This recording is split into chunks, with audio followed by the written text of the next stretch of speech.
Next Tech Wireless, and the project. Again, along with Matt Gilmore from kpreps.com and Chet Copeland of Sports in Kansas, I'm your host, Sean Boston. It's a pleasure to have you along as we continue on tonight's program. Let's go ahead and run down more of the brackets. Let's move down to Class 4A on the east side. It is St. James at Basehor-Linwood, and then Bishop Miege at Tonganoxie. Yeah, two really intriguing games here. Obviously, the big story last week is St. James Academy upsetting the top seed in Paola 45-35. This is a rematch here. St. James and Basehor-Linwood played earlier back in week 4, I believe, and St. James won that at Basehor by a touchdown, and it was a really, really close game back and forth. I think this is going to be a shootout, but I think that St. James is probably the favorite, and that other game is going to be huge. And Tonganoxie is as talented a team as there's been in 4A, with the chance to beat Bishop Miege, and they get him at home, and Tyler Bowden has been outstanding, and we all know his accolades and all the numbers that he's put up this year rushing the ball. But I really think this game comes down to how well Blake Poggi can play at quarterback. If he can find his receivers and throw the ball, then Tonganoxie is going to have a chance. You know, Bishop Miege is still very talented. They're still very good on offense with Timothy Dorsey passing the football, but Miege has struggled a bit this year at slowing down the run. And so if Bowden can get free and if Poggi can throw it when they want, I think Tonganoxie could win this game. But, you know, when you've got a 6-time defending state champion Miege, it's hard to pick against them. On the west side of Class 4A, it is Buhler at McPherson, and then Arc City makes a long trek up to Wamego. Guys, I've said it all year that 4A West is as wide open as it's ever been, and that's why we have Wamego versus Arc City here at Wamego. Weston Moody's done a nice job here. Hayden Oviette, the quarterback, probably pronouncing that wrong. He's been a nice player, 1,000 this year as a sophomore.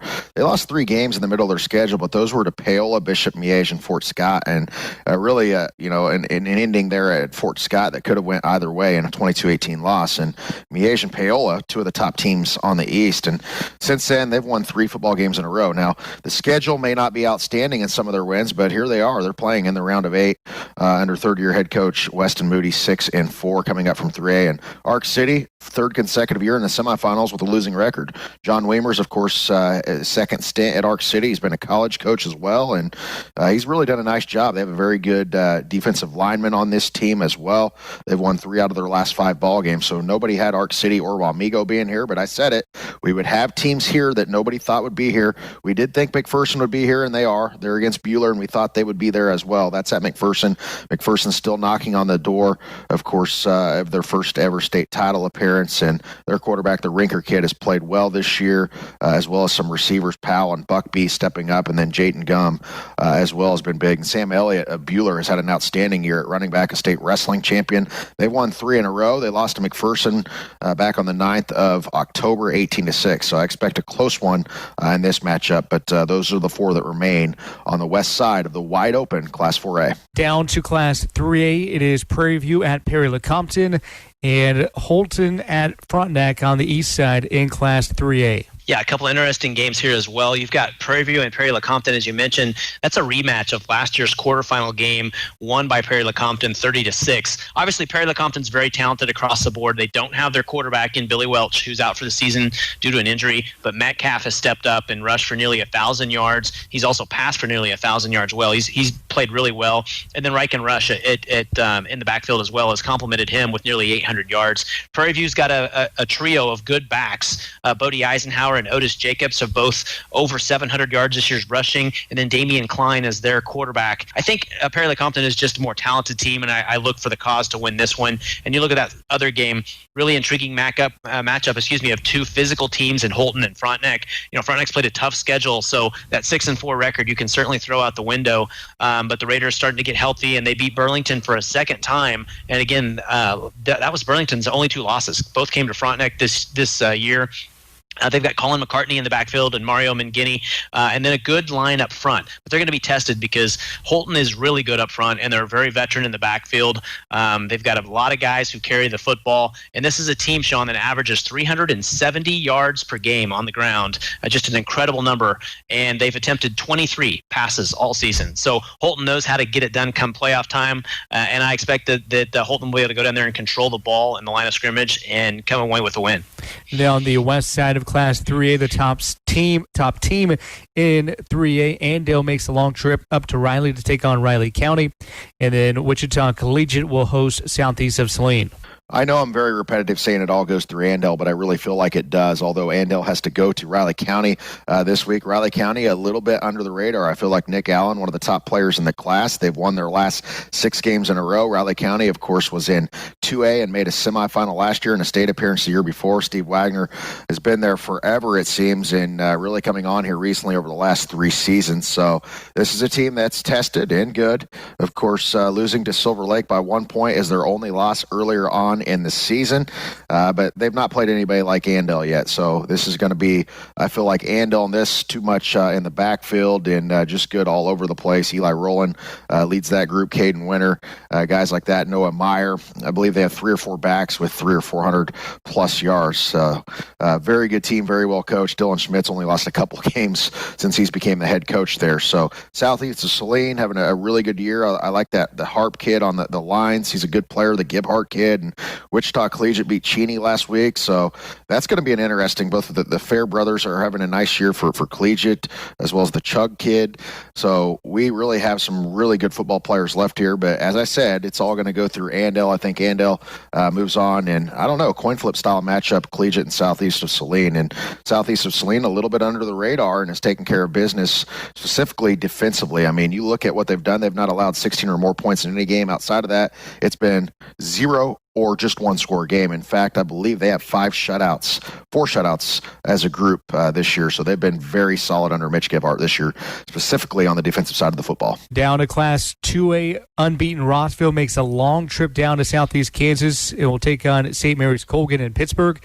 And then Nemaha Central is at Osage City. Yeah, a couple of good games here as well. You've got Rossville, the clear-cut number 1 team in Class 2A. They go down to take on a Colgan team who's finally getting healthy and is playing really good football right now. You look at Rossville, and they're just been so good on offense with Torrey Horek, their quarterback. And this is an offense that averages, over 430 yards a game, and they score a lot of points as well. So it's going to be a tall challenge for Colgan. I think Rossville, frankly, probably just has too much firepower in this one.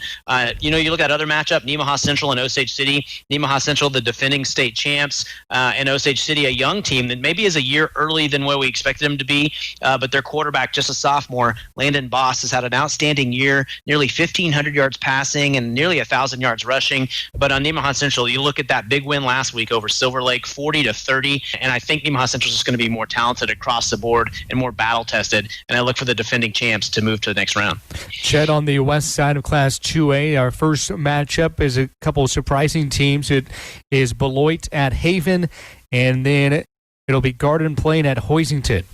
So I can guarantee you right now, nobody had Haven, nobody had Beloit here whatsoever. Beloit lost a lot of key players last year, and here they are. They win by quarantine last week, but not only that, I'm not saying that's not the only reason. I'm not saying that's why they're here.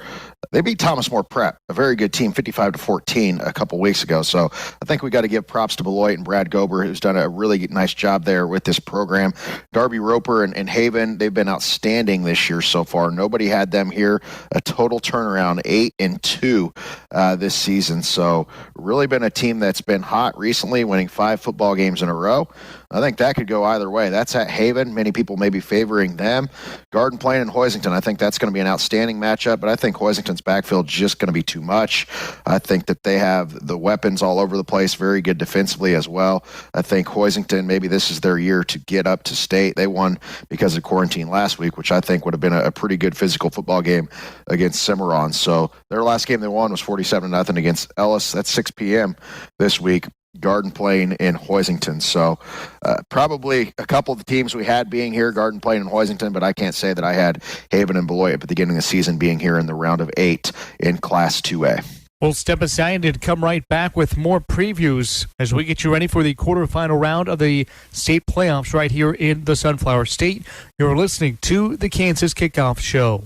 Junction City's official start to the Christmas season. It's the Junction City Area Chamber of Commerce's 25th Annual Christmas Parade, presented by 107.9 FM and 1420 KJCK. It's Friday evening, November 27th at 5:30. It has become a beautiful Christmas tradition as Christmas floats will fill the parade route. Santa Claus will arrive by horse-drawn carriage. Awards are a $200 Mayor's Award for the best use of theme, sponsored by Central National Bank. A $150 Junction City Chamber Award for the best Christmas Commercial Float, a $150 county commission award for the best depiction of Christmas past, brought to you by the Geary County CVB, a $150 Founders Award for creativity and originality, sponsored by Dell Motors, and a $150 Youth Award for the youth involvement, brought to you by the Boys and Girls Club of Geary County. Entry forms are at the Junction City Chamber of Commerce, right here at the 107.9 FM and 1420 KJCK building, or at jcpost.com. Happy holidays. Welcome back to the Kansas Kickoff Show, powered by kpreps.com and Sports in Kansas.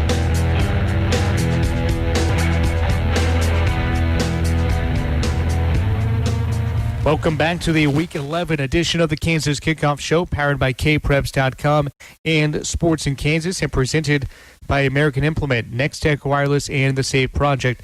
Again, along with Matt Gilmore from kpreps.com and Chet Copeland of Sports in Kansas, I'm your host, Sean Bosses. Pleasure to have you along as we continue on tonight's program. Let's go ahead and run down more of the brackets. Matt, just one game to look at on the east side of Class 1A, as Olpe already got a win as Uniontown went into quarantine, so that means it is Linden at Centralia, the only matchup on Friday nights in Class 1A on the east side. You know, this is a Centralia team that's extremely good up front. They're experienced. They've got good size. And then in the backfield, they've got some options with Devin Feldkamp and Ian Haverkamp as well. The McNally kid has played well at their spinner back position and has thrown the ball when they needed to. So, you know, Feldkamp over 200 yards and a pair of touchdowns in that first win over Centralia, and he's over 1,200 yards for the season, while Ian Haverkamp's right behind him with just 1,000 yards and 17 touchdowns. So Centralia is a team, again, that's going to get it done on the ground. Linden has got some talent and obviously a good season. Again, they have handed Osage City the 2A quarterfinalists their only loss, and Linden's only two losses have come to Olpe and Centralia. So this is a good team. So good matchup, but I think Centralia, again, the defending champs, and I think they're still the favorite in this one. On the west side of Class 1A, it'll be Oakley at Smith Center, and then Inman at Conway Springs. 1A's really got some good teams at the top here. Of course, Oakley, such a turnaround this season, and a nice job that Coach Hennick has done. Of course, solid quarterback play from Kane, and then Jarrett Bell has had a huge year, 4.4 speed.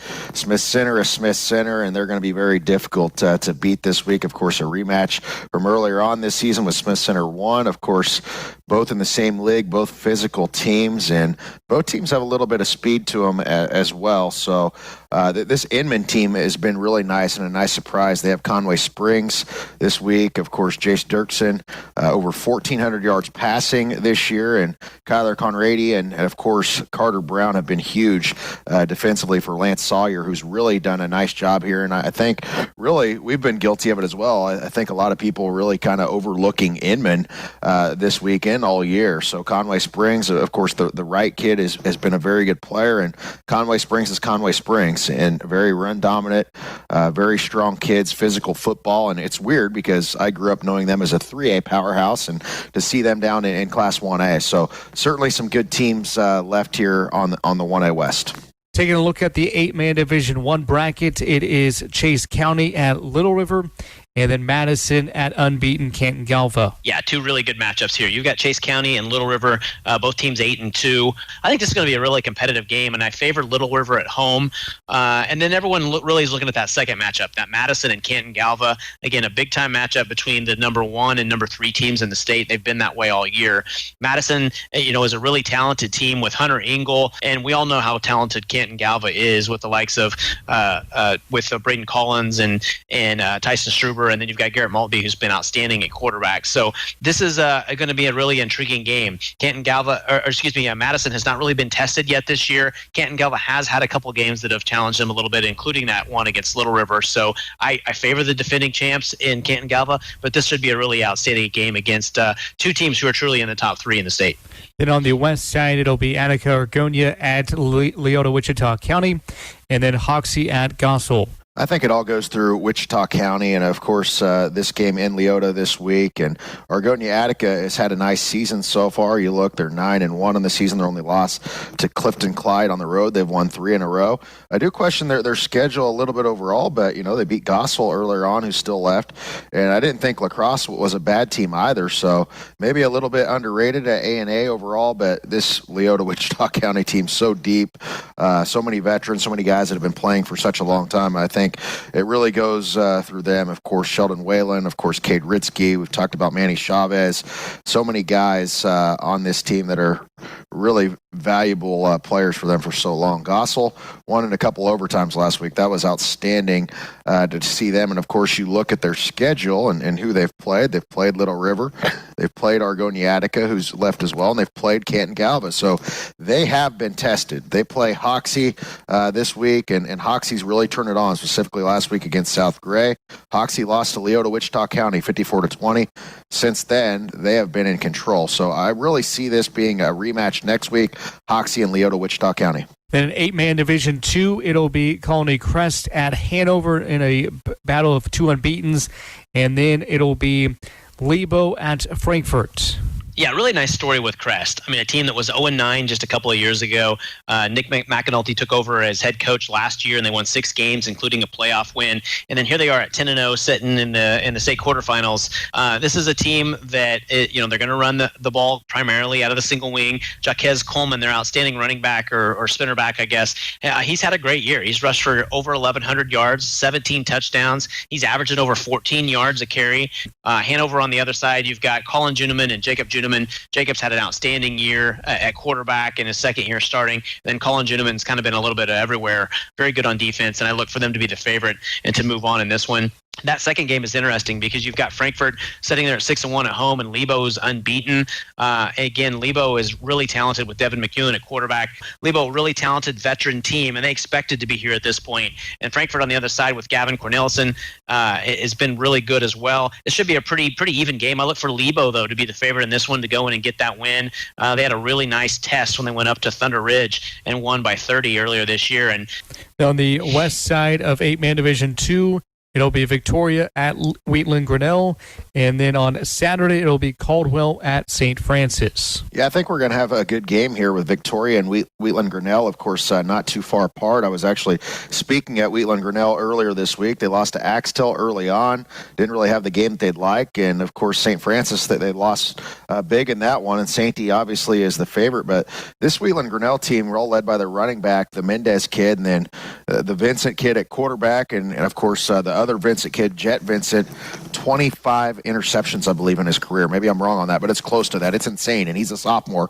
And then Trevor Zarbernick, he just looks apart. 6'2.5", 6'3", 230 pounds, and met a lot of those kids earlier this week, and they certainly have some size and passed the eye test. Caldwell beating Central Plains. That was an outstanding win, 36-34. Not a lot of people talking about Caldwell, really, and that's an impressive victory, and they'll make the long road trip to St. Francis, of course, on Saturday. That's a 1 p.m. kickoff. And, of course, Sainty led by Shadron Blanca and such an outstanding, defensive line, linebackers, guys like that have been around here forever. Adam Cryan, Colton Neitzel, Jesse Baxter. Seems like these guys have been there forever. Nick Fawcett's done a really fine job with this program. And, they're 9-0, but, they had an open week. They also had a quarantine week as well. Outside of that, I think they've only allowed like 28 or 30 points all season. So Sainty definitely in the driver's seat to win it all in 8-man 2. And that will wrap up this week's edition of the Kansas Kickoff Show. I want to thank our great sponsors, American Implement, Next Tech Wireless, and The Safe Project. And, of course, all of our listeners for tuning in each and every week across the great state of Kansas. Make sure to check out kpreps.com for complete rankings and all classifications, as well as kansas-sports.com for statewide leaderboards. And, of course, follow at kpreps and at Sports in Kansas on Twitter for complete coverage from this weekend's games. For Matt Gilmore of kpreps.com and Chet Copeland of Sports in Kansas, this is Sean Boston saying so long and enjoy the quarterfinal round of the state playoffs right here in the Sunflower State. You've been listening to the Kansas Kickoff Show. You've been listening to the Kansas Kickoff Show, powered by kpreps.com and Sports in Kansas.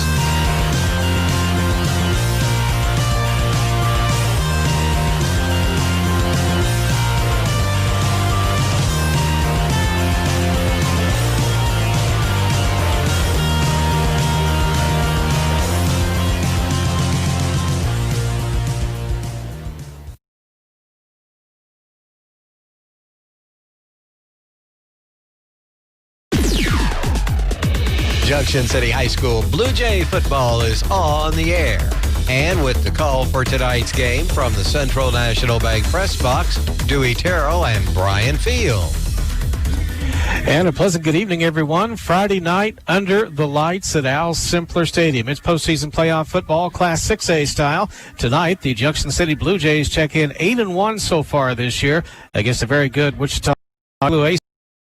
In 7-1. We'll welcome in Brian Field, and we're hearing a lot about the Wichita East defense and how outstanding they are, Brian. Well, I think they're good. They're fast to the football, Dewey. They tackle pretty well. I think they're the offense, but I'm going to tell you two things. Number one, watching the games that they've played, they have not seen too many teams that throw the football, especially teams that throw the football like Junction City. The other thing is they can be a little undisciplined at times when you watch them. They'll have some assignment breakdowns and some different things. And so, it's going to be interesting to see how that all bodes tonight on the field. The Blue Jays, we know what they're able to do. They are very excited tonight. They had a good week of practice. This East team's pretty pumped up. When you look at East's schedule, they did have, a couple of tougher contests. They played Wichita Northwest, who's number 1 in 5A, and lost that game 17-2. And last week they beat Manhattan 20-7. Now, Manhattan did not have a typical Manhattan game. I watched some of that game. Mistakes by Manhattan. They had some assignment breakdowns, and there were a couple of times where you saw Wichita East throw the football, and Manhattan was caught out of position or out of coverage. And so this team did end up beating Manhattan last week 20-7. But a couple different things that stand out to me. They're very athletic. They're very fast. As always, they have a few D1 guys. Their quarterback tonight is a Division I prospect at wide receiver.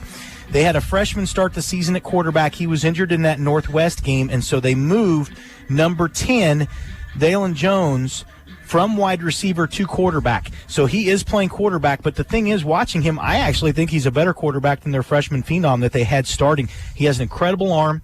He runs the ball very, very well, and he's got some good receivers to throw to. But again, a discipline thing at times, you'll see them maybe they'll do some things, create some penalty or commit some penalties, a few things like that. But I think overall, Dewey, it's going to be a tough game for the Blue Jays early on, depending on what happens early. If the Blue Jays can come out and dictate the game with their offense, and if this defense plays like it did against Washburn Rural last week and like they did in the second half of Lawrence Free State, I think the Blue Jays have a really good chance to win this football game. Junction City hosting Wichita East in the quarterfinal round of the 6A playoffs here tonight. They have kickoff set for 7 p.m. Right now, as we always do on the Central National Bank pregame show, we'd like to bring you a special pregame feature. Tonight, we're looking ahead at Junction City Lady J basketball, coached by Tim Testa. They start practice on Monday. We'll bring you that. That's up next. Central National Bank, money for life. Money for life. That sounds great, doesn't it? But where do you start? Start with Central National Bank, here to help you protect your investment. They offer comprehensive wealth management that is customized to meet your unique needs. Whether it's retirement planning, accumulating wealth, or sheltering your estate, you can depend on Central National Bank. Central National Bank, money for life.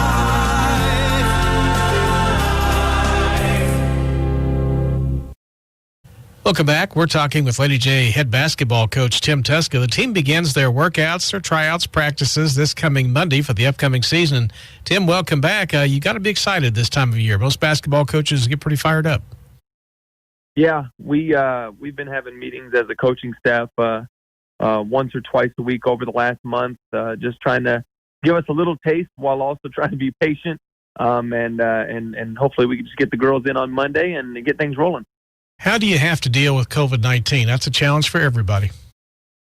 Yeah, we are. I think our staff has a really, really good plan for trying to take care of some of the mitigation stuff. Obviously, the girls are going to wear masks as much as we can during the tryout process and through actual basketball practices. I'm going to have a manager specifically in charge of sanitation, spraying the girls' hands down with hand sanitizer, keeping the basketballs clean. And then we're just going to do our best to stay spread out whenever we're not actually playing 5-on-5 or doing any drills where we're guarding each other. We're going to try and keep the gym nice and spread out. You don't have to wear a mask, though, while you're playing games. No, we don't. I think there's some districts that have decided that their teams are going to, but our district and our health department has not given us that directive yet. We're really hoping that one doesn't come down. And if for some reason it does come down, then we'll put them on and we'll play with them on. Do you expect some schedule adjustments as we go forward through the season? I do. Coach Perez and Mr. Westerhouse and I have been talking a lot about different schedule options. I'm just hoping that the kids get to play. Honestly, I'm just wide open. I will do whatever, whenever that we have to get the girls and the boys on the floor. So I will leave that up to the bosses, and I'll just coach the kids. Let's talk about this basketball team. You're coming off what I thought was a positive finish last year. There was a long losing streak that stretched over multiple seasons, but you started to turn it around a little bit late last season. Yeah, I was glad that was more towards the end. Obviously, we want to win all year, but for us to be able to win, I think what equated to 3 of our last 5 games or so really gave the girls some oomph going into the summertime. Even with all the COVID restrictions and stuff, we had a lot of girls that would show up and a lot of consistent workouts, whether we're in the gym or whether we're in the weight room, working as a group. And I know they're itching to go. They have been begging to get on the court and trying to get everything done well ahead of time so we can get rolling on Monday. It should be a special year for us. We're excited. Who are some of the returning top players? We've got 4 of our returning starters from some games back from last year. Those being Dorian Robinson, Andrea Davis, Milana Davis, and Lucy Rivera. All 4 are seniors, and then Jada Harris is a junior now, and she started a lot of games for us last year. So we've got some experience coming back. We're going to have to match those up with a whole lot of sophomores. Our freshman group was pretty dang good last year. So between our senior class, just a couple of juniors and our sophomores, that'll be kind of how the team's built. I heard a lot of cheering coming out of those freshman games. Yeah, they did a great job. I think they ended the season with 6 or 7 wins, which again is not anything to write home about. But just to have some excitement at the lower levels, a lot of that cheering was due to our JV and varsity girls. Sticking it out with the young girls and kind of biting the bullet, missing the boys game, and sitting there watching the freshman girls, which everybody wants to watch the varsity boys, especially when you're a high school student. But with our varsity and JV girls actually staying up there, supporting those young girls, it's really showing that it's going to take effect with the way our sophomore class looks right now. Tim, who's coaching with you? We have the exact same staff as last year, which we're super excited about. We switched up some of the duties and responsibilities, but we've still got Willie Snipes, we've still got Jessica Roach, Callie Jones, and Shantae Karen is still with us. Good luck. Yes, sir. Thank you very much. Tim Test has been our guest. Thank you for listening. A penny saved is a penny earned. Sound financial health requires saving money. Shouldn't you have a savings account as unique as you are? It's Central Time. There's a Central National Bank savings account that's just right for you. Come in, call, or click online to see all the savings choices. Because at Central National Bank, it's more than a savings account. It's money for life, the way you live today. Central National Bank, money for life. Member FDIC in your hometown since 1884. The Blue Jays play here, 107.9 FM and 1420 KJCK. And welcome back to Al Simpler Stadium. This is the Central National Bank pregame show ahead of tonight's matchup between the Blue Jays and the Wichita East Blue Aces. Brian Field, you heard him earlier with me in the booth tonight. Jackson Snyder keeping stats, and Jerry Brickeisen running the control board back in the studios. Appreciate all the efforts as we get ready for this ball game. Brian, a little chilly out there, but not a lot of wind to deal with. No, there's not, but it's the first chilly night, and so we're going to see what happens. A lot of times that first chilly night, of course, they've been practicing in it all week, and there were a couple of nights that I came out here for practice to kind of watch and see how the kids were adapting, and it was just downright cold with that wind. And but so they've been practicing in it, but the difference is in the game, you're catching a little slicker football. You want to make sure everybody holds on to the football. You want to protect the football. You're not, so you're just going to have to make sure your hands are staying warm, whether you're rubbing them, you're keeping them in a pocket or whatever you've got. If you've got one of those kind of pockets, a lot of times the receivers will wear gloves or whatever, and so you've got these tacky gloves, which is good. But some guys prefer to be able to feel the football. Some guys like gloves. We didn't use gloves much when I played. They just about everybody has them now. But still, the gloves are a little stiffer. Things feel a little bit different. That tackiness on the gloves is a little different. And so, and when you hit, it feels a little different. And so, but at the same time, you don't get hot. And so that's a good thing, too. And so, it's a kind of a fall night here, Dewey. A little crisp. The air is a little crisp. It's dark. We talked about this last week because of daylight savings. Instead of still being sunny at game time, it's dark. So it feels like late season fall football. Now, I hope a few more people get here to the game. I'm going to be pretty honest with you. Some people may not be here because it's cold. I hope it doesn't keep them away. We need a crowd tonight. We need people here. We need to be fired up because I think Wichita, that is one thing about East. This is the only road game out of Wichita that they've had this year. Their road games have been in the city of Wichita. This is the first time they've traveled outside of Wichita. We're in pregame on the Central National Bank pregame show. I do need to read this, required by the Kansas State High School Activities Association. This activity is being brought to you by this station, its advertisers, and the member schools of the Kansas State High School Activities Association. No rebroadcast in whole or in part may be made without the written permission of KSHA. That's the Activities Association. That's a requirement they have for their postseason ball games. I think it's imperative, Brian, that the Blue Jay offense get off to a good start. You don't want to drop down 7 points, 14, because that's a really good Blue Aces defense. It is. I think it's good, but like I said, I think there's some holes in that defense. In fact, Manhattan had some times where they were able to throw the football against them a little bit last week, but when you watch them, Northwest really ran the football against them, so they haven't seen a lot of passing teams this year. Excuse me.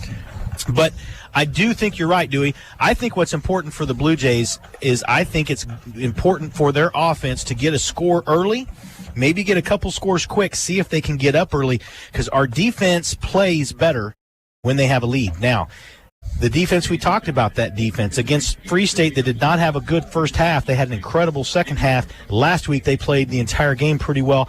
That first drive or so, they were a little cold, but they need to come in tonight fired up, set the tone. But I think the best thing for the Blue Jays would be, like you said, Dewey, if they can get the football first, like they did last week, score, set the tone. Well, the Blue Jays check in 8-1 on the year. Wichita East 7-1. This is a premier 6A postseason matchup. It is time for the Randall Zimmerman pregame show. We'll go hear from the head coach for the Blue Jays. That's now. Welcome back to the Central National Bank pregame shows. We talk with Coach Randall Zimmerman. Furthest you've advanced in the playoffs in a few years. It's kind of nice in the quarterfinals. Yeah, it really is. It's, got our kids really worked hard, really worked hard, and very proud of this group. And, we'll see where we're at tomorrow night against Wichita East, that's for sure. Talk about their defense. That's what they're known for. Very, very, very good defense. They create a lot of turnovers. They're very fast. They're big. They're strong. They give people a lot of trouble, and we've had a really good week of practice. We got to come out and execute and be patient. We're probably not going to get big plays over and over and over like we have in the last couple of weeks, I guess. But we do expect to be able to move the ball against them, and we need to play fast ourselves. We need to play with great discipline. Need to play with each other and those kind of things. But no, their strength definitely is that defense, and they're very, very fast. They get it done. Can you pass over the top? Yeah, we will, but we have to establish some stuff underneath first because, we really believe that they'll be playing back, and they're such good athletes on the outside and everywhere, really. When you see them tomorrow night, you'll understand they're very, very, very fast. Or when you see them after a kickoff here tonight, they are fast in every position, and they play some lockdown man, play some from right up in your face. They'll play some, 6-8 yards off the ball, but. They're going to challenge us for sure, and hopefully if we're on and our kids are playing fast, our kids are playing together, we'll give them a challenge as well. You know their coaches. How does that help you? I think it helps us a little bit, but we don't know them from the coaching side of it. Know them when they're players at K-State, and just been around them quite a bit. A couple of them they played against us in 07, 08, Wichita Heights. They were right out here. those years, and we just know them. They're great guys, and it'll be fun seeing them again. Did they corner the market on really good football players? Oh, they really did. We got a number of calls all week long, and it's pretty amazing how many kids were at different schools last year. But there's a lot of kids that are there for sure with that were different places. But it is what it is. That's the team that's coming in here. We're gonna give it our all. That's for sure. You anticipate somebody coming out of nowhere for your team to make the big play or be the special player tonight? Well, I hope the kids that have been playmakers are playmakers again. But yeah, I hope that there's somebody that has been kind of unnoticed a little bit during the year, just been a steady kid that comes out and makes a big play, and that's what we need. We need our playmakers making plays, and then those guys that have just been real steady, they need to step up and make a big play here or there. Good luck. Thanks, Dewey. Thanks for having us. I'll be back right after this. Need to visit the bank on a Sunday? Come by Central National Bank's Ash Street location in Junction City and use our drive-up ITM, interactive teller machine. Use it as a regular ATM or push a button and talk to a real live teller right on the screen. Central's teller staff is made up of local bankers specially trained to help you conduct everyday transactions on the ITM. Central National Bank, money for life. FDIC in your hometown since 1884. City Cycle Sales has North Central Kansas burning up the roads with rides from Harley-Davidson, Kawasaki, Suzuki, and Wolf brand scooters.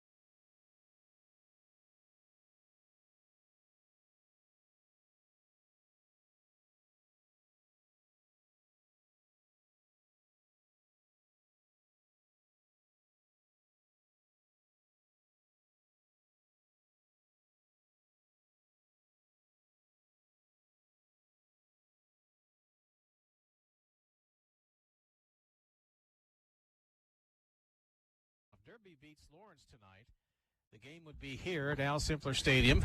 And on the other side, if Lawrence wins, they are undefeated. We go to Lawrence High next week. So that's the potential for next Friday night. So I'm going to bring this up, Brian.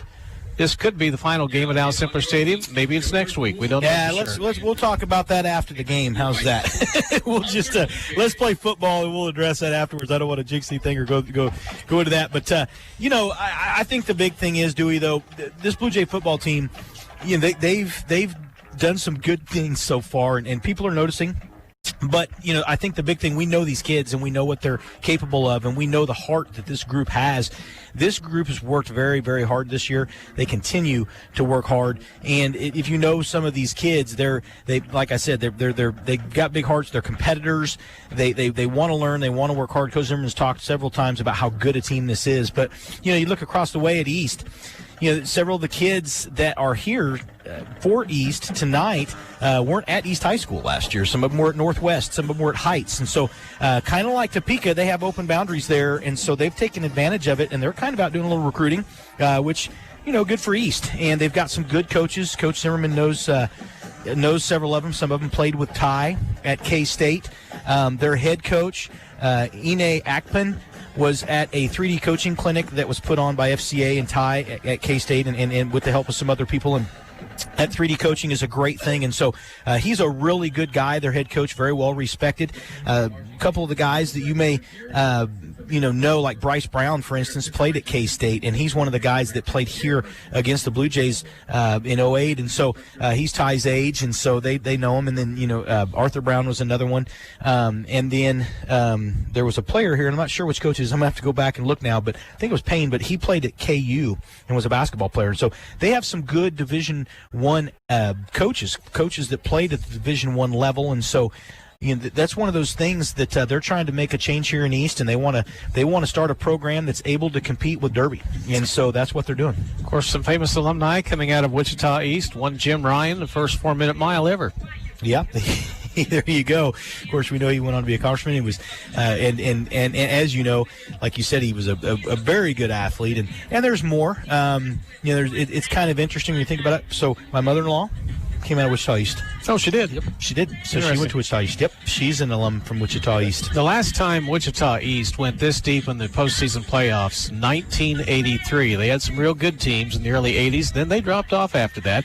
The Blue Jays played the Blue Aces 2 times in recent years, 2014 and 2015.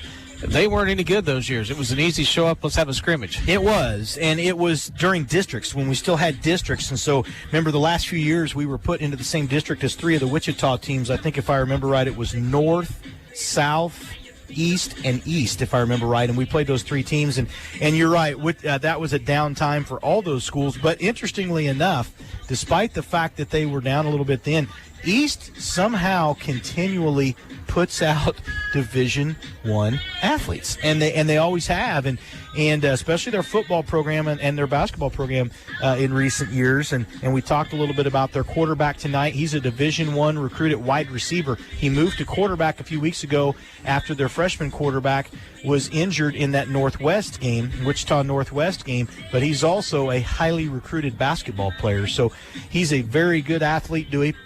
And that's the kind of people that they put out, and so my mother-in-law Trudy Collins and my father-in-law Tom, they were graduates of Wichita East High School. A lot of folks from the Wichita area relocating to Junction City, of course, over the years. I remember Jackie Burgoon, the late Jackie Burgoon, used to tell me about how she graduated from there.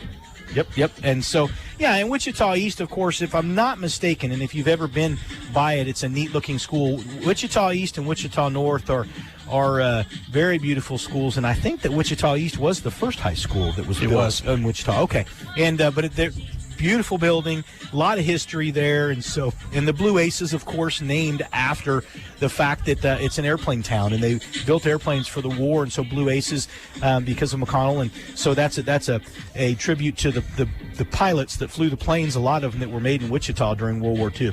We're waiting on the teams to emerge from the locker rooms. They're getting the final instructions from the head coach, Ane Akpan. We think we've got it right for Wichita East. Randall Zimmerman in his 27th year guiding the Junction City Blue Jays. Junction City High School cheerleaders have put a banner down on the 50-yard line by the Blue Jays side of the field. Hustle, hit, and never quit. And the team will run across that, run through it, in fact, when they come out on the field. That's kind of a high school tradition, Brian. It is. And it's an exciting time when you think about the fact that you're pumped up, you're waiting for the game. Was always one of my favorite parts, was to run out of the tunnel. Usually the stands are full, and you got the band and the student section going crazy. And so unfortunately it's a little different this year with COVID, but still a lot of excitement in the air tonight.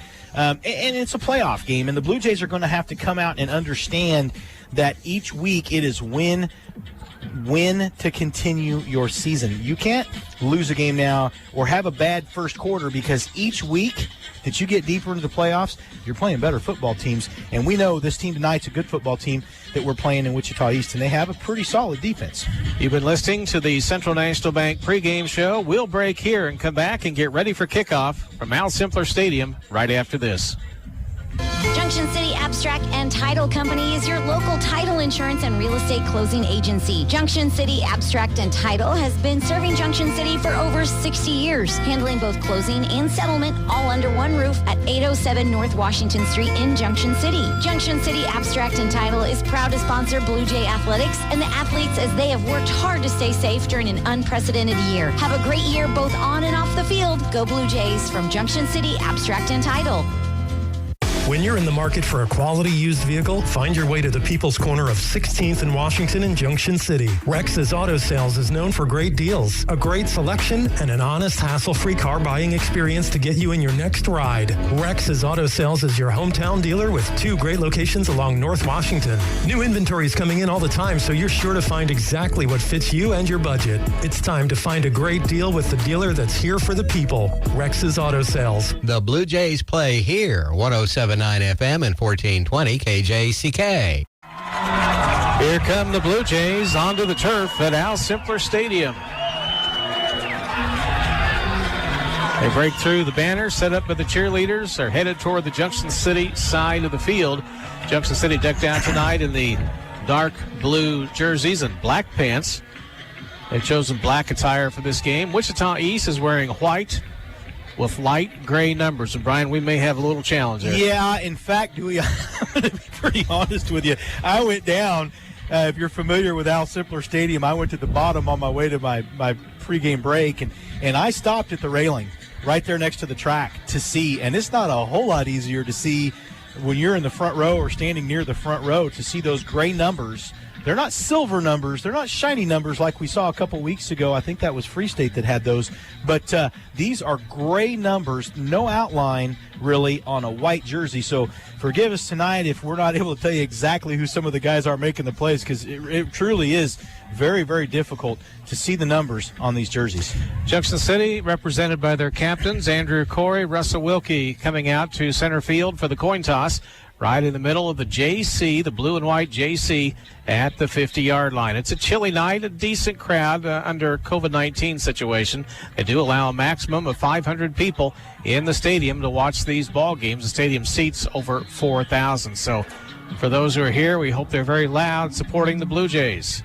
There's the flip of the coin. It's on the turf. Wichita East has won. They get the decision. And it looks like Junction City would be going east to west, right to left. They move over toward the 45-yard line. East has taken the ball first, and Junction City will kick off. Smart move, actually, because I think that's what they want, is their offense out there first to see if they can score on this Blue Jay defense and try and take the wind out of them. But I'll tell you what, I think this Blue Jay defense might be up to the challenge. They've had a good game and a half for sure the last 2 weeks. That we'll kind of say that first half against Free State wasn't terrible, but not their best defense. The last 6 quarters that they have played, Dewey, they've played pretty well. So tonight, let's set the tone with our defense. So Junction City gets set to kick off from the 40-yard line, again moving right to left, east to west. Aiden Field, the sophomore, will handle the kickoff duties. He's done very well on the point after attempt tries. What's he made, 16 in a row? 23. He's made 23 in a row, 29 of his last 31. They're getting the football to Aiden. He'll tee it up. He'll be on the left hash on the near side, the Blue Jays side of the field. Public address system blaring in the background. They'll shut that off the minute he heads toward the football. The deep men for Wichita East are standing back at the 5-yard line. Aiden, right arm raised, looks over at the official. The chain gang getting ready to get in place on the far side of the field, the east sideline. This is the Blue Aces versus the Blue Jays, and here we go. Aiden kicks it right. Kind of a short kick, intentional. Bounces down at the 27, over the head of the receiver. The Blue Jays are going after the football. It's loose over there, and it looks like Wichita East is going to get the football. They just about goofed it up on the reception, and the Blue Jays will go on defense. That's why they do that. You know, you kind of sit here and you think, gosh, let's just kick it deep.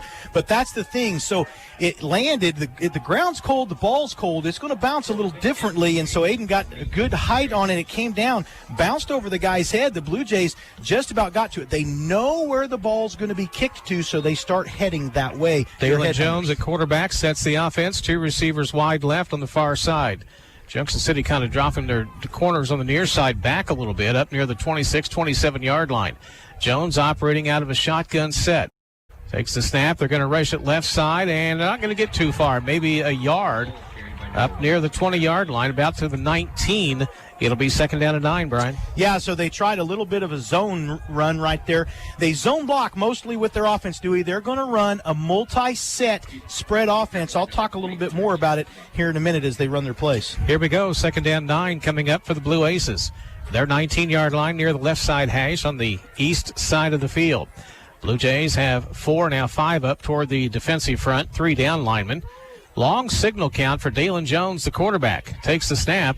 Rolls right, wants to keep the Blue Jays chasing him in the backfield. Slides out of one tackle and gets mowed over back at the 15. He tried to turn upfield. Hello, here come 3 Blue Jays. So already, Dewey, I want to tell you something. So if there's something questionable about this team, if there is a weakness, I would say it's their offensive line. They're big, but they don't move very quickly. The Blue Jays are blitzing. They had 6 guys on the line right there. The Blue Jays are going to blitz and put pressure on them and try and force them to throw, I think. Now, the Blue Jays need to be careful. This quarterback has a very good, strong arm. But we have seen this offense a lot this year, that they run this zone-style spread offense. 3rd down 13, the snap to Jones, drops back in the pocket, Flushed out. He throws off his right foot, nearly caught on the far sideline, and it may have been. It's over on the sideline. The official says it was caught at the 36. Receiver did literally what you would see in a college or pro game. Got his foot down and fell out of bounds for a first 10 catch at the 36-yard line. So that goes to show you how strong the quarterback is. He got out of the grasp of the linebacker for the Blue Jays and threw the ball a long way. The receiver did a great job keeping a foot in. And we get penalty flags, whistles before the next play can unfold. This will be against the offense, almost always is. It'll be an illegal procedure penalty. Yeah, and in your mind, so what that was offside or illegal motion. But when you see them race in there before the snap, blowing their whistle, you automatically think after a play like that, instant replay. If you watch college on Saturday, that's what popped in my head for a second. But no, not in high school. First down, 15 yards to go for a 1st and 10 from the 31-yard line of the Blue Aces. They put 2 receivers left, 2 wide right, so twins out. Snap to Jones. They're going to rush it up the middle, and they're going to get a little running room up to about the 34. So about a 3-yard pickup. And that's about all they could make on the play, so it'll be 2nd down and 7. How about Rudy Vargas, the defensive end, reading that? He slides down on that. He read that perfectly and did a great job. So, Dewey, they're going to run the spread offense. One of the things that's different about them is the way they line up their receivers, and I'll talk about that here in a second. Here we go. Plays underway. Rush up the middle by Jamarian Nelson. Stacked up at the 37-yard line. Another gain of 3, but now again a big 3rd down play. So they are going very up-tempo, going very fast, as you can tell, because we're not able to get much description in, but that's exactly what they're doing. But they'll run the zone read, they'll run some sweeps, some speed options, some quarterback and running back counter, and some ISO. Also a little bit of zone, inside and outside zone. When they line up their receivers, what they will do is they'll line them up a little differently. They'll do the trips, but they do the quads, diamond, they'll stack their doubles, and they'll do some doubles tight every now and then also. Dalen Jones sets the offense and takes the snap. A 3-step drop in the pocket. Flashed out to the right, throws over the middle, pass incomplete. I think the receiver just simply did not see it coming. Camarion Hart, a 6'2 senior, it looked like he was confused as to where the ball was. Well, what happened is Chaz Ruffin got his hand on that. He did a great job. So he was open, and the Blue Jays actually did not. They had safety behind him, but they did not have a safety on him. And Chaz came back into his zone and was able to deflect the ball, and so the receiver was not able to catch it. Russell Wilkie back deep to receive the punt, standing at the Blue Jay 29-yard line. Waiting on the kick. It'll come from about the 28 of the Blue Aces. High snap, but he got it. Blue Jays rush in, and they block it. They get the football back at the 28-yard line, right where it came off his foot, and the Blue Jays had 3 in there, Brian. They collapsed that offensive line. Well, we don't see the Blue Jays rush punts much. We like to try and get a return and see. They'll put some pressure there, but the Blue Jays, that was an obvious rush. They think that they can penetrate this offensive front of Wichita East, and they did it right there. 3 guys in there. I didn't see exactly who blocked the punt because there were 3 guys in there, and I'm not so sure they didn't push the blocker back into the punter, and it looks like the punter hit the back of his own blocker. Here we go. Blue Jays take the field with the offense. Andrew Corey at quarterback, in the backfield with him. DJ Giddens trips left on the near side. 3 receivers. Marcelo Bussey goes wide right. He's the big play receiver. There's the snap. They're going to play action. Andrew rolls to the right, throws down the field. He's got Marcelo tiptoeing the sideline inside the 15 and out of bounds for a first down at the 12-yard line of the Blue Aces. That was actually, was that Marcelo? That was Bussey. That was Russell. That was Russell Wilkie that caught that. Okay, so Russell Wilkie caught that because he went underneath. Coach Z talked about for the game, establishing some underneath. That's exactly what they did, is they ran an underneath route with Russell. He caught it. He had to tiptoe the sideline, or he would have had a touchdown. Wichita did not know that was coming right there. 2 receivers on the far side wide right, 2 wide left on the near side. Andrew, flanked by Giddens, puts 1 in motion. They're going to hand off to DJ, hitting the backfield and drop for a loss back at the 15. Tried to get outside and couldn't do it. That's okay. He was able to at least establish something right there. You saw Wichita. Now, here's something they're going to do, Dewey. Though, if there's another weakness of this defense, though, is they tend to flow. They flow very fast to the football, and they are very fast, but that also makes them susceptible to some counter stuff and some things that you can run, like some attachments off of your running plays. And so they move very quickly to the football, but a lot of times, because they can be a little bit undisciplined in their assignment, then they can a lot of times be fooled. Christian Tabora lines up, wide receiver on the far side. DJ Giddens flanking Andrew. Second down for Junction City. Andrew rolls left, looking to throw to the end zone. He's got a receiver, and it's dropped. Russell Wilkie tried to pull it in. He just simply dropped the football. That never happens. That was a beautiful pass by Andrew, right where it needed to be. So Wichita already, I can tell you, so they bit on the play-action pass. They bit on the run portion, the fake. That was an attachment off of a run play. Russell was wide open with nobody around him. Andrew made a good ball. Rare, very uncharacteristic drop by Russell Wilkie. All right, the Blue Jays put 3 receivers on the near side. Wilkie in the slot, Tabor in the middle, Bussey on the outside. Looking over at Coach Zimmerman, standing on the Junction City side of the field. 3rd down, 14 for the Blue Jays. Deep in Blue Aces territory. No score early in the ball game. Snap to Andrew. Straight drop back in the pocket. Over the middle. Got Bussey at the 7. Inside the 5. Rushing to the end zone, but tackled at the 4. And he is shy of the first down by 2 yards. Yeah, in fact, it's about 2.5-yard line is where that first down is. So they need about 1.5 yards right here. Blue Jays are going to go tempo right here. But, yes, Dewey, that was a thrown ball and a great catch by Bussey that time, and he drug him for another yard to get a little closer to the first down marker. Here we go. Russell Wilkie will be in the backfield. Andrew is not out there.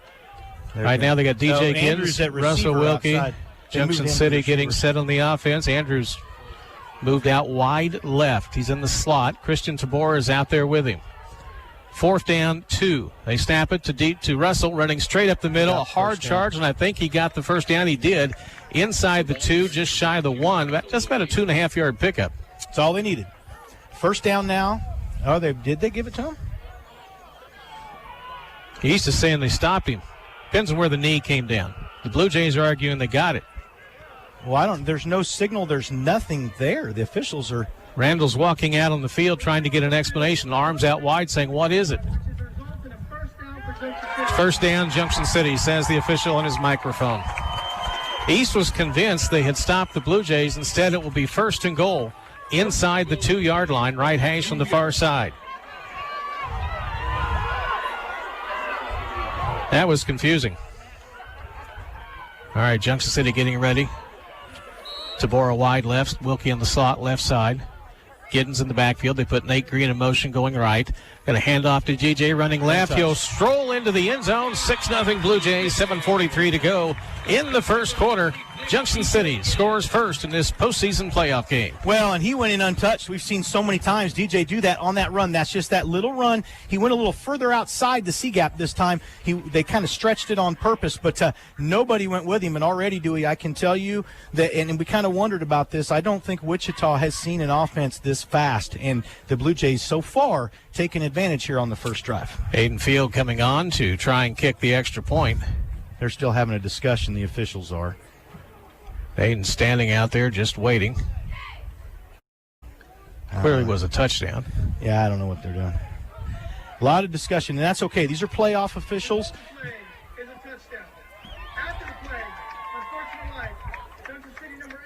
What? After the game, unsportsmanlike conduct penalty on each team. Okay. They'll offset, meaning the Blue Jays will kick the extra point from the 10. You get another one of those in the ball game, you're out. Aiden Field getting set to kick the extra point now. Trey Goggins will hold.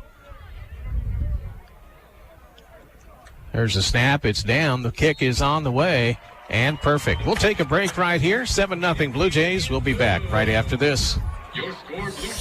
Keating Chiropractic knows that results matter. Doctors Eric and Mitch Keating proudly serve Junction City and the surrounding communities, caring for each patient and athlete individually. They know each patient's condition and health needs are different, and treatments should reflect that. In addition to traditional and sports chiropractic care, Keating Chiropractic proudly offers dry needling and acupuncture, as well as ART, or active release techniques, to treat a variety of sports and athletic injuries. Schedule your consultation today. Keating Chiropractic, committed to your health. This is Blue Jay football on 107.9 FM and 1420 KJCK.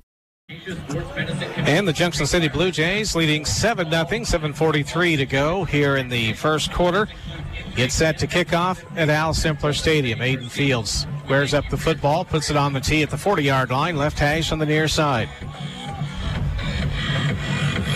Again, Dewey, another thing I want to mention, we talked about this. This is Wichita's first time out of Wichita this year because of COVID. They have not had a road trip this season. Aiden gets the signal from the official. Heads toward the football and angles it toward the right. It'll come down at about the 20-yard line on one bounce. Picked up by the Blue Aces, back across the 25 to the 27-yard line. 7 yards on the return. Now the Blue Jay defense will take the field. Well, and we'll see how this goes. I want to point this out early. Even on that kickoff right there, of course, Aiden, they've gotten to where he kicks them nice and high. He's getting good coverage kicks, but the Blue Jays are moving so fast, and when you look at Wichita, they almost just seemed a little surprised, wouldn't you say, Jackson, that how fast Junction City is? I mean, the game seems to be moving awfully fast, it looks like, for Wichita. Jackson Snyder, our stat man in the booth, doesn't have a microphone. Here we go, 1st and 10, Wichita. I was waiting for him to There's nod. the snap, running play up the middle. They're going to break it into the secondary. Just about broke it for a touchdown, but the ball comes loose. Junction City diving on the loose football. They got it. And East is going to get it back. It went upfield about 7 yards after the fumble. They'll control it at their own 45. They're pointing for Junction City. Got it. Oh, no. What's he pointing that way for? It's Wichita East football. Yeah, but the way the guy was waving his arm, the way he was pointing the other way, that was weird. I think he was trying to show what down it is. So that was a great run on the inside zone right there, but the Blue Jays were able to knock the ball loose. They almost got on it, but again, it's cold. The ball's slippery. 1st and 10, Blue Aces. They're 45 from the left hash, far side of the field. Junction City with 3 down linemen. They're going to run it up the gut again and not get too much to about the 49, about a 4-yard gain. It'll be 2nd down. And that time, I'm thinking that was that Joseph Vincent, number 65. I believe that was who that was for the Blue Jays. But he did a really nice job right there. It was Joseph Vincent making the tackle. Running play. Takes the football to the 47 of Junction City. Now you're looking at 3rd down and 2 for the Blue Aces. Junction City will regroup on the defense. Be nice to see him get a stop here and get the offense back out on the field. We have not seen the zone read here from them, and we have not seen any speed option yet. So I would imagine that they'll try and run some type of counter here with their quarterback or their running back. 2 left, 2 wide right, back to throw. The quarterback jumping in the pocket, dancing, tries to roll out, throws it off balance and overthrew the intended receiver down at the Blue Jay 34 to be 4th down and 2 for the Blue Aces. Blue Jays did a good job in coverage that time with their secondary. Of course, we know how good this Blue Jays secondary is.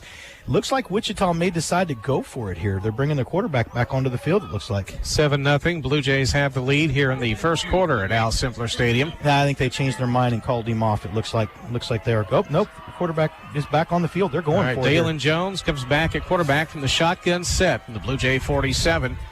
Might try to get Junction City to jump. I don't think they will. No. Jones sets, looks over to the sideline at his head coach. There's the snap, back to throw. Now he's going to run it himself up the middle, and he's got the 1st down. Blue Jays tried to strip the football, and he just goes right through the middle of the defense down to the Junction City 33-yard line. A nice gain of 14 yards. Yep, just a quarterback power. He takes 1 step back. They pull a guard. He gets in behind him. They faked it to the running back, and we've seen a lot of teams have success against the Blue Jays on that. But let's see how the Blue Jay defense responds here. Trying to run up the middle again, and they're going to get 2 to the 30. They put 2 receivers wide left, 2 wide right, and then hand it off to the running back straight up the gut. This time the defense reacted pretty well. Joseph Vincent's playing nose guard, and he has made several tackles so far, and he isn't just tackling guys, he is slamming them down. The Blue Jay defense playing very physical so far tonight. 2nd down for Wichita East. Got a little confusion for them on the offense. Now they'll put twins right, 2 receivers. 1 in the backfield of Jones. That's Jamari Nelson. They hold up on the count and look over at their side of the field. Now Jones is ready. Long count this time. Blue Jays have 4 up on the defensive front. They're going to run Nelson going wide left around the end. He's hit, breaks out of a tackle, down the sideline, 1 to beat, and they're going to catch him from behind. Are they? At the 5-yard line. Tackling. Blue Jays got a tackle. So they ran a jet sweep right there from a midline play instead of coming from all the way from the right side. But it was a little bit of a sweep. And the Blue Jay defense had several opportunities to tackle him. But again, we see them do this at times. Sometimes they hit hard, but sometimes on those open field tackles, they just don't wrap up. Here we go, 1st and goal. Blue Aces, they throw it wide left. It's caught at the 7 and easily into the end zone, a touchdown. Nelson was over there on the far side of the field, standing at about the 8. Junction City did not really pick him up. No, and it was just all that was a quick now. It was just a little bubble. But instead, he instead of taking a long bubble route, he just took kind of a step back. It's a little tunnel screen that they like to run. Now, they don't kick extra points, Dewey. They like to go for 2, and so that's kind of whether they don't have a kicker or that's just to put some pressure on the other team. But if the Blue Jays can stop them, that was one of the things last week that Manhattan was able to do was keep them from getting their 2-point conversions. So they're going to go for 2 and try to take the lead against Junction City. 7-6 Blue Jays. Quarterback sets back at about the 8-yard line. Waiting on the snap. He's got it. They're going to throw it over the middle. The pass dropped. Incomplete. They tried to get the football to A.J. King coming off the left side slot. Junction City maintains the lead. We'll break here. We'll be back in 30 seconds. Foot Locker Distribution Center in Junction City is now hiring warehouse workers with incentives. $12 to $21 per hour for the holiday season. No experience required, starting at 16 years and older. Provide local bus passes and employee discount up to 50% off in-store and online. Full and part-time hours with second and weekend shifts. Seasonal staff may convert into permanent with full-time benefits package. Employee health is our #1 priority. Social distancing, PPE, and sanitizing stations. Apply at careers.footlocker.com. That's careers.footlocker.com. And welcome back to Al Simpler Stadium. Usually when a football team gets down early and they take the ball in the next series and drive it down the field, that's the sign of a real good high school football team. That's what Junction City's facing here tonight. Now the Blue Jays get set to receive the kickoff. Russell Wilkie standing on the far side, back at the Junction City 10-yard line as we wait on the kickoff. Coming out to handle the duties. Trying to pick up a number here. It looks like Kequan Washington will kick from the 40. So they tried a slant on that 2-point conversion. A lot of times that's what they tried against Manhattan too. But Siddiqui Smith did a great job getting in there and breaking up on the pass coverage. Here we go. Heads toward the football, and they kick it deep.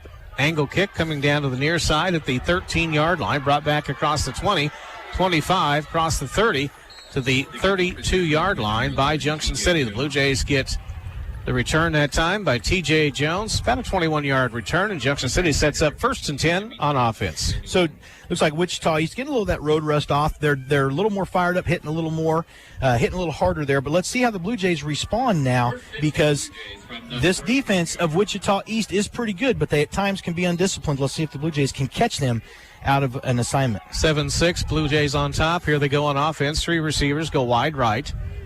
Trey Goggins wide left. Snap to Andrew. Play action fake to DJ. They're going to roll left. Dump a pass up over the middle, and it was tipped. It's incomplete. Tried to get Russell coming across right to left. It'll be 2nd down 10. Yeah, one of the defensive linemen got their hands up in the passing zone, and it was deflected, and so that pass did not get to where it needed to be. But Russell, again, was open, and you're seeing our receivers, these Blue Jay receivers, a lot of secondary players behind the receivers for Wichita East. Here we go, 3 wide right again. 4:43 to go, pitched wide left, coming near side, and they turn it upfield to DJ, dances across the 35, and they push him out of bounds up at about the 38-yard line. So pretty good pickup of 7. It'll be 3rd down 3. So speed option. One of the things that's different, teams have let Andrew keep it. They've gone with DJ on the speed option. They've opted to cover the pitch man more, Andrew inside. They went after Andrew. They covered it like they should actually, stopped the quarterback because this is a good defense, and Andrew was able to pitch it out on the speed option to get some good yardage right there by DJ. Corey sets his offense. 3 receivers wide right. Giddens in the backfield. They give to DJ. Rushing angle left upfield, got the 1st down across the 40, and they'll put him down at the 44-yard line. Nice gain, 7 yards that time for DJ Giddens. 1st and 10 Blue Jays. Let's move those chains on the far side of the field. And I kind of expect DJ, we talked about this today with some people when they kind of asked, I look for DJ to have a good night running the football because they have to respect the Blue Jays. They'll run a lot of cover 11 and cover 8 with their defense. They run a 4-2-5 like a lot of Wichita schools do. But what that can do with that 4-man front, a lot of times, I'll finish that after this. Junction City running the play. Andrew Corey fleshed out of the pocket, rolls right, going to throw off his right foot, and the pass is caught over there by Christian Tabora. The official says he's in bounds for a 1st down catch at the 43-yard line. Explain for us, me too. Yeah. Cover 11, cover 8. I will. So give me just a second. I want to go back to this play because that was even more impressive. Andrew did this last week, too. The receivers are taught to come back. That line is giving Andrew all kinds of time. Andrew running, pitches wide right on the option to DJ Gidden. They're in the pistol offense. That's their NASCAR hurry-up formation, and he's pushed out of bounds on the far side. They go inside the 40 down to the 36-yard line. So Junction City with a nice first down pickup of 7 yards. So a lot of times when you see guys go back into pass coverage, what they'll do is they have different people. You've got different packages. 11 usually, like cover 8 is 8 guys in pass defense when your front 3 guys rushing. A lot of times what they'll do, if you watch their defensive line, is they'll drop back and get their hands up and watch the passing lanes. All right, here we go. Second down 3. Good explanation. Blue Jays snap to Andrew. Rolls left. Throws it on the near side of the field. Tried to get it to Russell. Just wasn't there. Good defensive pass coverage. And Junction City has third down 3. That was a miscommunication because Andrew just pointed at the coaches and said, I thought he was going to do something else. That was one of those choice routes. So, but I want to talk about this again because Andrew, we saw this last week, how he can extend the play with his legs, but the line gives him so much time. And these receivers are taught, when you're done running your route, if you see your quarterback rolling out, come back. And Christian Tabora did a great job of that on that play before. And we saw Russell do it last week. And so this is experience on the part of the Blue Jays. 3 receivers wide left for the Blue Jays. Nate Green's in at tight end. They snap to Andrew. Rolls left, looking over the middle. Pass is complete for a first down at the 28 to Russell. Avoids 1 tackle, and they're going to get inside the 25 and force him out of bounds. The official marks it at the 23. So Junction City moving the chains on this drive, trying to work into the end zone for a second score. Well, they're getting the underneath stuff open. Now, you wait. They're going to pop right here. They're going to either pop that deep slant or some type of post right here, maybe like a skinny post or something. They're going to pop one of those here in a minute because they're getting Wichita. They're bringing them in. They're going to have to respect the run and the short stuff to set up some of the deeper stuff. Same formation to the right side. Andrew's going to throw left, looking down the field for Marcelo. Got it. Oh, he dropped it. He had it coming across to the goal line, it looked like, and the defensive back came down with an arm, and that ball popped out. Yeah, he knocked it out. That was good defense by the corner right there, Dewey, and we'll try to get his number. Like I said, we can't see. I'm not so sure that's not their quarterback. We'll set it up again for the Blue Jays. They're going to put 3 wide right. Same formation now for 3 straight plays. Number 9. Here we go. They hand off in the backfield to DJ, rushing around the left end of the 20, tiptoeing down the sideline, inside the 5-yard line. We're going to mark him out. It looks like back at the 15. And Junction City is going to gain 8 on a first down rush. They have a really good defensive back in corner, number 9, Marion Pons, 6'1", 190. He's a senior. He's kind of one of their pressure guys. You heard Coach Zimmerman talk about it. They'll run a lot of cover 11, cover 8, but they will also run some man, and they'll run some pressure man, and he's their pressure corner. Nate Green brings the play on from the side. He'll line up on the far side of the formation. They put Russell in motion that way. They're going to give to DJ. Angling off left tackle, and he's down to close to the 12, and he should have a first down. He does. 3-yard pickup for DJ Giddens. 1st and 10. The Blue Jays moving closer to the end zone. One of the things I like, though, is that the Blue Jays are extending their drives a little bit. They're not big plays in big chunks because this defense plays their guys deep, and they're going to cushion those receivers unless they're doing the pressure man. And the Blue Jays able to get yardage with some underneath stuff and with the run, so it's nice to see him get some sustained drives. And Junction City ready to go again. Giddens in that backfield. Bussey wide left on the near sideline. A handoff. Pitch wide left to DJ at the 10, inside the 10. Bulls forward, lowers the shoulder pads. They're going to knock him out of bounds shy of the 5-yard line. He's at about the 6. So Junction City moving, just keeping the ball on the ground right now. And the Blue Jays can get a first down at about the 2.5-yard line again, about the same place that it was before, Dewey, on that last drive. Left hash, near side of the field for the Blue Jays.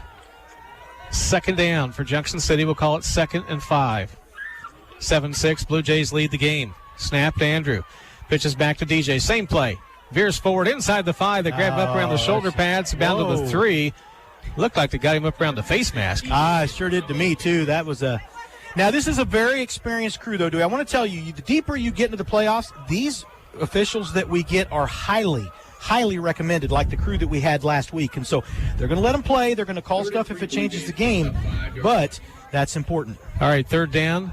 3 for the Blue Jays. Ball just inside the 5-yard line. They're in 4-down territory. Andrew from the shotgun takes the snap. Straight ahead, charged by DJ Giddens. And he's going to be down to about the 2. He's going to have the first down, it looks like. That'll give you 4 chances to punch it in from 2 yards out. They just motioned for him to move the chains, so first down. A gain of 3 yards on the carry. It's first and goal Blue Jays from the 2-yard line. Fans like that first and goal announcement.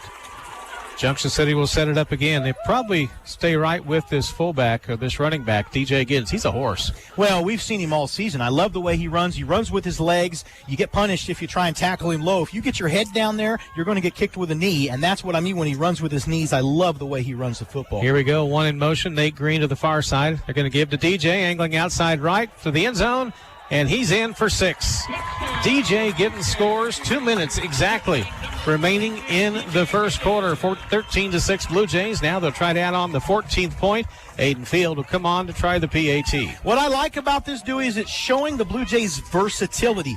They're a quick strike offense, but when they need to, they can drive the ball down the field. They've done it on the last 2 drives.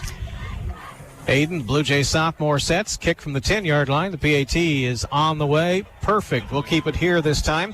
I'll tell you that Jimmy Parker Fitness, KVK Incorporated, Gary Community Hospital, Timeless Design and Remodeling, and Farm Bureau Financial Services, Matt Machen, are sponsoring your Junction City Blue Jay football broadcast tonight. And Brian, so far so good for the offense. No, it is, and I'll tell you, but the defense is going to have to tighten up here because they got a little bit of a stride there. Now, Wichita East does not put up a lot of points. They put up 20 points against Manhattan last week, and we know Manhattan's got a pretty good defense. They only put up 2 points against Wichita Northwest defense, and when you go back and you kind of look at what they've done this season with some of their opponents, now they did score 80 against Wichita North, but unfortunately Wichita North has been down for several years. But they when they're playing opponents, 16-3 is what they beat Wichita Heights by. So against good defenses, they only put up about 20 points or less. Here's the kickoff. Aiden angles it toward the right side, cut down at the 23-yard line.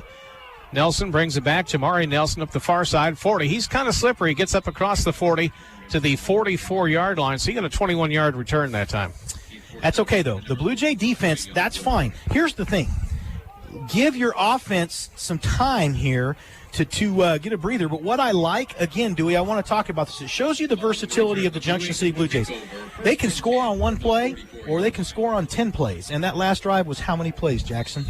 Here we go. 1st and 10, Wichita East. 14-play drive. At their 44-yard line. Left hash.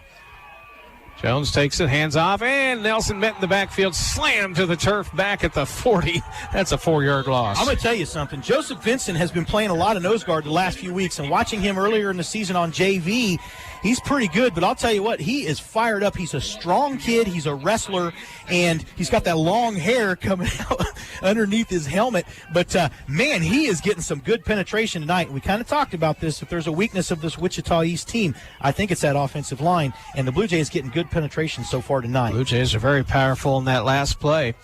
3 down linemen, 4 linebackers. Here we go. Junction City trying to hold on 2nd down.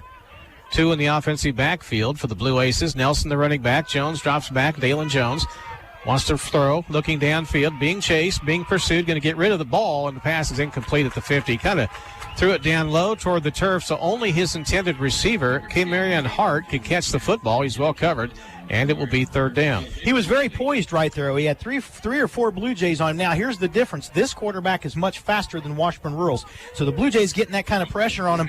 Getting a sack is going to be a little more difficult than it was last week, and I don't mean that negatively by any means, but this kid is a basketball player. He's a great athlete.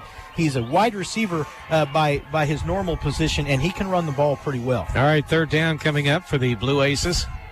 Dalen Jones back from his 35-yard line. 3-step drop in the pocket.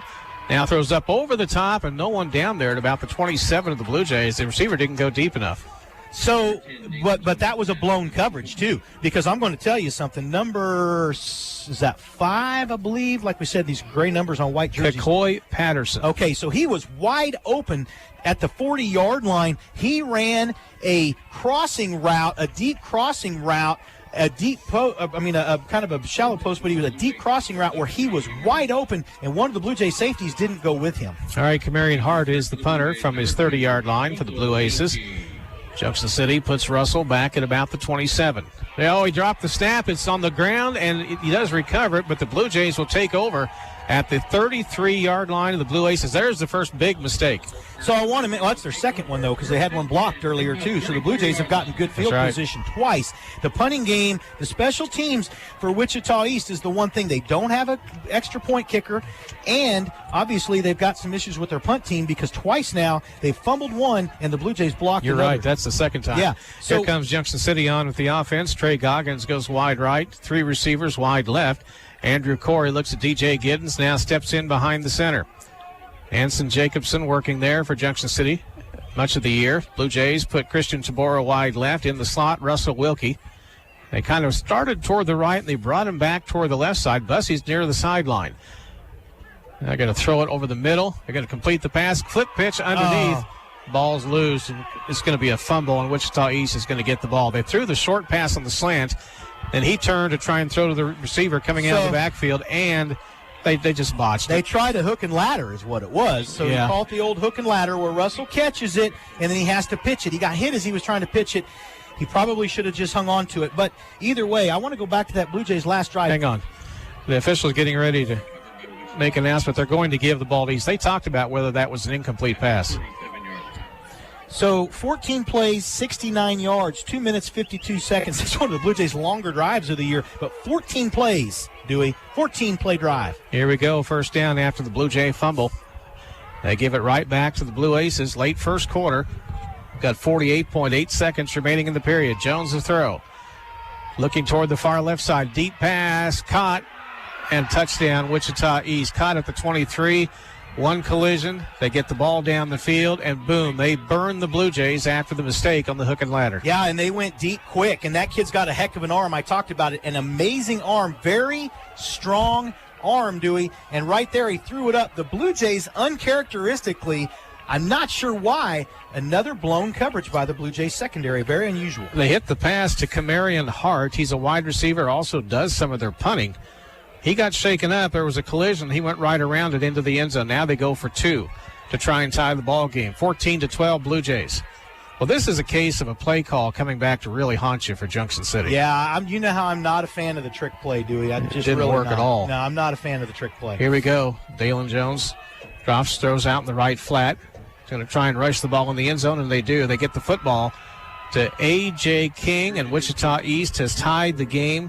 39.1 seconds to go, and that's as much Junction City's fault as it is anything Wichita East did. No, that was them capitalizing on a mistake by the Blue Jays, but a great pass and a great route. They went for the jugular, and that's what happens a lot of times. After you make a mistake, they go right for the jugular. But I'll tell you what, right there, though, that goes to show you Wichita East is a little faster than some of the other teams that we've played, and that quarterback, watching him on film, I talked about before the game, he has got a really strong arm, and he can throw the ball about 60, 65 yards. That's a potential 14-point swing in the ball game, maybe 16 points, because Junction City had it deep in Blue Aces territory, chance to go up by 2 scores. They fumble, and then Wichita East recovers. One pass play, they're in the end zone. They convert 2. That's a major swing in the first quarter. We need somebody to get this crowd fired up out there, huh? That'll happen if they can put it in the end zone again. East getting set to kick off from their 40-yard line. Junction City has 2 deep men standing back at the 10. Kind of a short kick, high pooch type kick, caught at the 26. Junction City does have a return on.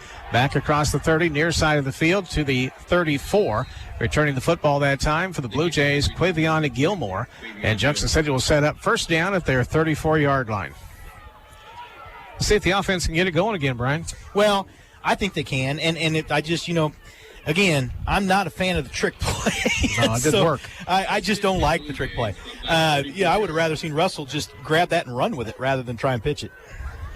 Blue Jays had a gain on the play of a few yards. And that I want to okay. mention, too, Dewey, it's a change on the offensive front. It looks like they maybe changed back. I want to look and see. Here we go. Twins right on the far side. They put Chris DeBoer in motion. Andrews going to be hit as he throws, but gets the pass over the middle. Completes it to Russell, running down the sideline. Veers back toward the middle of the field and is tackled at the 39-yard line of the Blue Aces. Blue Jays go from their 34 to the 39, and just like that, here comes Junction City. No, Neo is a player down by Wichita East. I hope he's okay. So, I'll tell you, Dewey, but that's what I mean. No need for the trick play. Let's just do that right there. The underneath stuff's open, the outside's open. They are showing these Blue Jay receivers so much respect that they are playing so far off the ball. But when you play a cover 11, and a lot of times when you play a cover 11, you're playing a cover 3 or a cover 4 behind it. Sometimes in your secondary, they roll up 2 safeties, so they'll have 4 down linemen, 2 linebackers, and then they'll have 2 safeties. Well, actually, they have 4 safeties, but they'll have 2 corners, 2 safeties that play kind of where our outside linebackers, I guess you would maybe say, are. And then they'll have 2 safeties deep. And they're showing a lot of respect to these Blue Jay receivers, and they're allowing some underneath stuff, and that's why you're seeing DJ be able to run the ball well, too. A.J. King was the injured player. He's getting up and is trotting off the field on his own power, so he'll be back in the ball game. 14-14 tie game. 24.3 seconds remaining in the first quarter. We're waiting on the support personnel for Wichita East to get off the field on the far side. They're trainers and managers. Then we'll get back underway. The Blue Jays have the ball. 39-yard line of Wichita East. 1st and 10. Now the officials say they can play. Andrew sets. Gets the count. Pitches out wide right to DJ. Nice option pitch going up the far side of the 35. Down the sideline, inside the 30, close to the first down at the 29. I think he got it. He drug him 4 yards for the first down, Dewey. The guy grabbed a hold of his jersey. He stiff-armed him. Now, DJ could have gotten the edge. Oh, he did not. He was a little short of the first down there. He could have gotten the edge. He chose to cut back inside because that is his style. He's not going to beat you to the edge. He wants to stop and punish you and lower his shoulders, and that's what he tried to do. He stiff-armed the kid, was able to get good yardage right there. 2nd down 1 for the Blue Jays from the 30-yard line of the Blue Aces, a 9-yard pickup. And we're going to get the end of the first quarter. We'll take the break right here. We'll be back to the Central National Bank press box right after this. Konza Prairie Community Health Center would like to congratulate the Blue Jays on a great season. Just as the Blue Jays tackled their opponents, Konza Prairie Community Health Center needs your help tackling the flu and coronavirus. Remember to get your flu shot, stay home when you're sick, wash your hands often, and practice social distancing. And if you need them, they're there for you. Konza is open for all your medical, dental, and behavioral health needs. Call 785-238-4711 to make an appointment. When you're in the market for a quality used vehicle, find your way to the People's Corner of 16th and Washington in Junction City. Rex's Auto Sales is known for great deals, a great selection, and an honest, hassle-free car buying experience to get you in your next ride. Rex's Auto Sales is your hometown dealer with 2 great locations along North Washington. New inventory is coming in all the time, so you're sure to find exactly what fits you and your budget. It's time to find a great deal with the dealer that's here for the people. Rex's Auto Sales. This is Blue Jay football on 107.9 FM and 1420 KJCK.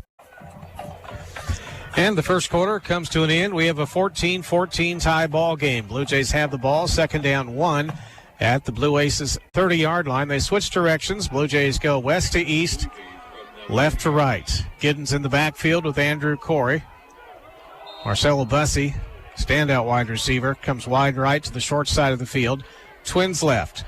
Nate Green, the tight end, on the far side, about a foot off the line of scrimmage. Now Andrews got him set, takes the snap. They go to DJ. Rushing right, first down, 25, down the sideline, 20, 15, 10, 5. They're going to hit him right at the goal line.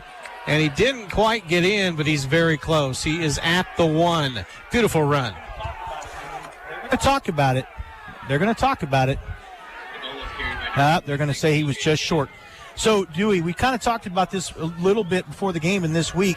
I kind of picked Derby in that Derby-Lawrence game, and I know Jackson did too. Right now, Derby's up 19-6. All right, here we go. Blue Jays setting their offense at the 1-yard line of the Blue Aces. Andrews sets up from the shotgun, the snap. They go DJ. Trying to angle outside, cuts to the end, and is not going to make it in. Oh, I don't know. He is stopped shy at the 1-yard line. But I'll tell you what I love about him is he lowered his shoulder. They tried to spin him around, and he was able to drive forward and get another yard. Well, they had 1 yard, and he still got 1 yard. But they're going to have to try and get it into the end zone, Brian. I think they're going to have to go straight ahead. They can't go outside. We've had some luck getting outside, though. I think they can. He scored 2 of his touchdowns outside, or the first touchdown he scored tonight outside. Andrew walks up toward the line of scrimmage, sets the play, takes the snap. They're going to DJ up the middle, and he is in. Touchdown, Junction City. They're unpiling, and there's the signal. Okay. Straight up the gut to DJ Giddens. He's a tough runner. They had a tough time stopping him. He got about 1.5 yards. Well, that's you all called he needed. it. You called it, Dewey. Go up the middle, and that's exactly what they did. So good call, Dewey. Aiden Field comes on to kick the extra point. Trey Goggins will hold. 11:36 to go in the first half. 2014 Blue Jays jump on top. Trying to get everybody set on the line of scrimmage. There's the snap. Ball's down. Pick is blocked. They got a lot of people. East is trying to run it back. You can't do that in high school. And we'll take a 30-second break. We'll be back right after this. Baby boomers, are you fit for everyday life? Whatever you dream of doing, it will require functional abilities. My name is Jimmy Parker, and my passion is working with senior adults to build strength, endurance, flexibility, and functional fitness. I teach yoga, strength training, and even offer one-on-one sessions. I know the importance of staying healthy and safe in these times, so I take extra precautions to ensure safety for all. Classes are socially distanced, and I always have your best interest in mind. Call or text Jimmy Parker Fitness to set up your free consultation at 375-6649. We're back at the Central National Bank press box. The Blue Jays got 6 on the run by DJ Giddens. Extra point try blocked. And Junction City will get set to kick off, leading 20-14. Now you want a defensive stand right here, Brian. You do. You definitely do. Yeah, unfortunately, they got great penetration. There were 3 guys in the backfield right there as the kick was being made. So Junction City tees it up at the 40-yard line, center of the field this time. There's a signal from the official. The whistle blows, and Aiden Field angles the kick toward the right near side. Going to be caught down at the 20. Dropped by Wichita East, but they get back on it at the 27. Boy, they're having a time catching the football. That time the drop by Justin Bell. And Junction City had pretty good coverage downfield. Well, that's worked twice. And I said 17, it's the 27. Excuse me. Yeah, so that's worked twice for them now, though, where they've kind of bobbled that or fumbled it or bounced, and they weren't able to get it. And so the Blue Jays now, 2 of the 3 times, have been able to get them to do that. And so Wichita East will now start at their 27-yard line. All right, Junction City brings out the defense.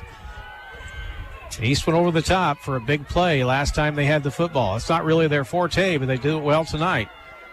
Junction City crowding the defensive front. There's the snap. Quarterback hands off running game in the backfield. No gain, really, maybe a foot or 2 for Jamarian Nelson. He's their go-to back. Little guy, but very fast. Well, run blitz right there. Just looking to see who blitzed for the Blue Jays. They blitzed Siddiqui, and also trying to see. I know Siddiqui they blitzed on that, but Blue Jays catching them. They're doing some run blitzing right now, putting pressure on that line. They've seen this offense a lot this year, this style of offense, this zone read type offense. Second down coming up for the Blue Aces. Dalen Jones in the backfield by himself. Now stands up, looks over at the sideline at his coaching staff. Now this is the quads, the diamond, where they line up 4 receivers. They do some stacking of their receivers. There's the snap. Jones to throw, looking right over the middle. Throws the pass too low for the intended receiver. And that's down at about the 45. The intended receiver was A.J. King, the man that went out with a minor injury about 4 plays ago. It'll be third down. The Blue Jays were ready for that. They knew what was going to happen. He tried to cut underneath. The Blue Jays were in a deep cover 3 that time, a very deep cover 3, to try and take away the deep play. And so they had 3 guys deep, about 15 to 20 yards deep, and they took that play away. The quads on the left side, a lot of times they'll run a little screen to that guy. What that is a diamond formation with your receivers with 4 guys. Interesting huddle up for Wichita East. The entire offensive line's in place and ready, and all the backs and receivers are 5-6 yards off the line of scrimmage in a huddle. Now they call a timeout. We'll keep it here, and we'll tell you that Valor Automotive, City Cycle Sales, Andrews & Associates, Rex's Auto Sales, Handy's Convenience Stores, and Foot Locker sponsor Blue Jay football. Coming up at halftime tonight, former athletic and activities director and coach for Junction City High School, Jim Pendarvis, will be a guest in our booth. He has seen a lot of football over the years, and interesting to talk to him, Brian. Yeah, it is, and he's always great to talk to, and of course, Coach Pendarvis, or Mr. Pendarvis, he was a principal when I was in high school, and had been a coach under Al Simpler, and was FCA representative for Junction City High School, and so a good guy, always fun to talk to, and very knowledgeable, Dewey, and he's going to be a big help when we try and get this Hall of Fame thing going at the high school, because he's very knowledgeable, and he knows a lot of things about Junction City High School, Blue Jay Sports, he stays in touch with a lot of the alumni, and so he knows a lot of people. Here we go, third down long for the Blue Aces. Football resting at their 27-yard line. Trips left on the near side. Jones wants to throw. Looking that way. Over the middle. Throws a pass. Caught. And it's a first down catch across the 40, 50, into Blue Jay territory. Camarion Hart came across the middle of the formation and just outran the defense. So the Blue Jays are playing awfully deep with their secondary. And, again, they're throwing some underneath stuff. One of the things I like about this East team, though, and this is really good coaching by their coaches, their receivers block very well downfield. Dewey, 26-6. Derby is up over Lawrence. First and 10. Waiting on the snap. Jones barked a count, then stood up, looked over at his coach from the 46 of Junction City. Back to throw, dumps a pass out left flat, and it's caught. Ball's fumbled. Blue Jays have got it. The ball was caught by Kikoi Patterson. It bounced once after he went down. They're going to talk about whether it was a catch or not. It definitely was a catch, though. He took 2 steps. That's a fumble. The Blue Jays should get the football. The officials they're arguing about it right now. You can see the 2 back guys trying to decide whether it was a catch or not. That should be ruled a catch. He caught the football at about the 47 of Junction City, tried to go right, and the ball squirted out. Looked like he had possession. They're going to come over and talk to the teams. They say incomplete pass. That looks really bad. That's terrible. All right, here we go. It'll be second down 10. Of course, we're going to say it is. I'll be honest with you. Second down 10 for the Blue Aces, or for Wichita East at the Junction City 47. Go ahead, Brian. I was just going to say, that's the thing, though. We're going to think it is. But those guys, they're good, experienced officials, and so if they didn't think he possessed the ball long enough, we'll go with that. All right, second down. That diamond formation, 4 receivers, wide left. Back to throw, the quarterback rush, flushed out of the pocket this time, throws it deep down the right sideline, and it's intercepted by Junction City back at the 2. Got to run back, and it's going to go maybe to the 3. That's okay, though. I'll tell you what was scary about that. They need to get that broken up so there's no personal fouls there. Yeah, you got a tough tackle by Wichita East. Some of the players converging on that area at about the Blue Jay 2 and 3 yard line. Junction City does have the football. So what happened there? They said what they're doing. They want to make sure East wanted to get a safety. They don't get it. The Blue Jays are going to come out to about the 3. So his momentum carried him back. He caught the ball and was trying to get around a guy. So it could have been a safety because I saw Javon stepping back and he got back. He actually took 2 steps back into the end zone. They almost had him tackled, but he got out of it, thank goodness, to the 3 yard line. Now the Blue Jays need to be careful here, though. They don't want to give up a safety. 20-14, Junction City on top. 10:24 remaining in the first half. Andrew's going to line up a quarterback in the backfield about 4 yards deep. Has DJ back there with him. There's the snap. Corey's going to throw out of the end zone. Throwing deep up the near side of the field at the 35. It's caught. Oh, it's ripped away and intercepted. Oh, my gosh. Picked up at the 40. Now here comes East on the run back. At the 15-yard line, going angling right. 1 man to beat. And Junction City will get a tackle at the 4 yard line. The pass picked off by Kikoi Patterson.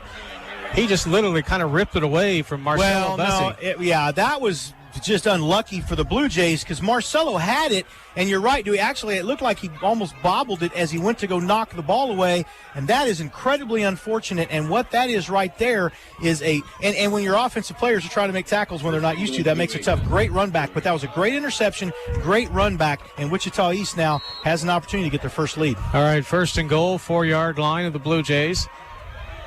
Dalen Jones now stands up. Looks at his side. Now he's ready again. Flanked by 1 running back on the left. They're going to rush it. And they're going to get it inside the 2 down to about the 1 with Jamarian Nelson. About a 3 yard gain. So, Dewey, I'm going to tell you what I'm seeing. You know, we talked about this. It's the first cold night. The football's a little more slick. You're seeing some guys not getting a handle on the football. How often does Russell drop a pass? The ball's slick. It's cool. These guys aren't used to that. All right, here we go. Second down goal. Quarterback rushing himself off the left side. Going to be hit. Drop for a big bounce back at the 15 yard line. That's huge. That was O'Connor. Corey O'Connor has been a beast at linebacker for the Blue Jays at that outside linebacker position, and he just made a great play right there. He was pushed back to the 15 on the tackle, but the forward progress being stopped at the 10. It'll be third down goal for the Blue Aces. 1 receiver wide right. They'll have 3 trips left on the near side. Dalen Jones, the senior quarterback, puts one in motion, and a penalty flag is thrown in the offensive backfield. Illegal procedure, Blue Aces. So the Blue Jays will get that 5 yards back anyway. 3rd and goal from the 15-yard line. So the Blue Jays need to watch this because a pass play, they will try something underneath and see if they can get those receivers to block. Now the Blue Jays going with a little faster group. They're going to put McConnell back in there at outside linebacker and probably go with more of a cover 6 here and watch for that pass play. Diego Figueroa Ison comes on for the Blue Jay defense. Trips left on the near side, 3 wideouts, and we get a whistle and a timeout down on the field. We'll keep it here with the score 20-14 in favor of Junction City. 8:54 to go. What do you do here if you're Wichita East? Well, like I said, I mean, they've got some good blocking downfield with their receivers. They can run one of those quad plays, run some kind of a screen, try something over the middle. The Blue Jays have been in a bend, don't break after they got burned deep earlier on that second touchdown. And so the one thing is that the inside the red zone here, the Blue Jays are going to have to, they can't give them that much of a cushion. And so I look for them to maybe try and do something underneath, maybe some type of a play action, maybe do something where they get it outside, some type of screen or something, and see if they can get some good blocking and weave their way into the end zone, because they have had some good open field running. Of course, the Blue Jays at times tonight not making some good open field tackles. We saw Corey O'Connor make a great open field tackle a little bit ago. But you're right, Dewey. Right here, Wichita East has an opportunity to take the lead for the first time. All right, now they have 3rd down goal from the Blue Jay 15-yard line, so they have to have a big play to put it in the end zone. Dalen Jones went over, his entire offense went over and talked to the head coach for the Blue Aces. We're ready to go. Same formation, 3 receivers wide left, 1 on the far side. Jones looking at the center, who now bends over the football. Blue Jays spread their defense pretty wide on this play. Jones to throw, and again, a penalty flag. Illegal procedure on the Blue Aces. They don't know what they're doing in this formation. Well, I don't know if it's as much that as they're just very anxious. Again, they see that they have an opportunity to take the lead for the first time. It's a little bit of that undisciplined stuff, Dewey. They played in the Wichita City League where, they won a lot of their games by incredibly large margins, 40, 50 points, with the exception of the Heights game and then the Manhattan game and the Northwest game. And so they get these tight games. The Blue Jays have had some tight games too, and they've had several tight games, and it's just going to be which team keeps their composure. 3rd down from the 20-yard line, 3rd and goal. Tight trips. 1 in motion to the near side.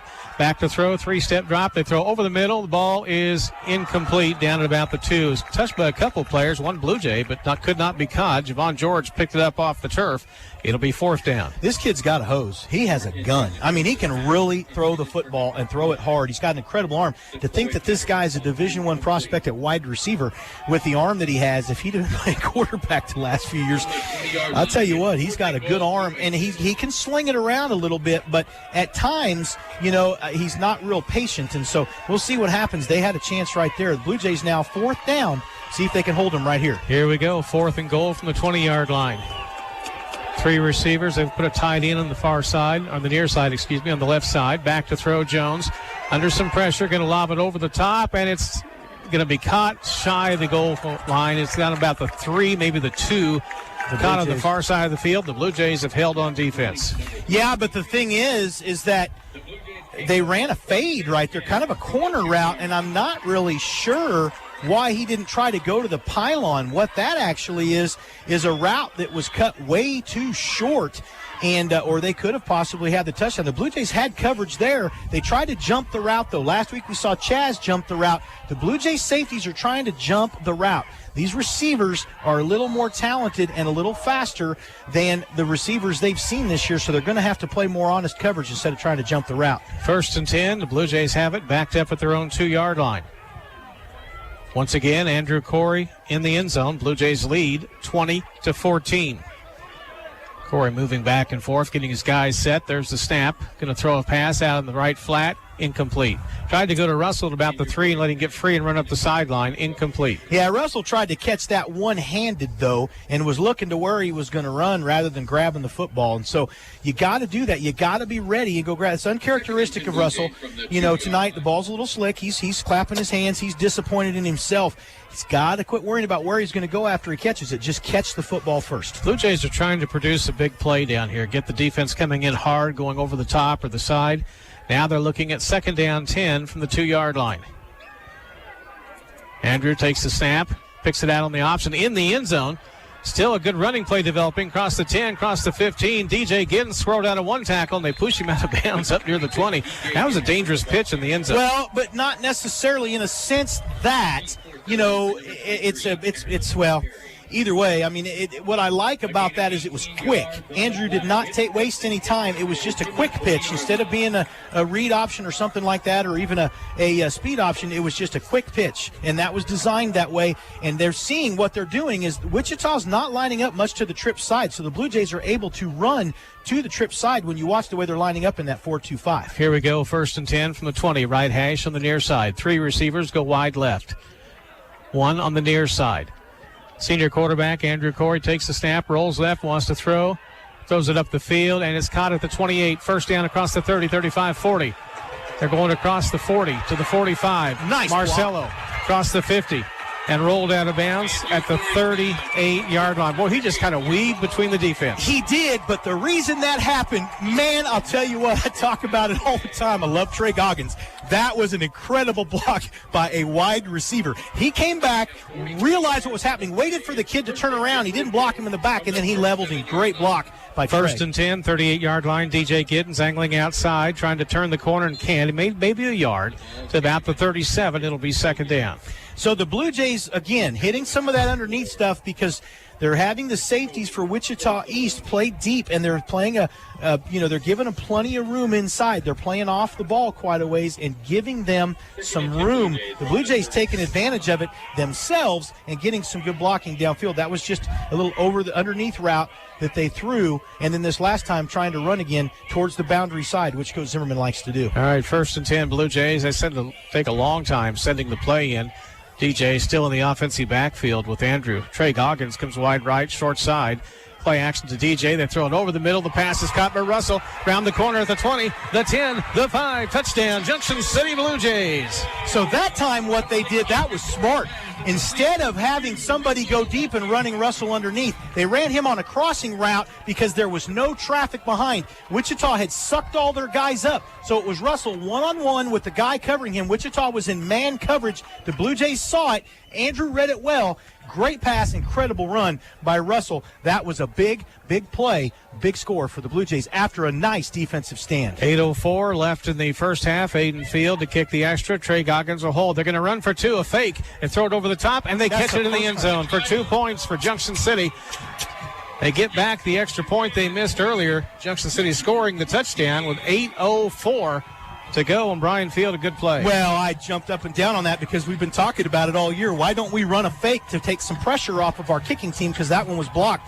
First one has been blocked since West, but the extra point team had made 30 of their last 32 and 25 in a row, and then they get that block on that last one. That is how you keep a team honest. Let them rush in. Okay, what we're going to do is have a former quarterback, by the way, Trey Goggins, take the snap, step up, and just toss it into the end zone. There was nobody around, and that worked great. Blue Jays big 2-point conversion now to get those points back. It's 28-14. All right, speaking of who caught the football, another quarterback, the backup for the Blue Jays, David Rowell, caught the ball in the end zone. He's the number 2 quarterback. Good hands. They made that play look good. Well, and they made some changes in the blocking when they were having some issues back against Washington, some of those where they weren't getting the best protection at times, and so they made some changes. But now, right there, you could see some different guys, and they're wondering what was going to happen. Here we go. Junction City will kick off from the 40.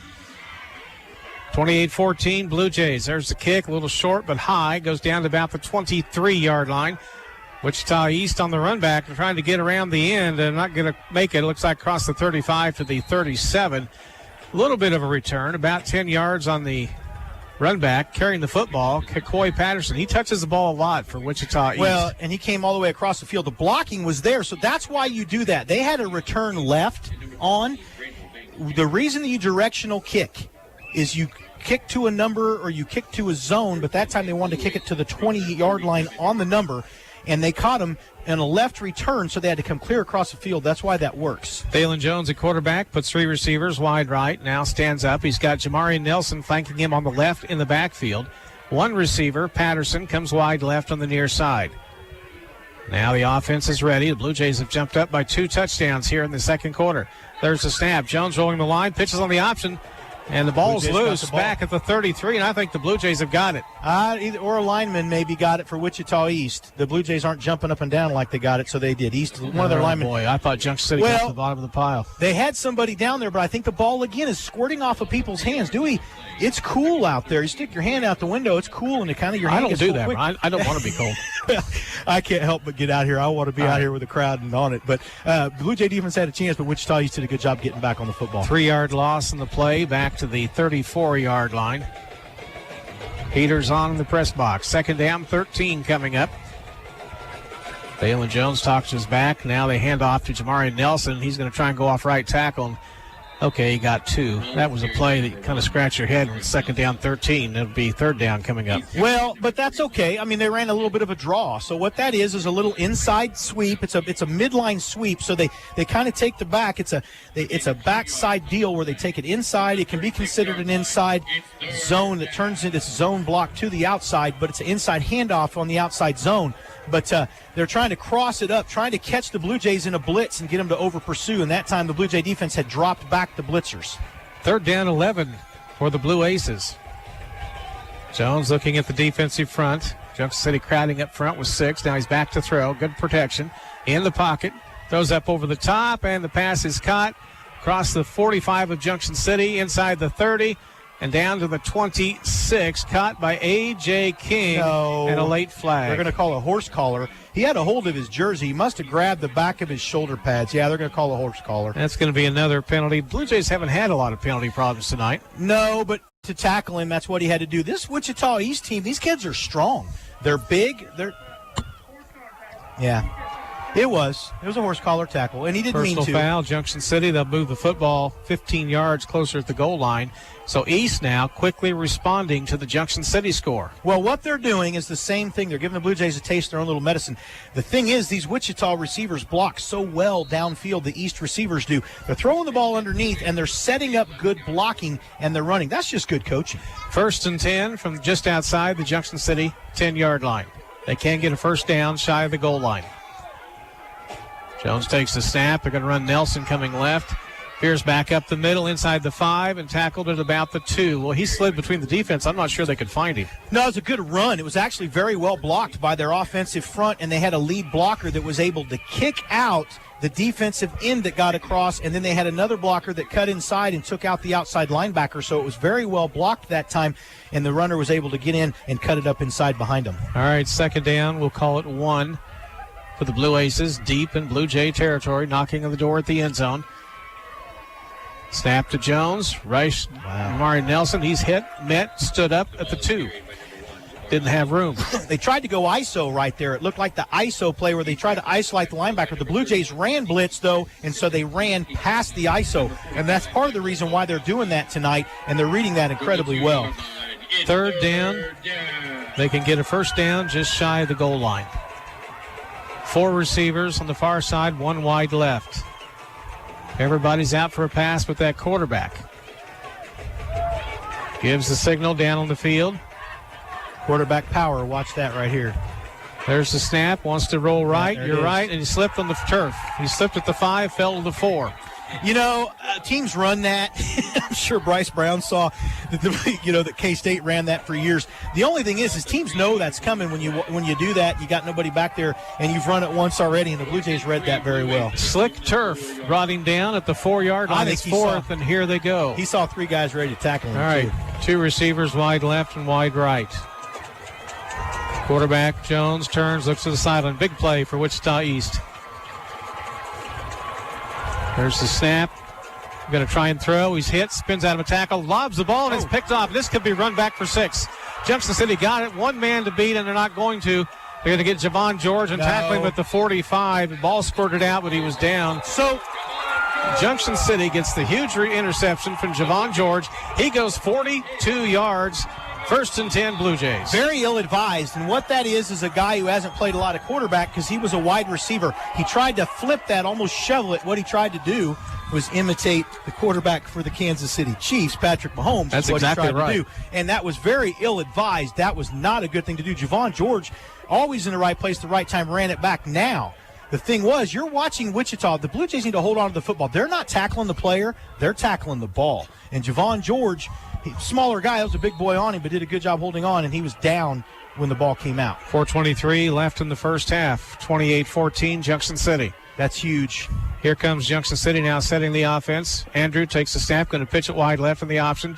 Giddens breaks a tackle, tries to break a tackle in the backfield, and he's dropped for a loss back at the 45. They grabbed him by the jersey and swung him around. Well, they read the speed option very well right there. Here's the thing, though. The Blue Jay defense twice now has stopped East from scoring inside of the 10-yard line. That's huge. In fact, inside the 5-yard line. So twice now the Blue Jays have done that. That is big. The Blue Jay defense coming up big here in the second quarter. But the Blue Jays, would be nice to see them get a score right here and see if they can go up by 3 touchdowns. Second down 14 from the 45-yard line of Junction City. Blue Jays set their offense. Trips right. 3 receivers come this side. Play action for Andrew. Wants to throw. Tops it down the side of the field, and it'll be easily picked off at the 20-yard line of the East Blue Aces. They're bringing it back across the 30, 35, 40. Kakoy Patterson goes through 4 tacklers into Blue Jay territory. Down to the 33 and finally ripped down. Finally, Junction City got him down. Marcelo Bussey made the stop, but he ran through a bunch of Blue Jays. Well, what happened right there, I want to go back to the pass, though, because uncharacteristic of Andrew, I think that was a misread. It was one of those choice routes, and at the same time as Marcelo was trying to come in, there was contact made between he and the defender. No pass interference, just some contact to keep him from getting to where the ball was, and so Marcelo wasn't where Andrew thought he was going to be when he let go of the football. Now, the Blue Jays, that's the thing about your offensive guys trying to make tackles when they don't play defense. That's what that looks like, but good blocking, too. Here we go, 3:26 remaining in the first half. Now East has a chance to close the gap. Blue Jays up by 2 touchdowns, 28-14. Blue Jay defense needs to stand strong like they have here in this second quarter. They've had 2 red zone stands, and my goodness, mistakes, and mistakes by both teams here. But that's because both of these defenses are good, Dewey. Here we go, 33-yard line of Junction City. Quarterback Jones takes the snap. Short drop in the pocket. Looking. Throws over the left side. Completes the pass at the 25. 20. Inside the 15.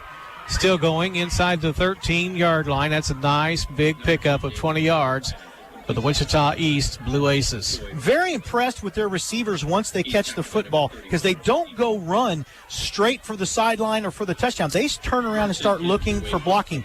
I watched them on film. I talked about this for the game, how well their receivers block downfield. A.J. King caught the ball, limped off the field. 1st and 10, Blue Jay 13. They rush Nelson. Oh, he's tripped up at the 10. Rolls forward. We'll see where they mark it just right about the 10-yard lines where they say they got the football to. That was Jamarian Nelson. Joseph Vincent didn't just take out the center on that play. He took out the runner, too. That kid is on a mission tonight, isn't he? 2nd down 7. Nelson again off right tackle at the 5. Spins forward, and he's in the end zone. Touchdown. 10-yard run for Jamarian Nelson. 2:39 to go in the first half. And every time Junction City's made a mistake, East has come back and made them pay. They have, but they've also, the Blue Jays have not been able to capitalize on some of the mistakes by East, which is uncharacteristic of this Blue Jay team. But I'm going to tell you, Dewey, that's okay, because the Blue Jays defense is doing a good job, and they're seeing some things. The coaches will go in and make some adjustments at halftime. Very few coaches out-coach Coach Zimmerman at halftime. And so we'll see what happens. But the Blue Jay defense, it's okay. It was bound to happen, because you can't have, it's really tough when they're in your red zone and to try and stop them 3 times. All right, they're going for 2. The quarterback sets. Nobody out wide left. They're going to try and roll right. Jones wants to pass. Stiff arms the defender. Turns upfield at the 5. Dives for the end zone. Did he get in? No. Junction City has held on the 2-point conversion. 28-20 Blue Jays. Central National Bank, Keating Chiropractic, Junction City Abstract and Title, Cardinal Insurance, and Conza Prairie Community Health Center support Junction City Blue Jay football. Coming up at halftime tonight, we'll be talking with former Athletic and Activities Director at JCHS, former coach Jim Pendarvis, on the Junction City Abstract and Title halftime show. And Brian, they got a little time to work with here at the end of the half. They do. The Blue Jays have an opportunity to score again. I want to mention, though, I was just going to say before you mentioned that you're going to be talking to him, he's been standing in here behind us. He's known by many things. He's known as Mr. Pendarvis, Mr. P, Coach Pendarvis, Jim. He's known by a lot of different things, loved by all. Standing here in the press box with us, enjoying this football game. Pretty good game so far tonight, hasn't it been? Jim's always smart. He knows where the heat's at. All right, Junction City will receive the kickoff.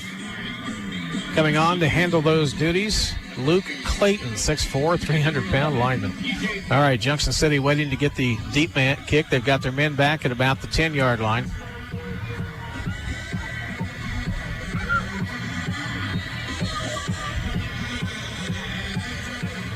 Everybody set. The Blue Jays, 5 up men at their 45-yard line. Here comes the kick. Angled toward the deep side, far side of the field, caught back at the 13. T.J. Jones rushing back up the sideline. He's almost ready to break it across the 40. Had a couple guys to outrun. He couldn't do it. They had the angle on him. Now the penalty flag on the far side after the play comes to an end. It'll be some sort of personal foul, sportsmanlike conduct over on the far sideline. Well, I hope it's not on us because we were over there trying to get our player away from that east sideline, so we'll see what happens. They're going to talk about it. Looks like the way they're going to do this is it's on Junction City maybe. It looks like they're going to back up the Blue Jays. I hope not. Junction City kids got out of that sideline in a hurry and ran back over. We'll see what they mark off here. Well, it's one of those things, though. Here comes They're going to talk about it. Maybe it's going to be offsetting. Now, they look like they're going to back up the Blue Jays. Junction City heading out on the field with the offense. No signal yet from the officials on the penalty. They're getting it right. They're talking. Either that or they've waved it off. I don't know. Here comes the announcement. Personal foul out of bounds on Wichita East. 15-yard penalty. That's going to take that football from the 44 to the 41 of the Blue Aces. Junction City, as you know, can score in a hurry. They've got 2:33 left in the first half. Blue Jays can't get greedy here, though. They've gotten greedy at times the last couple of weeks, trying to get everything on one play. Just run your offense. They had a 14-play drive earlier. They got 2.5 minutes. They got plenty of time. Here we go. 4 receivers out on the play for Andrew. Stops, throws to the near side. Pass is knocked away from Russell. Pretty good pass defense by the Blue Aces. It was great pass defense that time by them. And I think, if I'm not mistaken, it was number 13. No, there is no. That would have been. That would have been Royal Johnson because he's a defensive end. I'm not sure. We're having a hard time reading those numbers. Like you said, Dewey, gray numbers on white jerseys. All right, 2nd down, 10 for the Blue Jays. 41-yard line of the Blue Aces. They have some good defensive backs, though. They really Junction do. City leads 28-20. Again, 4 receivers out on the play, 3 to the near side. The snap to Andrew. Rolls right. Going to be hit, wrapped up, and sacked at the 47. 6-yard loss. So that's only the second sack in like 6 weeks, and so unusual. But what that was that's not the fault of the the offensive line. That was a coverage sack. Everybody was covered. Andrew usually gets rid of the ball at 1.5 to seconds or less, and right there, it just was it was good coverage downfield. We call that a coverage sack. Andrew didn't have anywhere to go with the football, and instead of rolling out, they kept him in the pocket, which we don't do that a lot. And so when you're in that situation, it puts a lot of pressure on your offensive line. But the offensive line has been outstanding this year. Blue Jays take a timeout right now. Remaining in the first half, 1 minute, 56 seconds. The football for Junction City back at their 47. It'll be 3rd down, 16. With their passing attack, Brian, they can wipe that out in a hurry. Well, yeah, but they get their plays in big chunks of yardage. But the one thing about the Blue Jay defense tonight, they've done some bending and not breaking, but they've been able to do a good job against the run. What they've tried to do, they're going to put pressure on the run game with their front 7, and they're keeping guys back in coverage, whether it's a cover 3 or a cover 2 with some pressure on the outside from the corners. But the Blue Jays are trying to keep the big play in front of them and trying to stop the big pass play in front of them, and they're trying to snuff the run, which you can tell that's what the strategy is. And so far, it's worked okay. But you're right, Dewey. You don't want to give Wichita East the ball here with plenty of time if you don't have to. All right, Junction City had led 28-14. Blue Aces came back, made it 28-20. Wichita East does not kick extra points, and that may end up being a difference in this ball game. I would love to see the Blue Jays just take their time, run a sweep here or something. They don't necessarily even have to try to throw a football downfield, but they needed to get that running game going again. 3rd down, trips left, 1 receiver. Marcelo Bussey, wide right to the near side. No tight end in the ball game. DJ in the backfield with Russell to block. Russell rolls right, looking for Marcelo, and it's knocked down. Defensive back reaching around behind him, knocking the ball away, incomplete. And now it's 4th down. Junction City will have to punt with 1:53 to go here in the third quarter. A.J. King, so they've got some of their offensive guys back there playing in that secondary, and Dewey, what they've done, they've also gone, we see that what they do is they run a lot of nickel type stuff when they run this 4-2-5. They got the 6 guys, so it's actually a dime, but they run it more like a nickel. But what that means is they'll get 5 guys deep sometimes, and they've brought a couple of their wide receivers over to try and help this, and that was a great play right there by A.J. King knocking the ball away. DJ Giddens waiting to punt, standing back at his 41-yard line. 1:53 left in the first half. Snap to DJ, gets it away, straight up. Goes a short distance, but it's high. Bouncing at the 31, takes a Blue Jay bounce, but not too far. They'll down it at the 27-yard line. Nate Green getting there to catch the football. So decent field position for Wichita East. The clock showing 1:43 remaining in the second quarter. Almost didn't get that punt away. He took a long time, took an extra step before he kicked it. All right, here we go. Defense coming on for Junction City. East has been trying the big play the whole first half. Brian, that's what's been surprising about them. They have thrown the ball. Well, yeah, but they do throw the ball, and they've got a good quarterback. And this kid, Division I wide receiver, throwing the football. We've seen how great his arm is. But they're doing, like I said, their receivers are very good at running and looking for blocking after they catch it. Blue Jays have 3 down linemen. Here comes an official in from the side, and Junction City has taken another timeout. Coming up after the ball game tonight, we'll hear from head coach Randall Zimmerman about this one. Hopefully for the Blue Jays, they're moving on in the playoffs to the semifinal round next week. But right now they've got a 28-20 lead on this Blue Aces football team. And, Brian, I think it's going to be an exciting second half. I really do. I you know what? I hope that here's what I think. I think a couple things might happen. You know, we've seen the adjustments that Coach Zimmerman makes at halftime. I think that they're going to go in and make some big adjustments and come out and attack and do some different things, kind of change some things up, even defensively. That Lawrence Free State game was one of the best defensive adjustments that I've seen in a long time by a Coach Zimmerman team. They came out and put pressure on, and since then they've been putting a lot of pressure on. They've got some of their personnel figured out. But, you know, they'll make some adjustments. But I think in the end, you know, we'll just see how well can this Wichita East defense contain the Blue Jay offense. Here we go, 1st and 10 for the Blue Aces. Their 27-yard line. From the shotgun set, Dalen Jones drops back deep to throw back at the 16. Goes way deep over the top.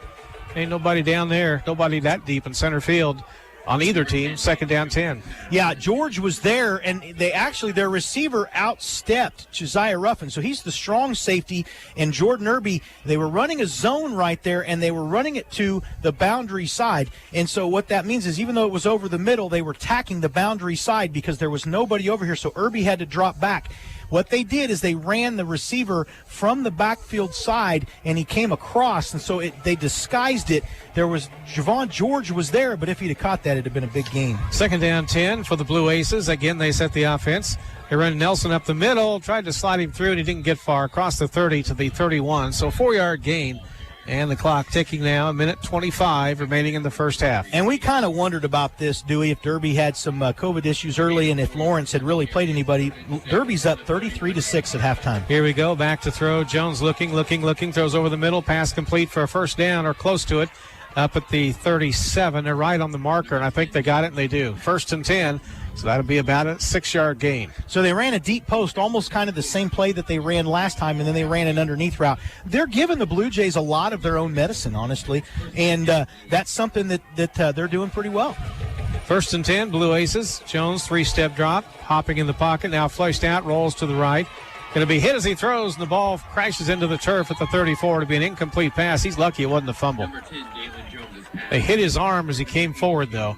Good 2nd pressure. down 10. That time Elijah Clark-Boyd was in there, Joseph Vincent again. And so this Blue Jay defensive front is really, I'm surprised. And we talked about this. If there's a weakness on this Wichita East team, I thought maybe it might be that offensive line a little bit. The Blue Jays getting good penetration, but they're giving Wichita East offensive line is giving them just enough time to at least get a read. And this quarterback's pretty good at being mobile for not playing there a lot. 2nd down 10, 37-yard line of the Blue Aces. Right now, 54 seconds left in the second quarter. Jones to throw, dumps a little screen pass out the right flat. Blue Jays are there to greet it. It'll be a loss. Forward progress should be at about the 35. Had a loss of 2 on the play. They kept the back door closed, didn't let him out. So I want to mention this again because we talked about Corey O'Connor a couple weeks ago. Clock's still running too, Dewey. So third down and 35 seconds left. I think they're going to be okay with the fact that they may just go into the locker room 28-20. Corey O'Connor, just a sophomore, has been on a mission the last 3 weeks.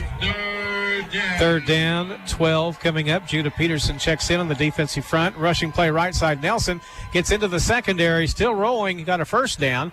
Across the 50 to the Blue Jay 48, but 15.2 seconds left in the half. So that's the Blue Jays just saying, okay, we're going to bend and not break, and they gave him the run underneath because they were looking for maybe making sure they didn't take a shot at the end zone, which is the right thing to do there. But at the same time, somebody called a timeout. East, okay. So, but at the same time, all they did was get them that much closer, and so now the end zone's actually within play here. All right, 48-yard line of Junction City is where it'll be first down and 10 for the Blue Aces. They've shown they can throw that 40, 50-yard pass pretty easily tonight. But that kid's got a great arm. He's got a very strong arm. I mean, watching him on film, it kind of made me nervous because he has a great arm. Not always that accurate with it, but he's got a really good arm. Been an exciting first 2 quarters. At halftime, we'll talk with Jim Pendarvis about Blue Jay football. A lot of history. He's kind of known as the unofficial Blue Jay historian. He's went over the entire offense talking to their head coach, Ane Akpan. Now they head back toward the offensive huddle. The Blue Jays will set the defense, leading the way back onto the field. Elijah Clark Boyd for Junction City. He'll be in the middle, anchoring the center. On the right side, next to him, Diego Figueroa Eisen. Here we go. First and 10, Blue Aces from the shotgun set. Jones to throw, looks right side. Pass is almost intercepted, knocked away, incomplete. Good diving attempt by the Blue Jays over there. Again, that was, I believe that was O'Connor again. He is just, I'll tell you what, Dewey, so assignment sound, just a sophomore. And when you've got guys like that in there, he's been rotating some with Boganowski, or you'll see he and Boganowski in there some together. But the Blue Jays right now are in more of a nickel-type package. They've got their linebackers back in pass coverage because they're making sure that they don't get the deep play. 12.1 seconds remaining in the first half. Second down for the Blue Aces. 4 receivers out. There's the snap. Jones, deep drop back to the 43. Flushed out, rolls to the right, going to throw a short, incomplete pass. Again, nearly intercepted. Yeah. Penalty flag in the offensive backfield. Penalty flag. That was unsportsmanlike. All right, penalty flag in the offensive backfield. There was a late hit after the play. But the flag is actually the hold. So what happened is Elijah Clark Boyd was getting ready to go get the quarterback, and they held him. All right, here comes the defensive change for Junction City. Coming on, Rudy Vargas in the middle of the interior. Now the clock shows 5.7 seconds remaining in the first half. Big 10-yard penalty on East from the spot of the foul. They'll put the ball back at the Junction City, at the Wichita East side, at the 38-yard line. They've got to go to the Blue Jay 38 for a first down. Really just time, Brian, to heave it downfield. Well, and I don't know if they'll do that or if they'll throw something underneath and see if they can get some really good blocking and maybe spring something right here too. 4 receivers come out, 2 left, 2 right. There's a snap. They're going to run Nelson underneath. He falls down intentionally at the 36-yard line, and that will end the first half. He didn't see anything, so he just went down on his back, and the first half comes to a close. Your Blue Jays lead Wichita East 28-20. And we'll come back in just a few moments and start the Junction City Abstract and Title halftime show. City Cycle Sales has North Central Kansas burning up the roads with rides from Harley-Davidson, Kawasaki, Suzuki, and Wolf brand scooters. Check out City Cycle Sales' brand new and pre-owned inventory in their beautiful showroom at 1021 Golden Belt Boulevard in Junction City, or visit online at citycyclesalesinc.com. City Cycle Sales also carries ATVs and UTVs, plus a service and parts department, making it North Central Kansas' only destination for Harley-Davidson, Kawasaki, Suzuki, and Wolf brand scooters. City Cycle Sales in Junction City since 1962. And welcome back. We're at halftime. The Junction City Blue Jays have a 28-20 lead over the Wichita East Blue Aces. And Brian Field, your thoughts on the first half? Well, a couple things. You know, the Blue Jay defense has played very well. They had 2 big red zone stops. Here's the thing. East has done a better job of capitalizing on the Blue Jay mistakes. The Blue Jays have had some opportunities. big turnover on the errant flip, the Patrick Mahomes style thing that the East player tried to do, the quarterback, and Javon George was able to intercept it and run it back. But unfortunately, on the next play, the Blue Jays throw an interception. And so the Blue Jays have been able to, or the East has been able to capitalize on some of the Blue Jay mistakes, but the Blue Jays have not been able to return the favor. Though they're up 28-20, we saw the Blue Jays run a fake extra point, which was really nice because we've been waiting for that all year, take some pressure off that. But the nice thing is, when we saw the trick play where the Blue Jays tried to run the hook and ladder, I'm not a fan of the trick play. So a couple things, but some self-induced things by both teams. But by all rights, the Blue Jays should have at least a couple more touchdowns, and Wichita ought to probably have 3. And so, they've had some penalties, Wichita East has. The Blue Jays, some uncharacteristic mistakes. The Blue Jays were trying to get out of that second quarter without allowing Wichita East to win. They were playing the bend, don't break, putting their secondary back deep, make sure they didn't get burned until they can get in the locker room and make some halftime adjustments. And I guarantee you Coach Z is going to make some good halftime adjustments. Blue Jays lead at halftime by a score of 28-20. We're back with Jim Pendarvis' interview on the Junction City Abstract and Title Halftime Show right after this. You and your family love your home, so you can always trust the KVK family with your heating and air conditioning needs. Serving Central Kansas for over 20 years, KVK wants you to be proactive, not reactive, in keeping your home comfortable. With free estimates for replacement of equipment, KVK is a member of the Better Business Bureau and Dickinson County Economic Development. KVK is here to serve you. Like KVK on Facebook and visit them online at kvkinc.biz. That's kvkinc.biz. KVK, from their family to yours. The quarterback counts on his O-line for protection in the pocket. In Junction City, you can count on Farm Bureau agent Matt Machen to protect your family's blind side no matter what life throws at you. He is there to handle insurance for your auto, home, life, and business. Don't scramble around working with multiple insurance companies. Talk to Farm Bureau agent Matt Machen today and see how he can help protect what matters most. Farm Bureau Life Insurance Company, Farm Bureau Property and Casualty Insurance Company, Western Agricultural Insurance Company. The Blue Jays play here, 107.9 FM and 1420 KJCK. And welcome back to the Junction City Abstract and Title Halftime Show. Our guest tonight, former coach, athletic director, activities director, student, all at Junction City High School, and the unofficial Blue Jay historian. I went way back on that one, by the way. And welcome back. Well, it's good to be back. Always a pleasure to spend some time with you guys up here in the booth. Your assessment of the first 2 quarters. Is this a track meet or a football game? Actually, there's some tremendous speed. It's just a really fast-paced ball game. What do you think second half? What kind of adjustments would you make? You've been in that locker room. Well, first of all, my prediction for the game is 45-42. So I've kind of predicted a high-scoring ball game. We were talking earlier when we were way down there deep. I think ball control and possession keeps their offense off the field. And so I'm always in favor of a sustained drive, eating time, and then having it productive with points on the board. Let's talk about Blue Jay history. That's the real reason I wanted you on. You were here when the first state title was won in 1969, 1972. They played for a state championship, got second, but you've been here for many of the historic moments in the history of this school. Well, after we were talking about being on the halftime show here, I kind of went through the memory bank a little bit, and we've had 5 state championship games, and I have seen all of them so far. The first one was with Bishop Carroll, of course, and I was on the coaching staff there at that time, and one of the things that I remember about that ball game, first of all, was played at K-State in a beautiful autumn afternoon, and before the ball game, I looked over to D. Simpler and to Gus Noble, who was up in the press box, and I said, "We're going to run this kickoff back for the, opening score." Sure enough, what does Alan Hart do? Fields a kickoff and goes all the way back. And they thought, wow, how did he know that? It was just one of those things you sensed. But that was a hard-fought, intense ball game, and we won 20-0 for the first state championship. Alan Hart today lives in Holton, Kansas. Came back for a reunion of his basketball team here about a year ago. Yeah, I haven't seen him for quite a while. But you talk about an athlete. Wow, what an all-around athlete. And you picked the sport, and he could excel in it. He was on 3 state championship teams in 1 year here at Junction City High School, football, basketball, and track. There were some other state title games, too. Right. We ended up in 73 playing Bishop Ward at Bishop Ward, and that was a tough ball game. We just didn't click. I think we were the better ball club. I remember that game very clearly, but we ended up on the 15-7 on the losing side of that one, and I bet if we'd play that one again, I think we'd have beaten them pretty good.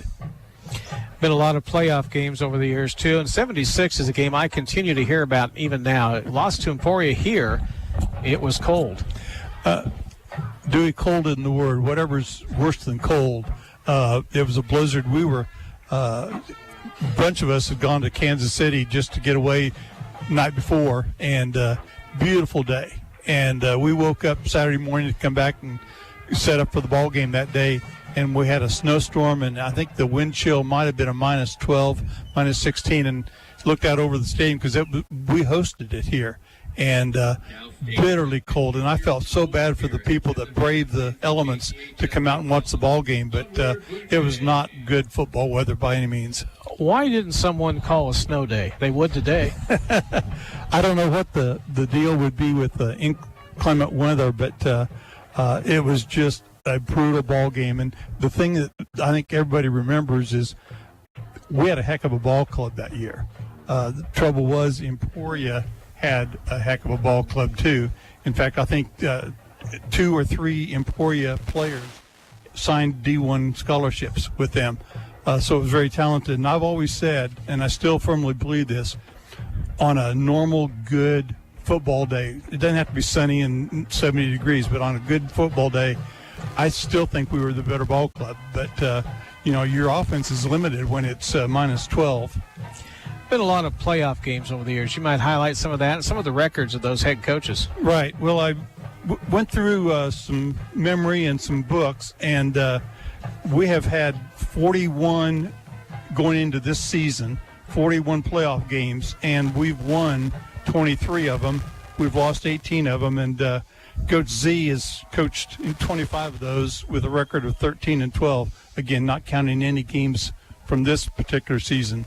Al Simpler had 13 games in playoffs, record of 8-5, and Ron Hill 3 games, and he has a 2-win and 1-loss record. You got a lot of time on your hands, don't you? I'm always looking for things, and the other thing is I'm a bug for numbers. I love stats. I love to look at history and kind of see what the projections are. One of the things I've started looking is, we were scoring a lot of points. So I went back and kind of looked at what was going on, and we've got 6 games that we've scored 51 or more points in a playoff game. And, of course, the most recent one is the 70 points against Rural. And we have held 2 teams in playoff games to 0 points, including Bishop Carroll. That was quite a ball game when we held them to 0 points because they had a high-octane offense. Let's talk about your activity with the school. You're still involved, Hall of Fame, those kind of discussions. Right. We're working. In fact, Brian and I are kind of putting together the Alumni Association. And once we get the Alumni Association in place, then we're going to move towards some of the natural things like a Hall of Fame and some a memento room and those kinds of things. It's long overdue, and because of that, we're going to have a lot of work on our hands. But we are going to have an alumni association and a place to recognize people that have distinguished themselves and will be selected for the Hall of Fame. You like the tag Blue Jay Historian? You've kind of got it unofficially. Yeah, I love it. I to be honest with you, I wish I could remember more than I've forgotten, because it seems like so many things you remember at the time and then you don't use it, so you lose it. But just like us talking about coming on with a halftime show, that prompted me to go back in the books a little bit, and I just love the numbers and the games. And I was going down the 5 state championship games, and I've seen them all. I can visually remember each one of them, the weather conditions. I remember, for example, on a beautiful day in Lawrence, we took it to Lawrence, and they were probably a better ball club, but we went in halftime ahead, and they came out in the second half and made some adjustments and ended up beating us 20-7. But that was a great ball game, and of course that was the class of 86, and a lot of people will remember Rob Smith, for example, as one of the big ends that we went to. Big player, good athlete, good kid here in Junction City. Unfortunately lost his life in the spring of 1987 in an automobile accident. This could be the last game at Simpler. It may be next week. Your thoughts? It's sentimental. You know, driving down from Topeka today, that was one of the thoughts that kept going over and over again. You know, you get used to driving from Topeka now that I'm living there to come to Junction to a ball game. And I thought, I'm still going to be coming to Junction City, but it won't be to Al Simpler Stadium. And you just kind of hoping every week is a win in advance. Well, in this case, it's win, advance, and play at Al Simpler Stadium. And that win, lose, or draw, that's going to end sometime real soon. And we're all going to have to come to grips with the fact that we'll be playing in the new stadium probably next year if everything goes right. And there will be tons of memories left on this field and in this stadium. Not going to cry, are you? No, not at all. I will just enjoy all the memories. Although, if it happens tonight, I might shed a tear because I want us to win so badly tonight so that we can take care of business next week. I hate crying in football. All right, well, thanks for coming by. I appreciate you, man. Oh, do it all the time, anytime. Thank you. You'll be back on, I'm sure. All right. Jim Pendarvis has been our halftime guest. We'll be back right after this. Junction City Abstract and Title Company is your local title insurance and real estate closing agency. Junction City Abstract and Title has been serving Junction City for over 60 years, handling both closing and settlement all under one roof at 807 North Washington Street in Junction City. Junction City Abstract and Title is proud to sponsor Blue Jay Athletics and the athletes as they have worked hard to stay safe during an unprecedented year. Have a great year both on and off the field. Go Blue Jays from Junction City Abstract and Title. Nothing is more important than the health and wellness of your family. So why add the stress of traveling for medical services when in need? Geary Community Hospital's industry-leading physicians and specialists work around the clock to provide quality health care for you and your family close to home. We know how important your family is to you, which is why your family's health is so important to us and why we are your trusted partners throughout your lifelong health care journey. Geary Community Hospital, progressive health care, hometown compassion. Why do you need a trusted choice independent insurance agent? An independent insurance agent represents you first. Hi, this is Brian Field from Cardinal Insurance. Cardinal Insurance is an independent insurance agency who writes insurance through several different insurance companies. We find the right company for you, whether it is insurance on your home, auto, business, boat or RV, or life insurance. Contact our office in Junction City or Manhattan. For more information, go to cardinalinsuranceservices.com.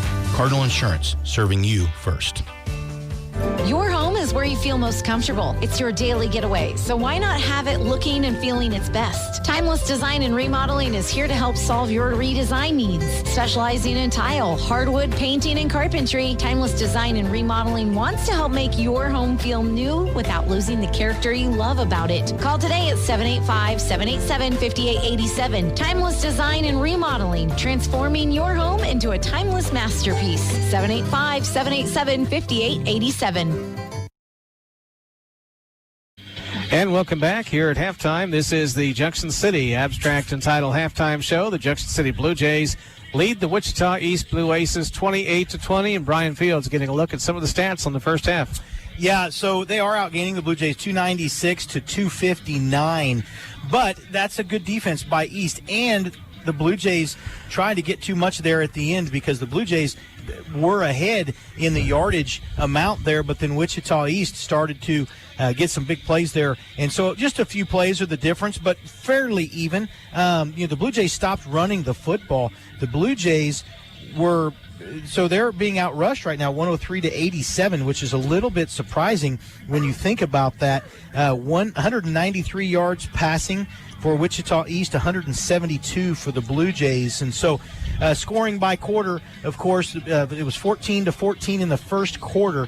And then the Blue Jays outscored Wichita East 14-6 in the second quarter. And so the Blue Jays, their defense had a good defensive stand. I think one of the things that was interesting in the Blue Jays, it's good that they got that first score, because the one thing that was noticeable, and I talked about this after that first drive, it looked like the game was moving awfully fast for Wichita East on that first Blue Jay drive. It didn't take long for them to get the road rust off from that trip and re-engage. And since then, they're pretty fast, and we knew they were, and we knew their defense was very fast. But this is their first road trip of the year outside of Wichita, and so maybe a little lag there that they had from the trip, but that didn't last long, and they have been playing pretty much every play by play with the Blue Jays. Now, the big thing to me, I think, is going to be the adjustments that these two teams make at halftime, because both defenses have had to play the bend, don't break.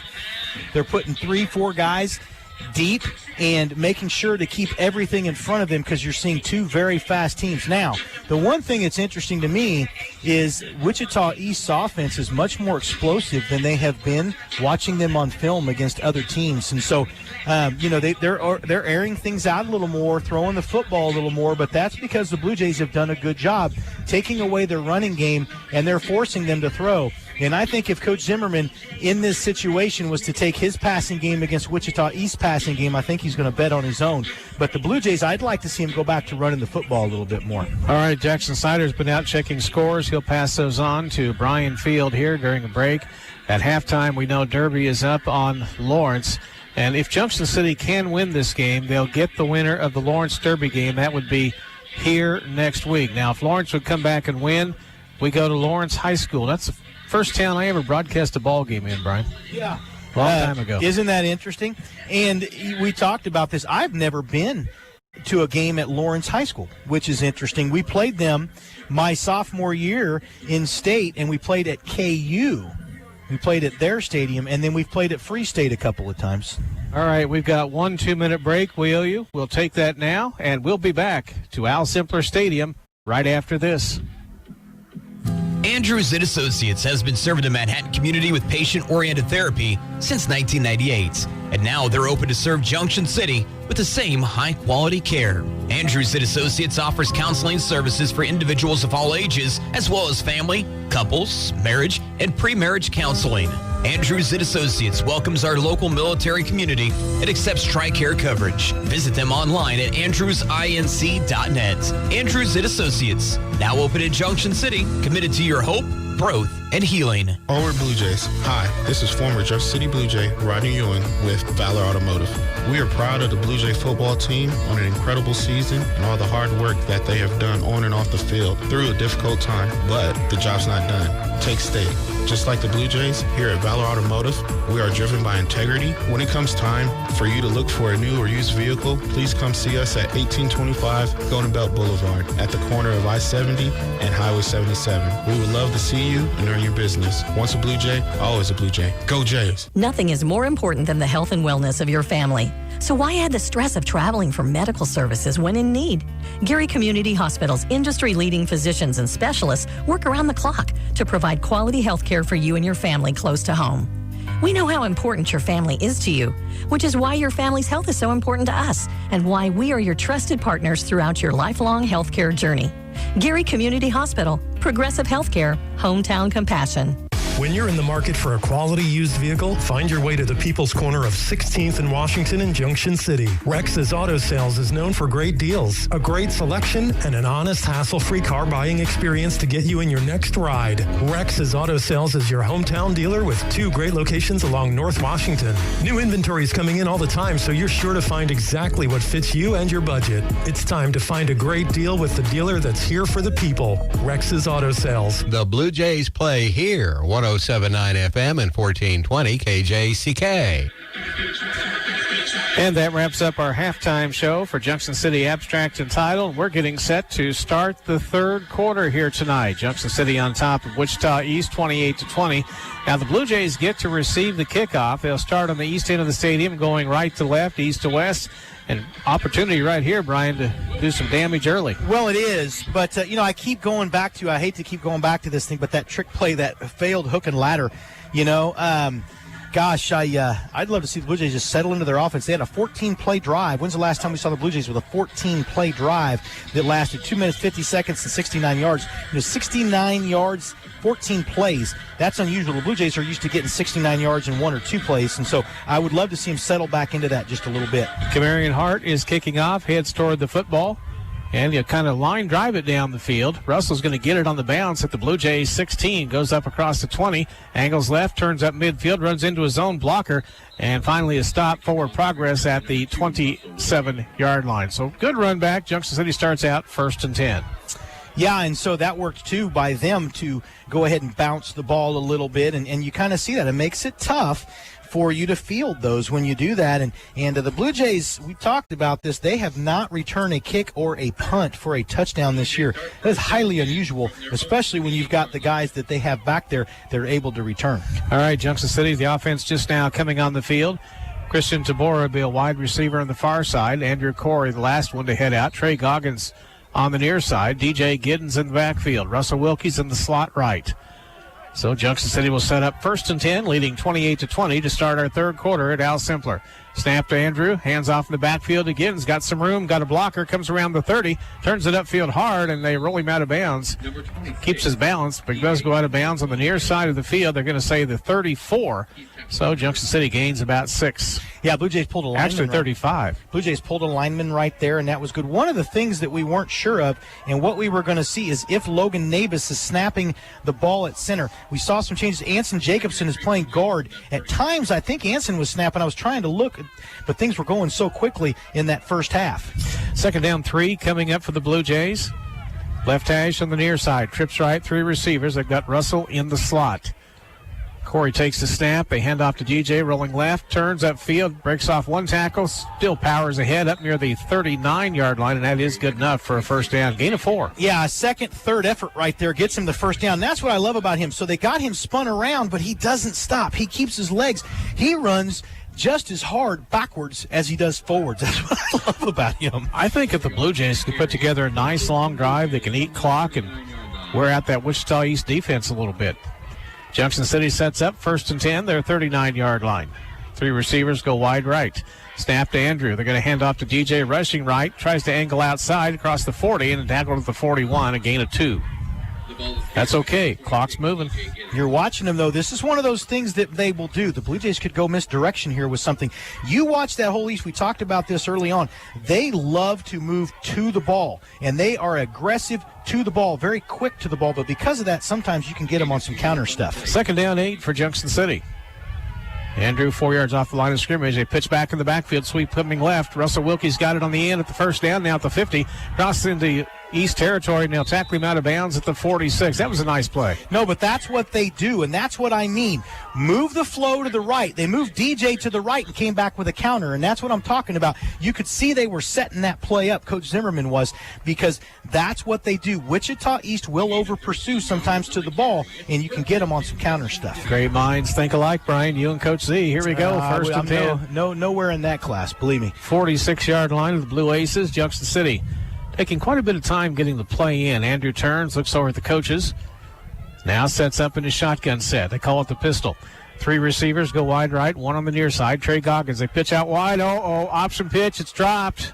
Junction City's got it back with DJ Giddens, and they're going to tackle him for a 1-yard loss. He is lucky to get to that football. Well, he's lucky to get it, but I'm surprised that he grabbed it and took off running with it. But I think he took it from one of the Wichita East guys that was on the football down. I'm kind of surprised that the officials didn't give the ball to Wichita East. I'm going to tell you why. It looked like DJ reached down and grabbed it out of one of the Wichita East guys' hands when he was on the ground already. 2nd down, 11 coming up for the Blue Jays. That option pitch did not work.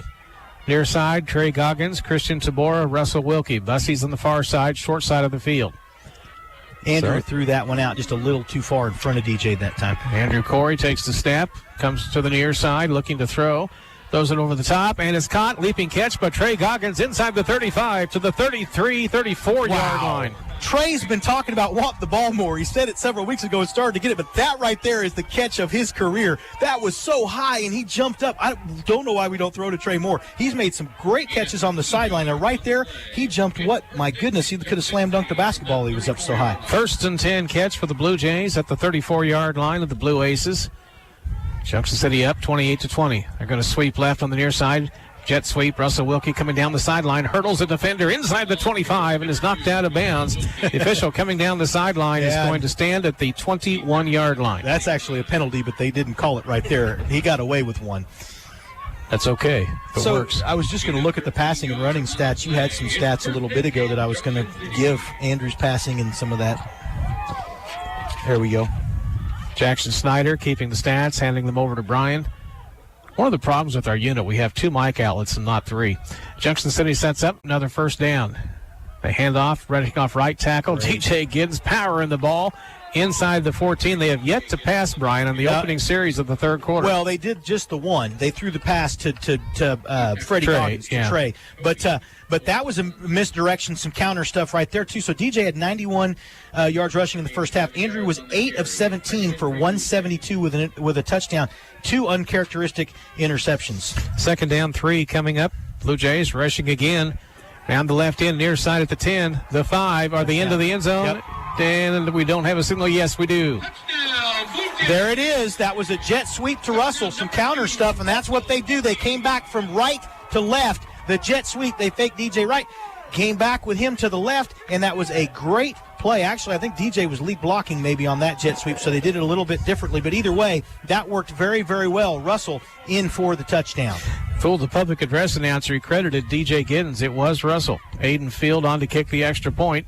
PAT try is up, and it is perfect. We'll take a break here. We'll be back to the Central National Bank press box after this.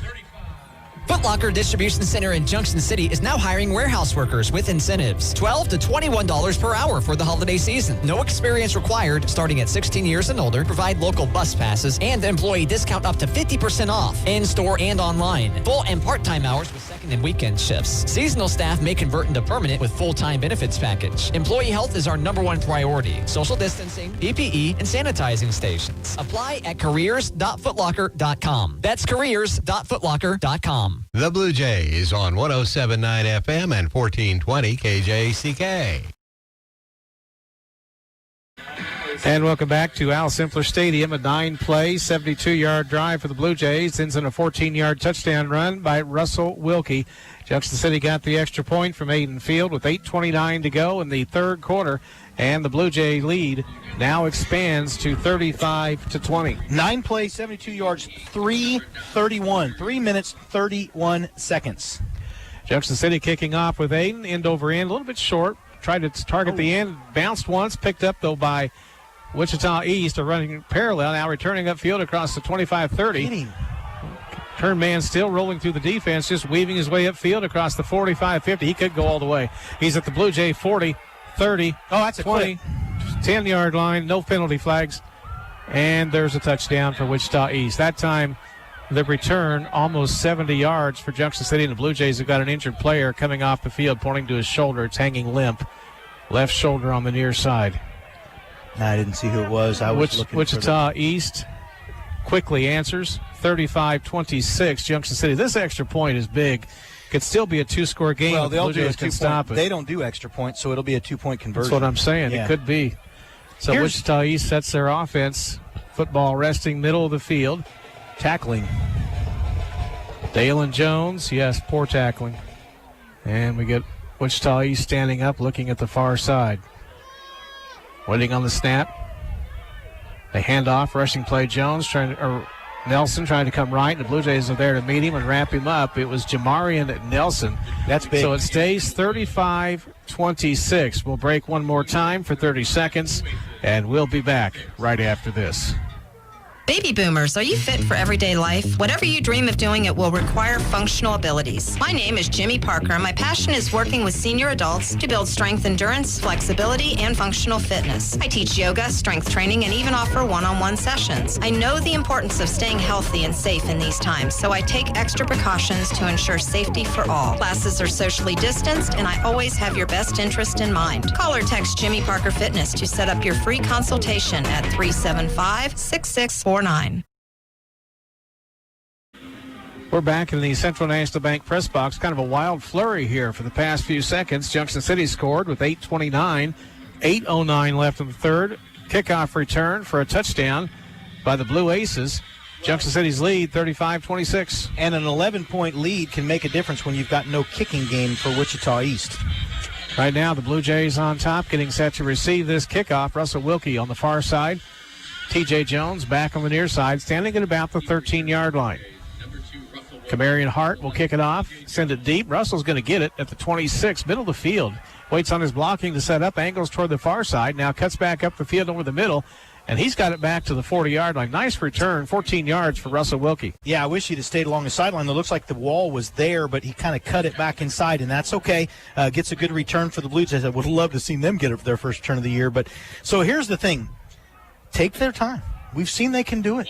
Long, sustained drives. Move the ball on the ground a little bit. Get some passes over the middle, maybe outside a little bit, and see what you can do. But you're right, Dewey. The Blue Jays were able to have done that twice on their first drives. First drive of the game, first drive of this half. All right, here we go. 1st and 10, the ball just across the 40-yard line of Junction City.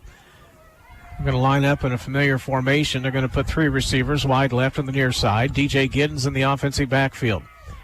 Andrew, the senior, takes the snap, rolls left, throws up over the middle, caught by Marcelo Buss. He had to go behind him to get it, but he catches it across the 50. And it's a first down catch at the 48. Great concentration because it was deflected, and he had to move his hands. It was behind him because it looked like it was deflected, and he did a great job, great concentration grabbing the football right there. 1st and 10, 48-yard line of the Blue Aces. Junction City keeps that football moving upfield. They reverse the formation. They put 3 wide right, Bussy wide left on the near side next to the Blue Jays sideline. Randall Zimmerman giving the signal calls. Now Junction City approaches the line of scrimmage. Corey tells the offensive line what to expect. They snap it back to Andrew. Rolls right. Under some pressure, trying to get out of a sack, and he's knocked back down. Forward progress will be at the 47, a loss of 5. Second time tonight he's been sacked.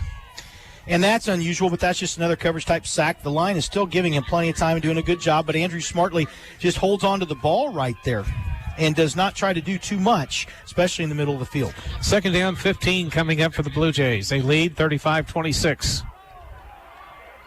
Again, they all turn. The entire offense looks over at the side of the field where Coach is sending in the play calls. They do it by hand signals. In the NFL, they have a microphone literally in the guy's helmet, the quarterback's helmet. Here we go. Junction City now is ready. 5 up on the offensive line, 4 receivers, 1 in motion. Back to throw Andrew. Wheels out of a pocket, nearly fell down. Now dumps the pass behind him, incomplete to Russell Wilkie. It bounces. The Blue Jays pick it up with DJ Giddens. Behind the line, so they're saying it's a live ball. And DJ got it, and he's tackled at the 39. Junction City will actually lose about 8 yards on the play, and it will be 3rd down. And all of a sudden, the quarterback getting hit pretty hard. Heard some boos coming out of the Al Simpler Stadium stands, and the officials are having a conference right now down to 39. It's an incomplete pass. It doesn't matter if it's behind the line of scrimmage or not. Here they come. They're pointing toward the Wichita east side of the field. Forward pass, incomplete. They did not lose 8 on the play. They kept the play alive. The players did. Yeah, well, so did the officials because they didn't blow the whistle. And that's what I mean. There must be saying that was a forward pass and it was behind the line. So maybe but that's not. It's still incomplete. If it's forward, it has to be sideways or behind them. He was going forward. It was clearly incomplete. Now it's 3rd down, 15 for Junction City at their 47-yard line. And it actually has to be behind them for sure, not even sideways. So, it was a forward pass. Yeah, there's no doubt. Blue Jays have twins left, twins right, 4 receivers out on the play. Snap to Andrew. Play action, rolls left. Going to go over the top, going deep, and it's caught inside the 20, inside the 15. Junction City takes it deep, and big play. That was an incredible pass by Andrew because he split the safeties. So Russell read that perfectly. It was a cover 2. It was a Tampa 2. They had 2 guys deep. He split the safeties. Now, here's the thing. They were waiting. They were blitzing, taking more guys out of coverage. The Blue Jays were waiting for that deep ball. That was a great pass, great play call. Here we go. 1st down. Blue Jays rushing DJ off left side. 10, 5, angling for the end zone. Touchdown, Junction City. The touchdown was 6:09 to play. 3rd quarter. And Brian, it's like watching a pinball game. It is, but it's offenses. In fact, Wichita's defense is starting to look kind of tired. They're getting their hands on their hips, and they're falling down. They've got some guys go off the field here lately. They've got some guys going both ways. That's the thing about the Blue Jays. They're so fast that they're going to wear you out if you got your guys going both ways. Hayden Field to kick the extra point. Trey Goggins to hold. The snap is down. PAT try is on the way, and it is good. We stay here. Blue Jay football sponsored by Central National Bank, Keating Chiropractic, Junction City Abstract and Title, Cardinal Insurance, and Konza Prairie Community Health. Now, here's the thing why this is big. Okay, so the Blue Jays have, what is that, a 16-point lead now. So it's going to take 2 touchdowns and 2 two-point conversions. And so that's the thing. As long as the Blue Jays, and I wondered if that's what Coach Z was going to do, because their extra point team continues to make these extra points. And, they were on a really nice streak of 25 in a row. But that puts some pressure on them when you're a team that doesn't kick and just goes for 2-point conversions like Wichita East does, and you're consistently making your extra points. The Blue Jays did have the 1 block, but they were able to get the 2-point conversion on the fake extra point. But that was big. And so now it puts it in a situation where Wichita East, even though they have to go for 2, or because they do go for 2, you're still in a situation where you're keeping pace with those 2-point conversions. What strikes me watching this game, this is a powerful Blue Jay football team. Offense, defense, could tackle a little better on defense, and that's about the only criticism I could come up with. They're very good. Junction City getting set to kick off with Aiden Field from the 40-yard line. Angles it toward the right side intentionally. Has some nice distance down to about the 17-yard line. Caught there, being brought back across the 25, out across the 30 to the 31. So about a 14-yard, about a 7-yard return. It will be 1st and 10 for the Blue Aces. Now, this would be the time. The Blue Jays, we kind of talked about this. So one of the things they've done here is they're trying to run the football. Some good runs, some really good runs by the Blue Jays. And the thing that they need to do is make these players, they're playing both ways, some of them. Now they're going to stack their doubles on the outside. Now they're not. But that's the thing. Make them tired. All right, the play underway. Rushing Nelson off the right side. Veers up the middle. He's powerful for a little guy. Keeps the legs churning, and they tackle him at the 35. A gain of 4, 2nd down 6. Well, and you said he's kind of hard to see because he can squeak through behind that big offensive line, and he is a quick back. He's a very tough back. And one of the things that's interesting is Wichita East almost looks like they're settling into a little bit of a running game now. All right, 2nd down for the Blue Aces. They hand off to Nelson, rushing toward the end, carries back upside, takes a big-time hit up around the shoulder pads, and is slammed down to the turf. After a 2-yard gain, it'll be 3rd down 4. Okay, so I was a little hard on Siddiqui last week because he was hitting some people really, really hard but wasn't wrapping up right there. That was a beautiful form tackle. Not only did he hit that kid hard, but he wrapped him up. Siddiqui, the leading tackler on this team, he came into the game tonight, if I'm not mistaken, with 80 tackles. Leading the Blue Jays is that Mike linebacker, and the Mike linebacker often does lead the Blue Jays in tackles. But Michael Boganowski was right behind him, and he was in the 50s, I think. And so, but Siddiqui Smith with a great play right there. Siddiqui Smith playing inside linebacker, sliding toward the left side now, behind the line of scrimmage. They hand off up. Quarterback's going to keep it himself. Jones dumps the pass out left flat. A little screen pass for a 1st down for Wichita East. They're going up the sideline and rolled out of bounds at the 47 of Junction City. That's a big gain for the Blue Aces. So that's just that little safety outlet thing. He starts to roll, and if nothing's open downfield, always underneath, a lot of times in that situation, that's going to happen where the back comes out of the backfield as a safety valve, and he's going to be open, and as long as the receivers block on the outside, you're going to get a gain there. 1st and 10, Blue Aces in Junction City territory. Jones hands off to Nelson, trying to run inside, and not much going, maybe a yard. 2nd down 9 coming up for Wichita East. Blue Jays will reset the defense. We're in the 3rd quarter right now with 4:36 remaining in the period. 42-26, Junction City on top.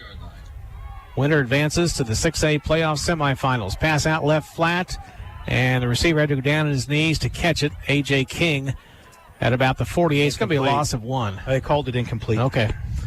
I thought he got under it. The officials were right there, and they did mark it a 1-yard loss, 2-yard loss. He went like that. The one guy went like that, but that's the same guy that marked his loss. So that's interesting. These officials, the hands horizontally, but it was caught. Well, the officials are good. I mean, these are playoff. You get this deep into the playoffs, there aren't that many crews calling games tonight in 6A anyway. Whether there 8 teams left, and so was that 4 crews, and so thanks for the math there, but 4 crews, but so you got the 4 best crews in 6A working tonight, at least the 4 most recommended crews. 3rd down 11 from the 48 of Junction City. Jones wants to roll right, being pursued. Dumps a little pass out in the right flat in front of him, and the Blue Jays do make the tackle, but not until East moves the ball. It was A.J. King again coming out of the right flat, and he takes it down to the 41. So they've got a 4th down and 4 here. Yeah, but that's what I mean. And O'Connor did a great job right there. They'll probably go for it here, but O'Connor did a great job with an open field tackle. The thing is, that's what I mean about their quarterback. He's got a good arm, but every now and then you saw Jones have to make a one-handed catch right there. He actually made a great one-handed catch, grabbing it and pulling it back into his body. And on a cold night, that's tough to do. But that's the thing. Sometimes he gets in a little bit of a hurry on those passes, like the errant shuffle pass that he threw down by the end zone. 4th down 4. Here we go. East has 2 receivers near side. Jones back to throw in the pocket. Throws out left flat. Caught first down at the Blue Jay 35-yard line. Junction City moving the defense over there, but just a little bit too late. But that's okay, because what that was right there was a linebacker one-on-one with a really good receiver, and so that's tough for a linebacker. The receiver's probably going to win that each time. He read that, went down and caught the ball, but O'Connor was right there behind him to make the tackle. And we start over. New set of downs from the Blue Jay 35-yard line. Jones dumps a pass out left flat. Receiver juggled it for a minute, then breaks free. Wheels out of 1 tackle, 2 tackles inside the 30 to the 29.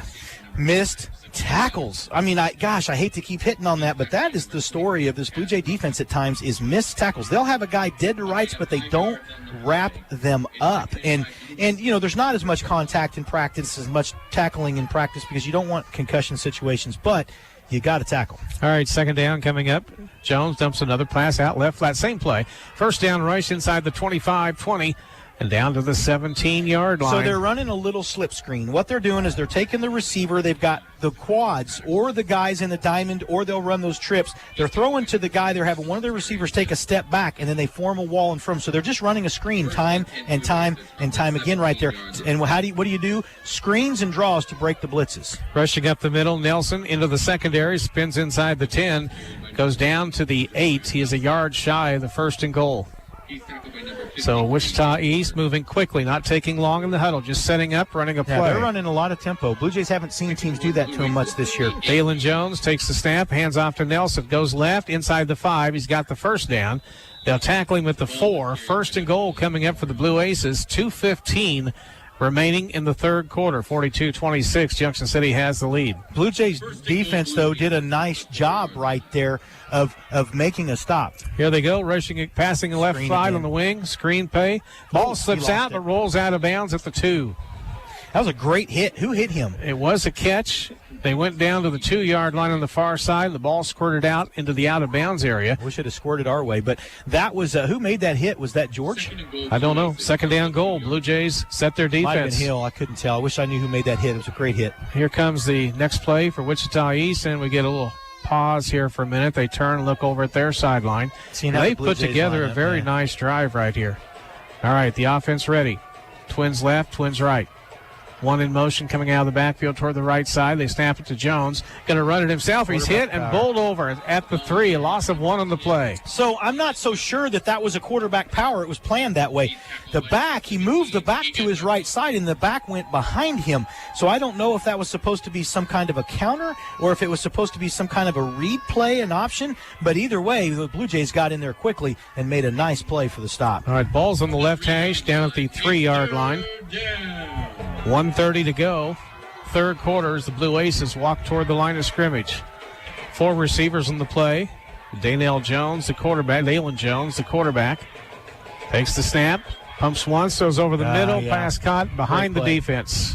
What that was is they faked the screen. So one of the blockers on the screen, they ran that screen, got the Blue Jays sucked in, and then right there, they faked the screen. They had the guys lined up, they turned, acted like he was going to throw it. One of the blockers slipped in to the back of the end zone, actually the middle of the end zone, and caught the pass. All right, they're going to go for 2. This is big right here, 42-32, Junction City. They're running that quads. They might run almost the same thing. They've got that diamond, the quad left. 4 receivers lined up right there in a diamond. Watch the quarterback power. Jones back to throw, going to rush off left side. He's running for the end zone. Did he get in? Official runs down the goal line and says, yes, he did.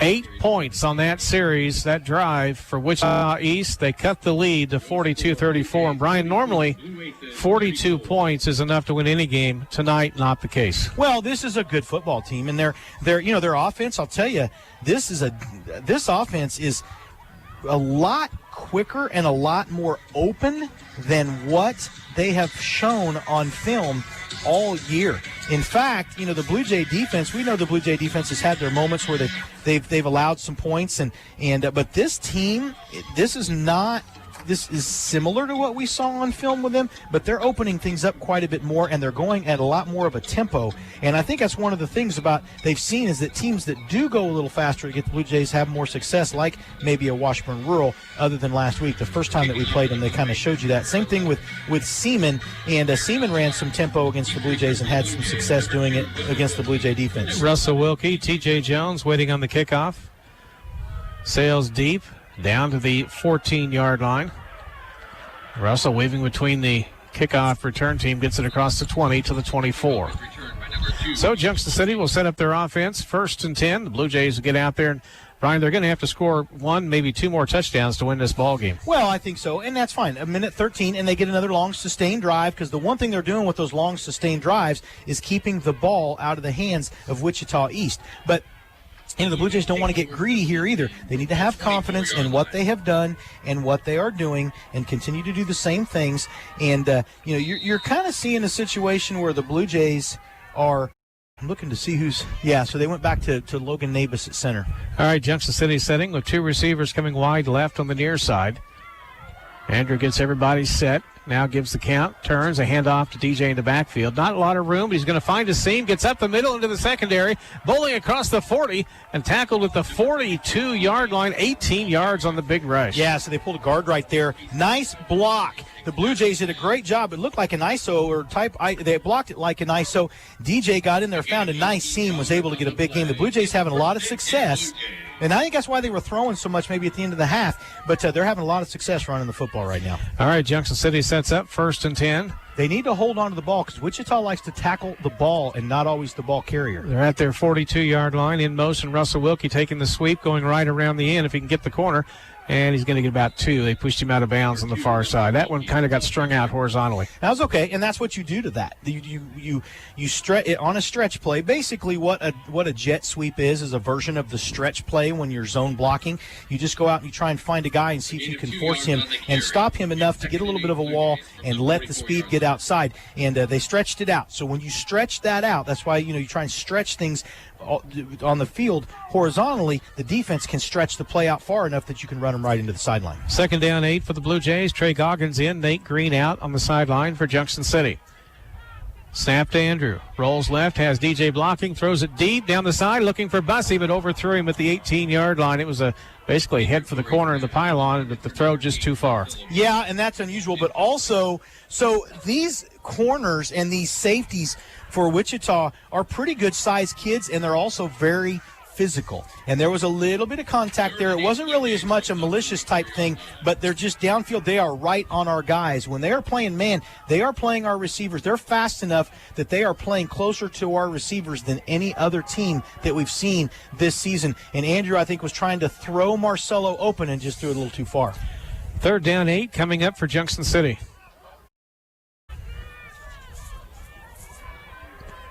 Blue Jays look at the side. Now we get a timeout taken, and this is by the Blue Jays calling a timeout here on 3rd and 8. I don't know about that. Well, it's okay. I think what happens here is Coach Zimmerman realizes this is a pivotal part of this football game because they want to score here. If the Blue Jays don't score here, it's not going to be the end of the world, but you're giving Wichita East, with some momentum after a big score, an opportunity to tie this up with a touchdown and an extra point. So I think Coach Zimmerman realizes, okay, let's slow things down. Let's settle things down here, and let's just see make sure that we're running the right play. Let's not make a mistake, throw an interception or fumble the ball or miss a block in the key assignment and have one of our guys get popped and fumble the ball. And so, that's okay. I think that's a very experienced coach right there saying, you know what, I'm reading this part of the game right here. I don't know if this is going to come down to timeouts or not, but I think that this is an important part of the game, and he sensed it and called the timeout. 33 seconds left in the 3rd quarter is all we've got. Junction City, 3rd down and 8, coming to the line of scrimmage. DJ will be in the backfield. Russell, slot left. Also, like Jackson said, maybe setting up 2 plays here, too. All right, 3rd down and 8. Jackson Snyder, our stat man tonight, sitting here. Blue Jays snap it back to Andrew. Rolls left, under some pressure, down, dumps it up the sideline. Heavy coverage, but caught And is he out of bounds? I think so. No, he got knocked down. It was a great play. No, again. he's got the ball. He caught it, but he went out of bounds. No, he didn't. He dropped the ball. The ball was laying there. Russell just picked it up when he walked over to go back and handed it to the official. It got knocked down. Number 3 came in behind him, A.J. King, and knocked the ball down. He did a great job. Russell was getting ready to catch it. He knocked it out of his hand, so it's 4th down. 4th down, 8 coming up for the Blue Jays. I think that's a bad place to use a timeout. I really do. Junction City will punt. Got nothing out of it. Now they have 2 left going down the stretch instead of 3. DJ Giddens waiting to punt the football. Wichita East will get it back in their territory. Deep to return for the Blue Aces, number 3, A.J. King. Giddens standing at the 34, and there's a whistle before they get the snap off. I don't think they had blown the whistle to play to start. Oh. Wow. 5-yard penalty on Junction City. Well, it's not huge, but doesn't matter. Backs you up 5 yards, but it does. I mean, it if you're trying to get more room with a guy that can kick the ball 50 yards, but when you got a guy that kicks the ball about 30, that's not necessarily the case. 4th down, 13. Blue Jays punting from their 30-yard line. DJ Giddens waiting on the snap. There it is. And he just about didn't get it away, but does. It's a high kick. Going to bounce at the 32-yard line of the Blue Aces, inside the 30. Great. And rolls out of bounds inside the 25-yard line. The official running down the sideline spots the football at the 21. It turns out to be a pretty good kick. It's a great kick. What the Blue Jays need to do here, if the defense can get a stop, they need to get a stop here. 17 seconds left in the third quarter. Wichita East, last time they had the football, drove the length of the field, scored the touchdown, got a 2-point conversion to pull within 1 score, 42-34, Junction City. 1st and 10, the Blue Aces set up. 3 in the backfield, showing a full house backfield look. 1 in motion, coming out to the near side. Jones back to throw, dumps it out left flat, and the receiver caught the ball but stumbled and fell down at about the 19. So they they lose about 2. And that should end the third quarter. The clock ticks down with 3 seconds remaining. We'll take a break, and we'll be back to Al Simpler Stadium right after this. The quarterback counts on his O-line for protection in the pocket. In Junction City, you can count on Farm Bureau agent Matt Machin to protect your family's blind side no matter what life throws at you. He is there to handle insurance for your auto, home, life, and business. Don't scramble around working with multiple insurance companies.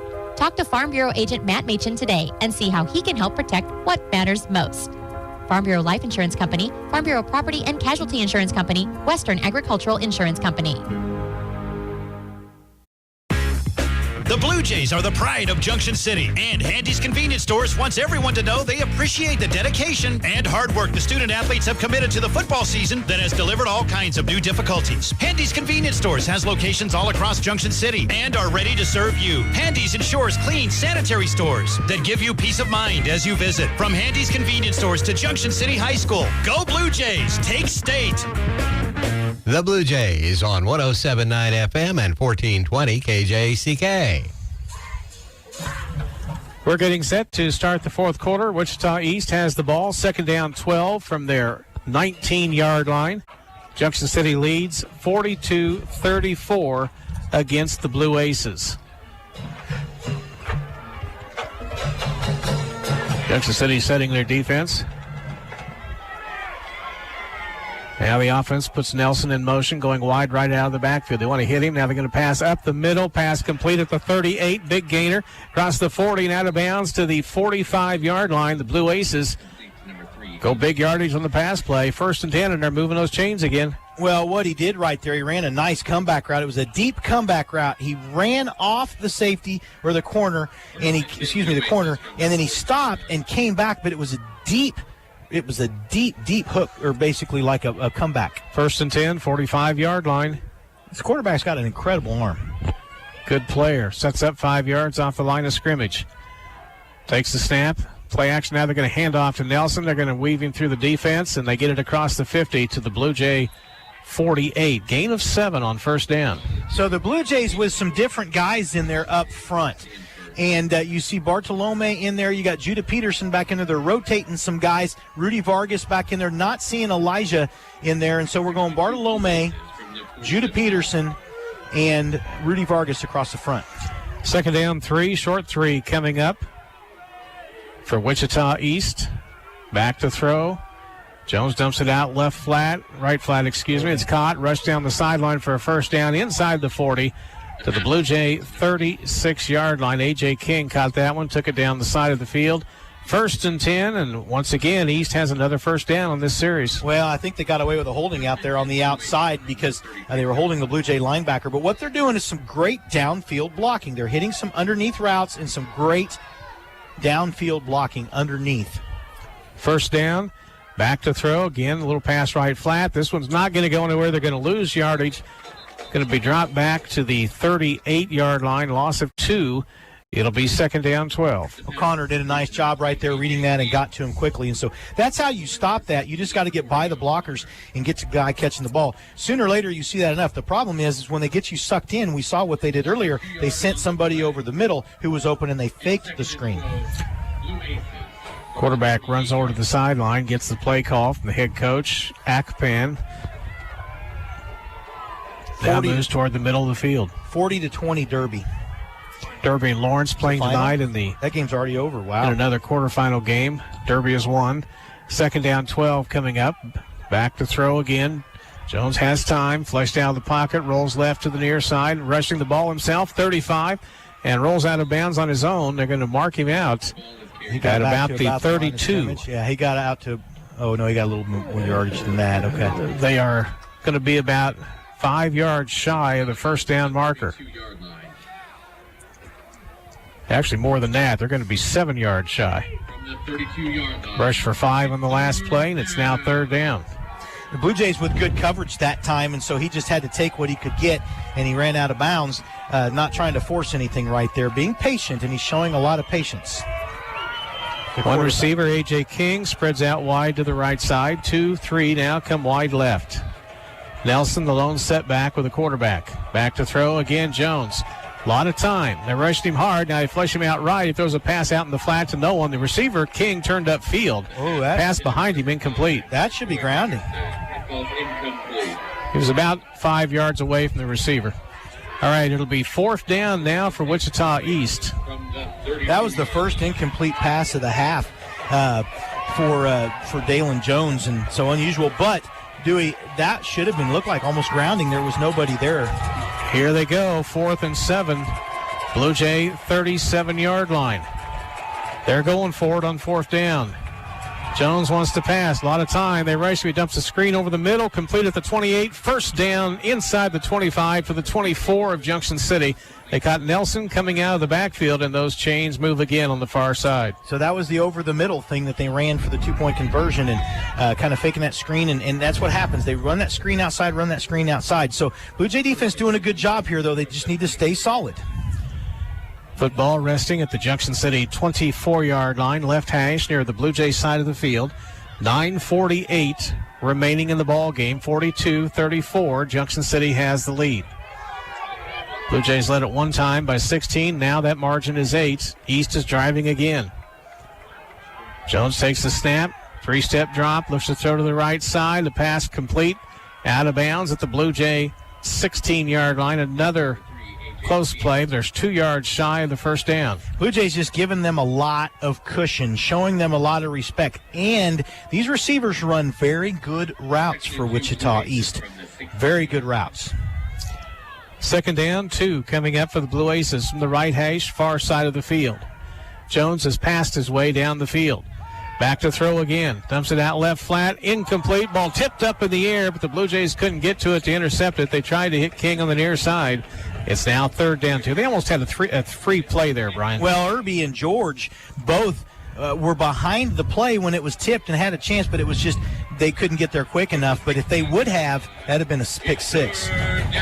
All right, Junction City setting their defense again. You know East will go for it on 4 downs here. Daniel Jones barked to count, stood up, turned, looked over at his coach on the far side. Yeah, good. They were trying to get the Blue Jays to jump, and they didn't do it. One in motion to the near side. Now Jones going to stop in the backfield. Big handoff to Nelson. Rush up the middle. Spins between 2 defenders. He's got the first down at the 10. Inside zone, a nice play. It was well blocked, too, by the East offensive line. And so, but that's just what they're doing. And they're taking a lot of time off the clock here, too. And so I don't know if that's in their favor or not. Well, they can get a first down shy of the goal line. Again, they rush Nelson, angling right outside, can't get the corner, and the forward progress stopped at the line of scrimmage. He was pushed back 4 yards on the tackle. Good defensive reaction. Well, that was a great play by the Blue Jays. I think I'm looking to see if that's Randall Banks Jr. that was in there. Is he in there playing some linebacker? No, I think that was McConnell, actually. So that was Keegan McConnell. Great play that time by him. So the Blue Jays doing a nice job here. You're seeing also Chaz Ruffin in there making some nice tackles right now. Second down, 10 for Wichita East. Jones to throw. This has worked for them. They throw it toward the left side. Touchdown. Easy catch by A.J. King, wide open in the left flat of the end zone. 42-40. Junction City's lead trimmed to 2. The Blue Aces will go for a 2-point conversion. Huge play coming right here. Same play they got the first down on. So what they're doing is just running a guy. He's running a little circle route from the other side. And I'm not sure why the Blue Jays secondary is not recognizing that, because usually they see that pretty well. But they're giving these receivers a lot of respect, because after they catch the football, they're hard to tackle. 8:33 left in the ball game. Here is the 2-point conversion. Jones up under center this time. We haven't seen much of that. Forward progress. He's trying to go quarterback sneak. They're pushing the pile. They're pushing. These players show touchdown. The officials have not yet. Now there it is. 2-point conversion is good. East has battled back from a 16-point deficit. We'll take a break. We'll be back to Al Simpler Stadium in 30 seconds. City Cycle Sales has North Central Kansas burning up the roads with rides from Harley-Davidson, Kawasaki, Suzuki, and Wolf brand scooters. Check out City Cycle Sales' brand new and pre-owned inventory in their beautiful showroom at 1021 Golden Belt Boulevard in Junction City, or visit online at citycyclesalesinc.com. City Cycle Sales also carries ATVs and UTVs, plus a service and parts department, making it North Central Kansas' only destination for Harley-Davidson, Kawasaki, Suzuki, and Wolf brand scooters. City Cycle Sales in Junction City since 1962. A solemn moment for Blue Jay fans here at the stadium. They have watched a 16-point lead evaporate. East has come back to tie Junction City at 42. Russell Wilkie was running down the Blue Jay sideline, encouraging his teammates before the play. He is one of the deep men on the kickoff return. T.J. Jones the other. So the momentum now lies with Wichita East. Can the Blue Jay offense get it untracked? This crowd is still pretty fired up, though, Dewey, and these players are fired up. All right, waiting on the kickoff from the 40-yard line. They squib it down the field. Not much of a return option. Russell's going to run over and get it at the 21. Behind his block, darts up the sideline, gets it across the 30 to the 32. 11 yards on the return for the senior Russell Wilkie. Now, Junction City brings the offense out. 8:29 to go. The offense has really been the strongest part of the team the entire season. Now's the time to put up a touchdown. Yeah, so Russell right there, though, he was able to make a nice play. He's a shortstop, catcher, center fielder, does all kinds of stuff in baseball. He fielded that. He was smart to kind of let it bounce, let it stop. He picked it up, and he looked to see if he was going to get any blocking and see if there was a hole. But he did go up and try and get a few yards, and then he just went out of bounds when he realized there was nothing there, so they didn't create a turnover right there. In the backfield, Andrew Corey, DJ Giddens, Russell Wilkie. Andrew backs off the line of scrimmage. First time we've seen two backs there for a while. They're going to race Russell up the middle. Got some room into the secondary and out to the 40.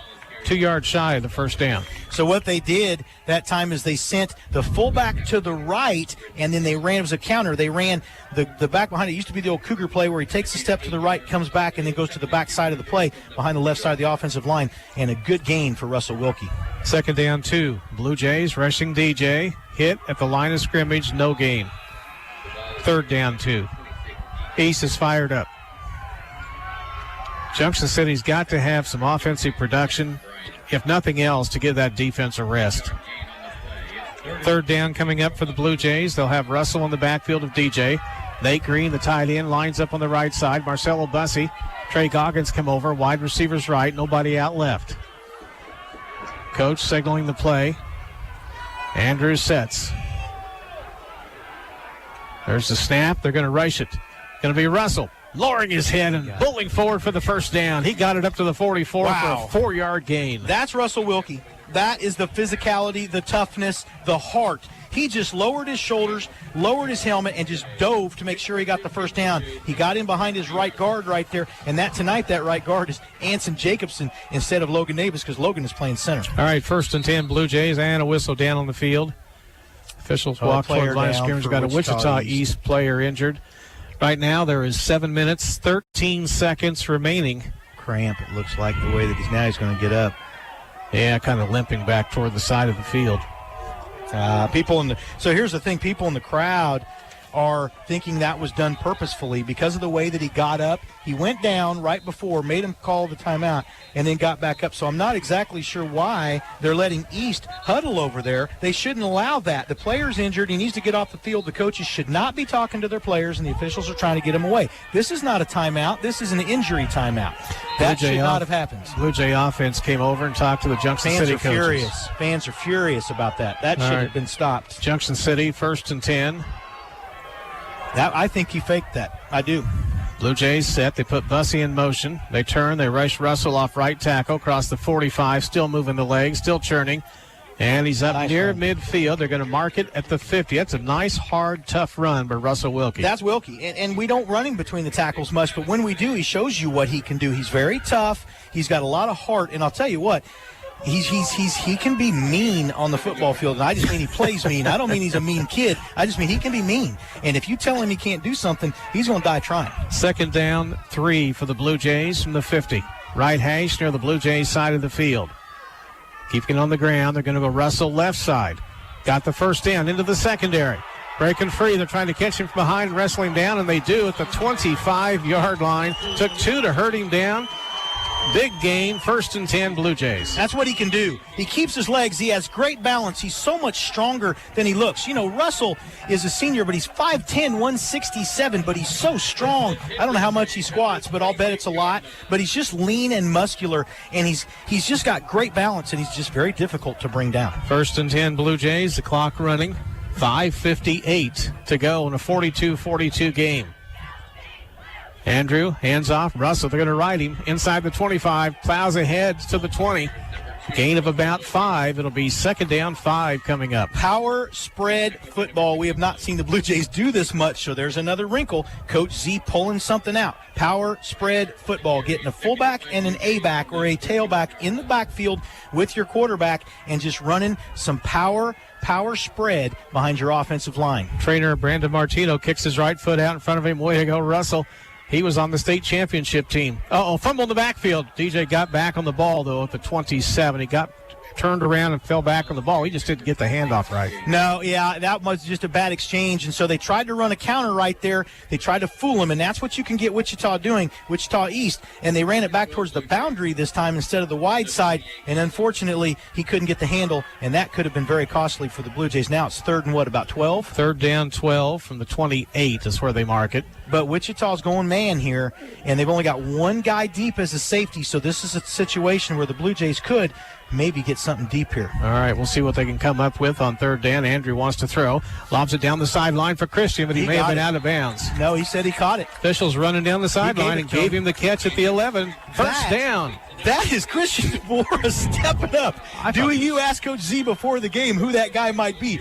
That is an amazing catch right there by Christian Tabora. I thought he might have stepped out of bounds. He did not. Now we get a timeout, Wichita East. Down on the field, 4:40 to go. We'll take a break here and be back right after this. Andrews & Associates has been serving the Manhattan community with patient-oriented therapy since 1998. And now they're open to serve Junction City with the same high-quality care. Andrews & Associates offers counseling services for individuals of all ages, as well as family, couples, marriage, and pre-marriage counseling. Andrews & Associates welcomes our local military community and accepts TRICARE coverage. Visit them online at andrewsinc.net. Andrews & Associates, now open in Junction City, committed to your hope, growth, and healing. We're back at the Central National Bank press box, Brian. Well, so here, if the Blue Jays get in the end zone here, Coach G's going to have a choice to make.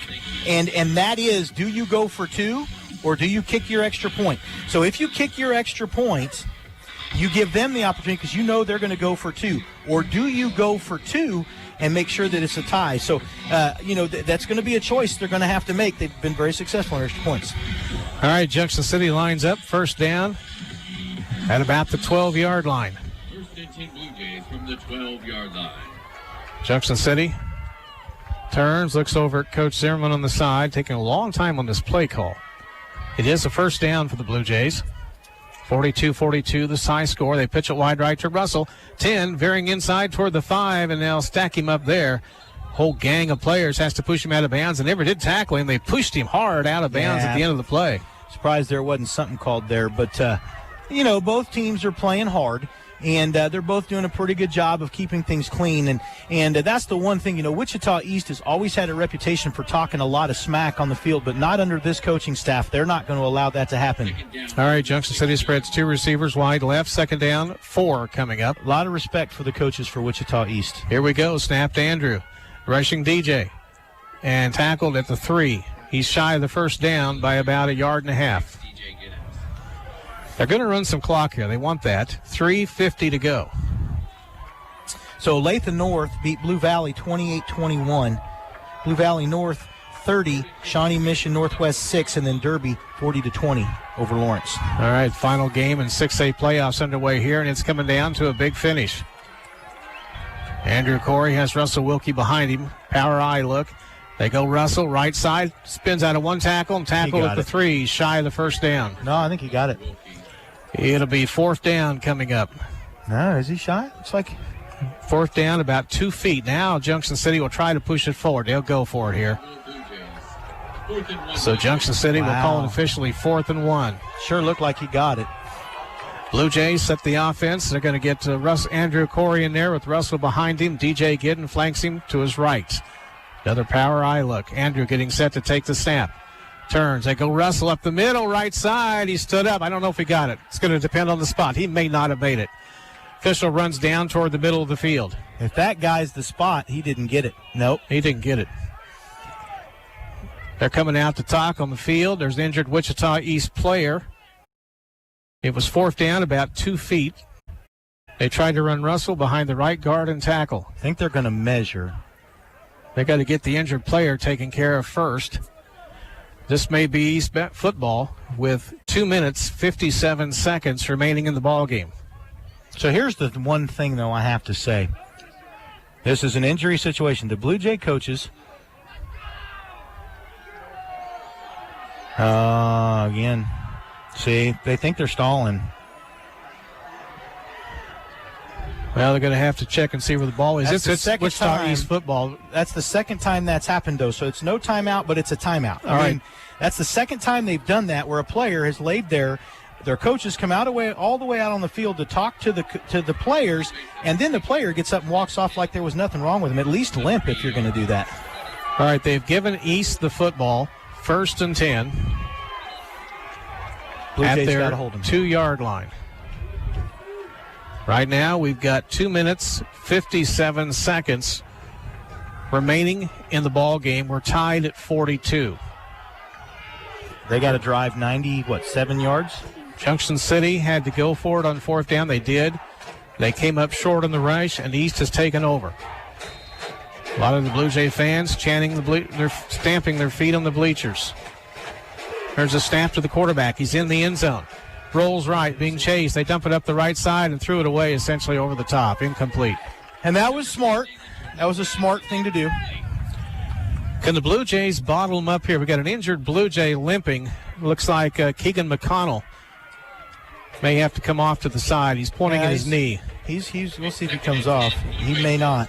He doesn't have to because he didn't go lay down. All right, 2nd down 10 for the Blue Aces. They're between the 2 and 3 yard line. They're into the field. From the end zone. Snap to Jones. Back to throw. Has some time. Looking up over the middle. Incomplete. Throw a low pass. Really nobody open. Good coverage. This is a little bit gutsy, I think, on their part. Throwing the ball that close to the end zone where you could end up with an interception, and you've got your quarterback back there who they've been able to get some penetration. That is one thing, though. The Blue Jay defensive line has not gotten as much penetration in this half as they did the first half, but big 3rd down here. 3rd down 10. Michael Boganowski in for Keegan McConnell on defense. Crowd cheering. Back to throw. Jones bobbled the snap. He's got it deep in the end zone. Rolls right, throws up the field. The pass incomplete.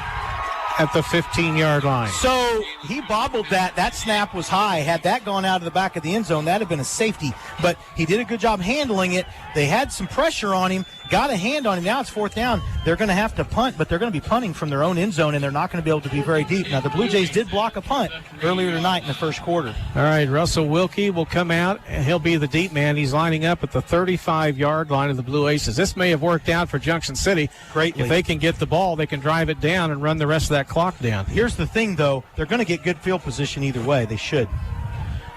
Well, the punter's going to have to stand if, in fact, they do punt back at the back of the end zone. Oh, they'll punt. Blue Jays are going to let them, too, and try and return it. There's a snap. Oh, great nice punt. Long kick, driving Russell back. It's over his head. He's going to look for it on the bounce, picks it up. The Junction City 47, angles up the middle. Veers back to the right at the 35, 30, on the run, down the sideline, the 20, the 15, pushed out of bounds at the 10.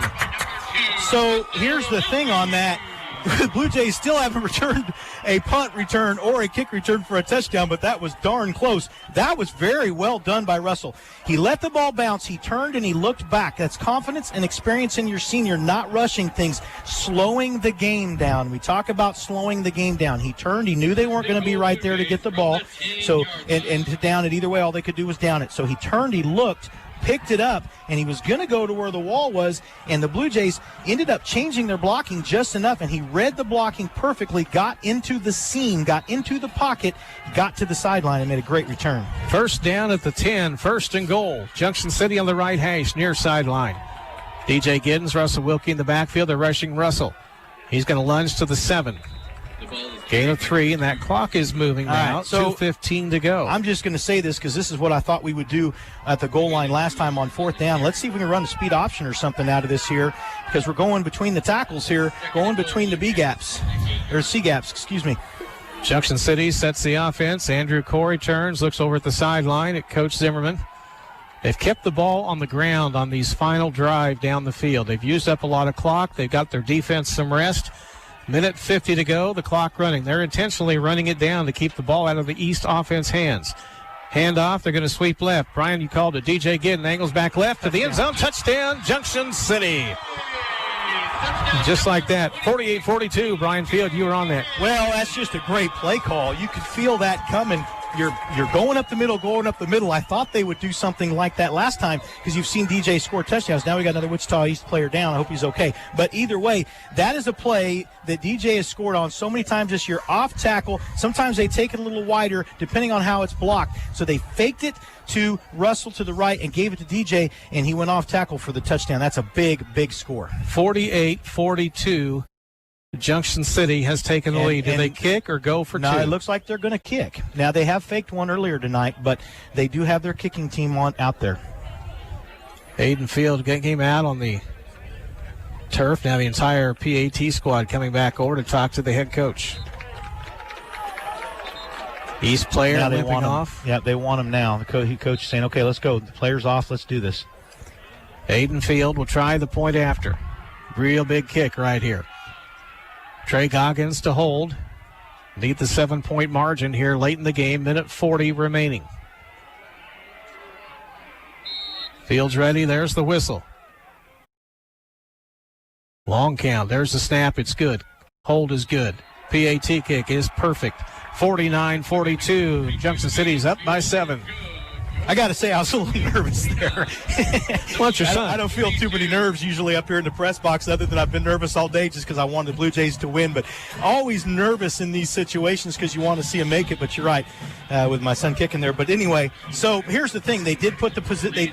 We know East is going to go for 2. So instead of Coach Zimmerman trying to keep it where they have to try and tie, they're going to have to go for the win, of course, which they would do. But if they don't make it, then the Blue Jays would win.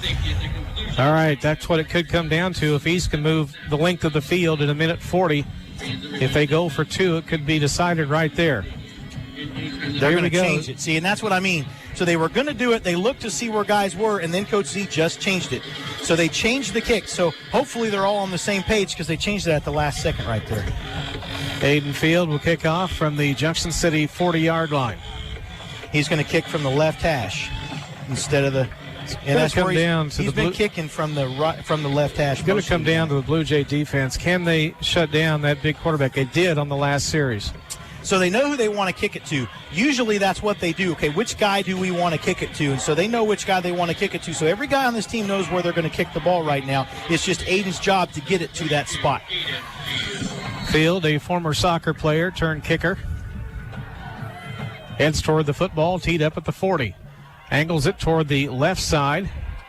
Be caught there by Nelson at the 26. Runs right around the end. Penalty flag is down. This will probably come back. He's still going up the sideline, and they push him out of bounds at the Blue Jay 41. I bet this one comes back. Well, but it's interesting because it was thrown by a guy a long way away from the play, but he can see it from across the field. The penalty, so they throw the flag. I don't know if a lot of people know this. They try to throw the flag where the penalty occurred. Now, the penalty's probably going to be... Let's hear what the call is. Official walking toward the middle of the field. Holding. Offense, Wichita East. It comes back. So it happened on the 35-yard line, but it happened across the field. That guy knew he wasn't going to throw his flag all the way over there, so he went and dropped it at the 35-yard line where the penalty occurred. Okay, they'll mark 10 yards off from the spot of the penalty. We have 1:32 remaining. They've got to place the football yet. They're going to take it back to the Wichita East 25. 49-42, Junction City. East doesn't kick extra points, so they're going to have to try and drive it down and go for two to win the football game. So they've got Joseph Vincent back in there at nose guard, and he's been able to get a lot of pressure on this quarterback. The Blue Jays secondary cannot let any big plays get behind them right here, but they also can't get one of those plays where they throw them over the middle and they let them run for 25, 30 yards because of the good blocking. Fans are chanting Blue Jays, clapping their hands. Snap to the quarterback. Rushing play. Nelson up the middle. Into the secondary. Veers past three tacklers. First down rush across the 40. They'll mark it at the 43. So an 18-yard rush on first down. He ran hard and fast. This team wants this, Dewey, just as much as the Blue Jays do. 1:26 to go in the ball game. Daynell Jones, 8 yards off the line of scrimmage, takes the snap. They go to Nelson. Hit, knocked down hard at the 44. He gained one. He was smacked. Rudy Vargas, great play by Rudy Vargas, and also in there behind him was Keenan McConnell, but Rudy Vargas, nice play. All right, 1:14 to go, and East has taken a timeout. I believe that's their second here in the second half. So they have one left? Yep, gives the Blue Jay coaches a chance to visit with the defense. You know they're going to have to pass their way down the field. They're probably not going to break a long run. So Junction City trying to hang on to a 7-point lead. They would advance to meet Derby in the postseason playoffs next Friday night. That ball game would be played here at Al Simpler Stadium. Derby defeated Lawrence tonight, who had been the top seed. So Junction City trying to advance and play one more game at Simpler Stadium next Friday night. State championship game is 2 weeks from now on a Saturday afternoon, 1 o'clock kickoff in Olathe. So, this is one of those situations. We talked about this. The Blue Jays secondary has done a great job this season of keeping plays in front of them. East's strength tonight has been the fact that they've been able to throw some underneath stuff and get great downfield blocking by their receivers, and that's because of the cushion that the Blue Jays secondary has been giving them. 3 receivers, wide right, 1 left on the near side. Nelson, the lone set back. Jones wants to throw. They're rushing him hard. Flushed out Watts. They're going to grab him. He throws it. Intentional grounding. Threw it to the left. No flag yet, but one of the officials did make that signal, and they're going to have a conference about it. He was in the grass back at the 35, threw the ball down in front of him. No, they're not going to call it. Oh, it said he was down. Okay, they got him with the sack. Saying he was in the grass, but it looked like intentional grounding to me. So, okay, that's great. See, the Blue Jays went back to their starting, the line that they started with. They gave them a break for this position right here. Rudy Vargas back in there, Joseph Vincent at nose guard, and the other end, you've got Elijah Clark-Boyd. Clock has been running the entire time, 44 seconds. Jones to throw again under heavy rush from the Blue Jays. Hit as he throws up the far side. Ball tipped in the air, intercepted. This could seal the deal for the Junction City Blue Jays. They intercept the pass at the 35-yard line. The ball was tipped. Good pass defense. And Junction City gets the football. The Blue Jays pick it off. So I think was George the one, or was it Ontarius that went up and made the George deflection? Touched it, tipped it in the air. Ruffin caught it. Great interception. Junction City is going to get out of here. Barring a major mistake, they're going to get out of here with a victory tonight. Blue Jays take over on the interception. First and 10 at their 43-yard line. What a finish, Brian. This is just one of those games I don't know what to say. You're going to be surprised I say this. I'm about talked out here. I think I just want to enjoy this last couple minutes here, Dewey. But this was a well-fought game by both teams, and a lot of mistakes in the first half by both teams. East did a better job of capitalizing, but here in the second half, it's been a very clean game on both sides. They've got to take a knee, the victory formation, and that's what they'll do. They're actually going to put a quarterback behind the line. They rolled the ball back till he picked it up. And they call it down with 29 seconds, and the clock is running. They don't have to snap it again, though, because the play clock has 33 seconds and the game clock only has 22, so they're not going to have to snap it again. Game's over. They were trying to be real careful and cautious. Everybody exchanging high fives, shaking hands, mutual respect down on that field. And the Blue Jays will get the win tonight here at Al Simpler Stadium over the Wichita East Blue Aces, 49-42. We'll come back. We'll start the Keating Chiropractic postgame show right after this.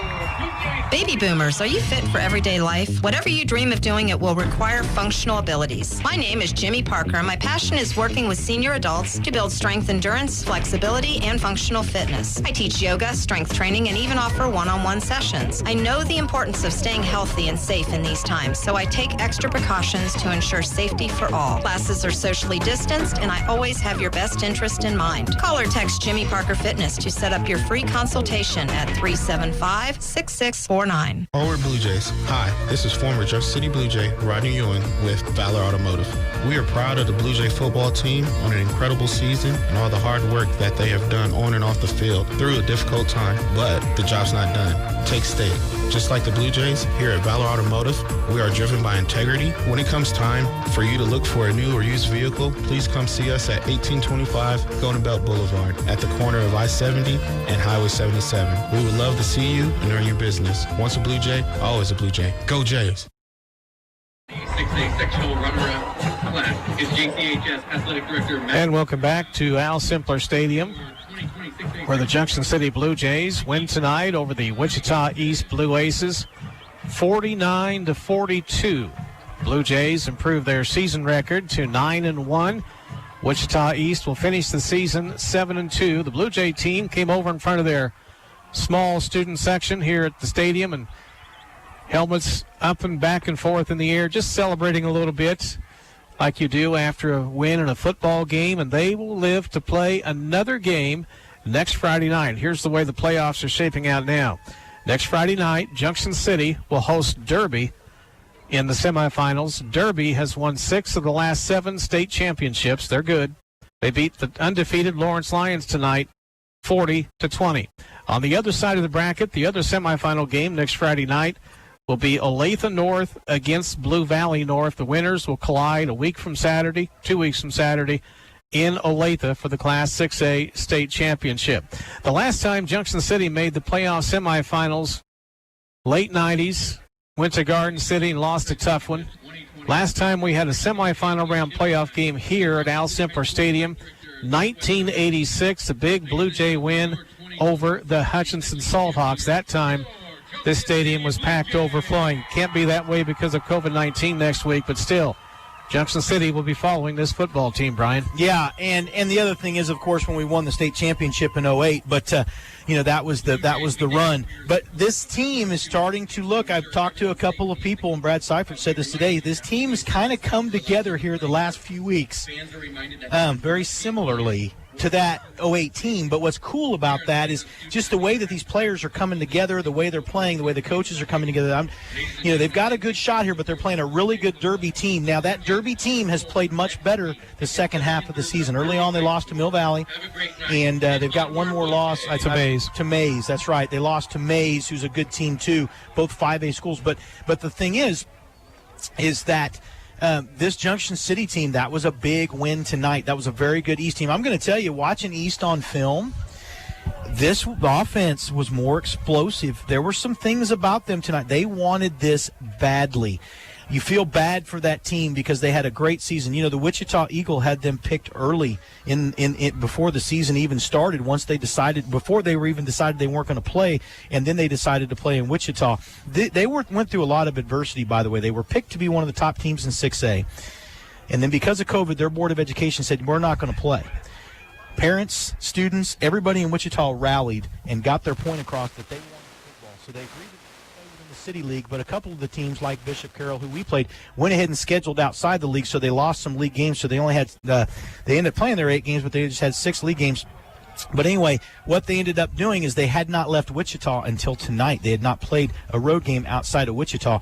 And so that was a nice situation for them to get to play, because they didn't think they were going to get to play, these kids, and then they did end up playing, and they had a heck of a season, a great run, and you hate to see them lose because that was an incredible effort tonight by this Wichita East football team. Junction City wins 49-42. I'm going to point out one other oddity, kind of quirky. 2008, the Blue Jays went 13-0, won a state title. Ty Zimmerman led that team, obviously. In the semifinal round of the playoffs in Derby, Junction City beat the Panthers. Yeah, and I was thinking about that tonight, the way that lined up. And you know, we've played Lawrence in some postseason games. In 86, they beat us in the state championship game. They played in 79 and 80, the first game of the season. But there's some other times that they've played. But what's interesting is that you're right, the history of Junction City and Derby. Now, Derby came in here and beat us. What year was that, Dewey? Gosh, 8 or 9 years ago. It was a regional game, I think, where they came in here and beat the Blue Jays. And that was a really good Derby team. In fact, they just ran the power spread against us the entire game and just had great success with their dual threat quarterback who mostly ran. But tonight, you know, the Blue Jay defense, I know they allowed 42 points, but they made some great plays and stood up when they needed to. They had 2 great red zone stops down here in the first half, and then they get the big interception there at the end. But you know, the Blue Jay defense, they did some good things against I think the thing that stood out to me about that East team, watching them live and watching them on video, when I watched them this last couple weeks, actually, because I started watching them before this week, I kind of looked ahead a little bit, but they are a lot stronger. They're very fast, but they're very explosive. They're very strong and physical, too. And that stood out tonight watching them live on this football field. Junction City wins. The Blue Jays down on the field have just received the sectional trophy for winning tonight's playoff game. Last week it was the regional round. Now they go to the semifinals next Friday night. And fortunately for Junction City, because of their strong season, their entire playoff schedule to this point has been played here at Al Simpler Stadium. And, Brian, that's a huge, huge edge. Well, I think it is, because, you know, I'd have to go look and see. I don't know that Derby has played that much on the road either. But the thing about it is, here the Blue Jays are going to sit down in front here. I'm going to get a photo. They're giving everybody an opportunity, Dewey, to get a photo. They're lined up on the 50-yard line together as a team and with their trophy, and everybody's going to be able to get a nice picture of them. Mine's a little blurry, though, so... That's okay, Brian. We're used to it.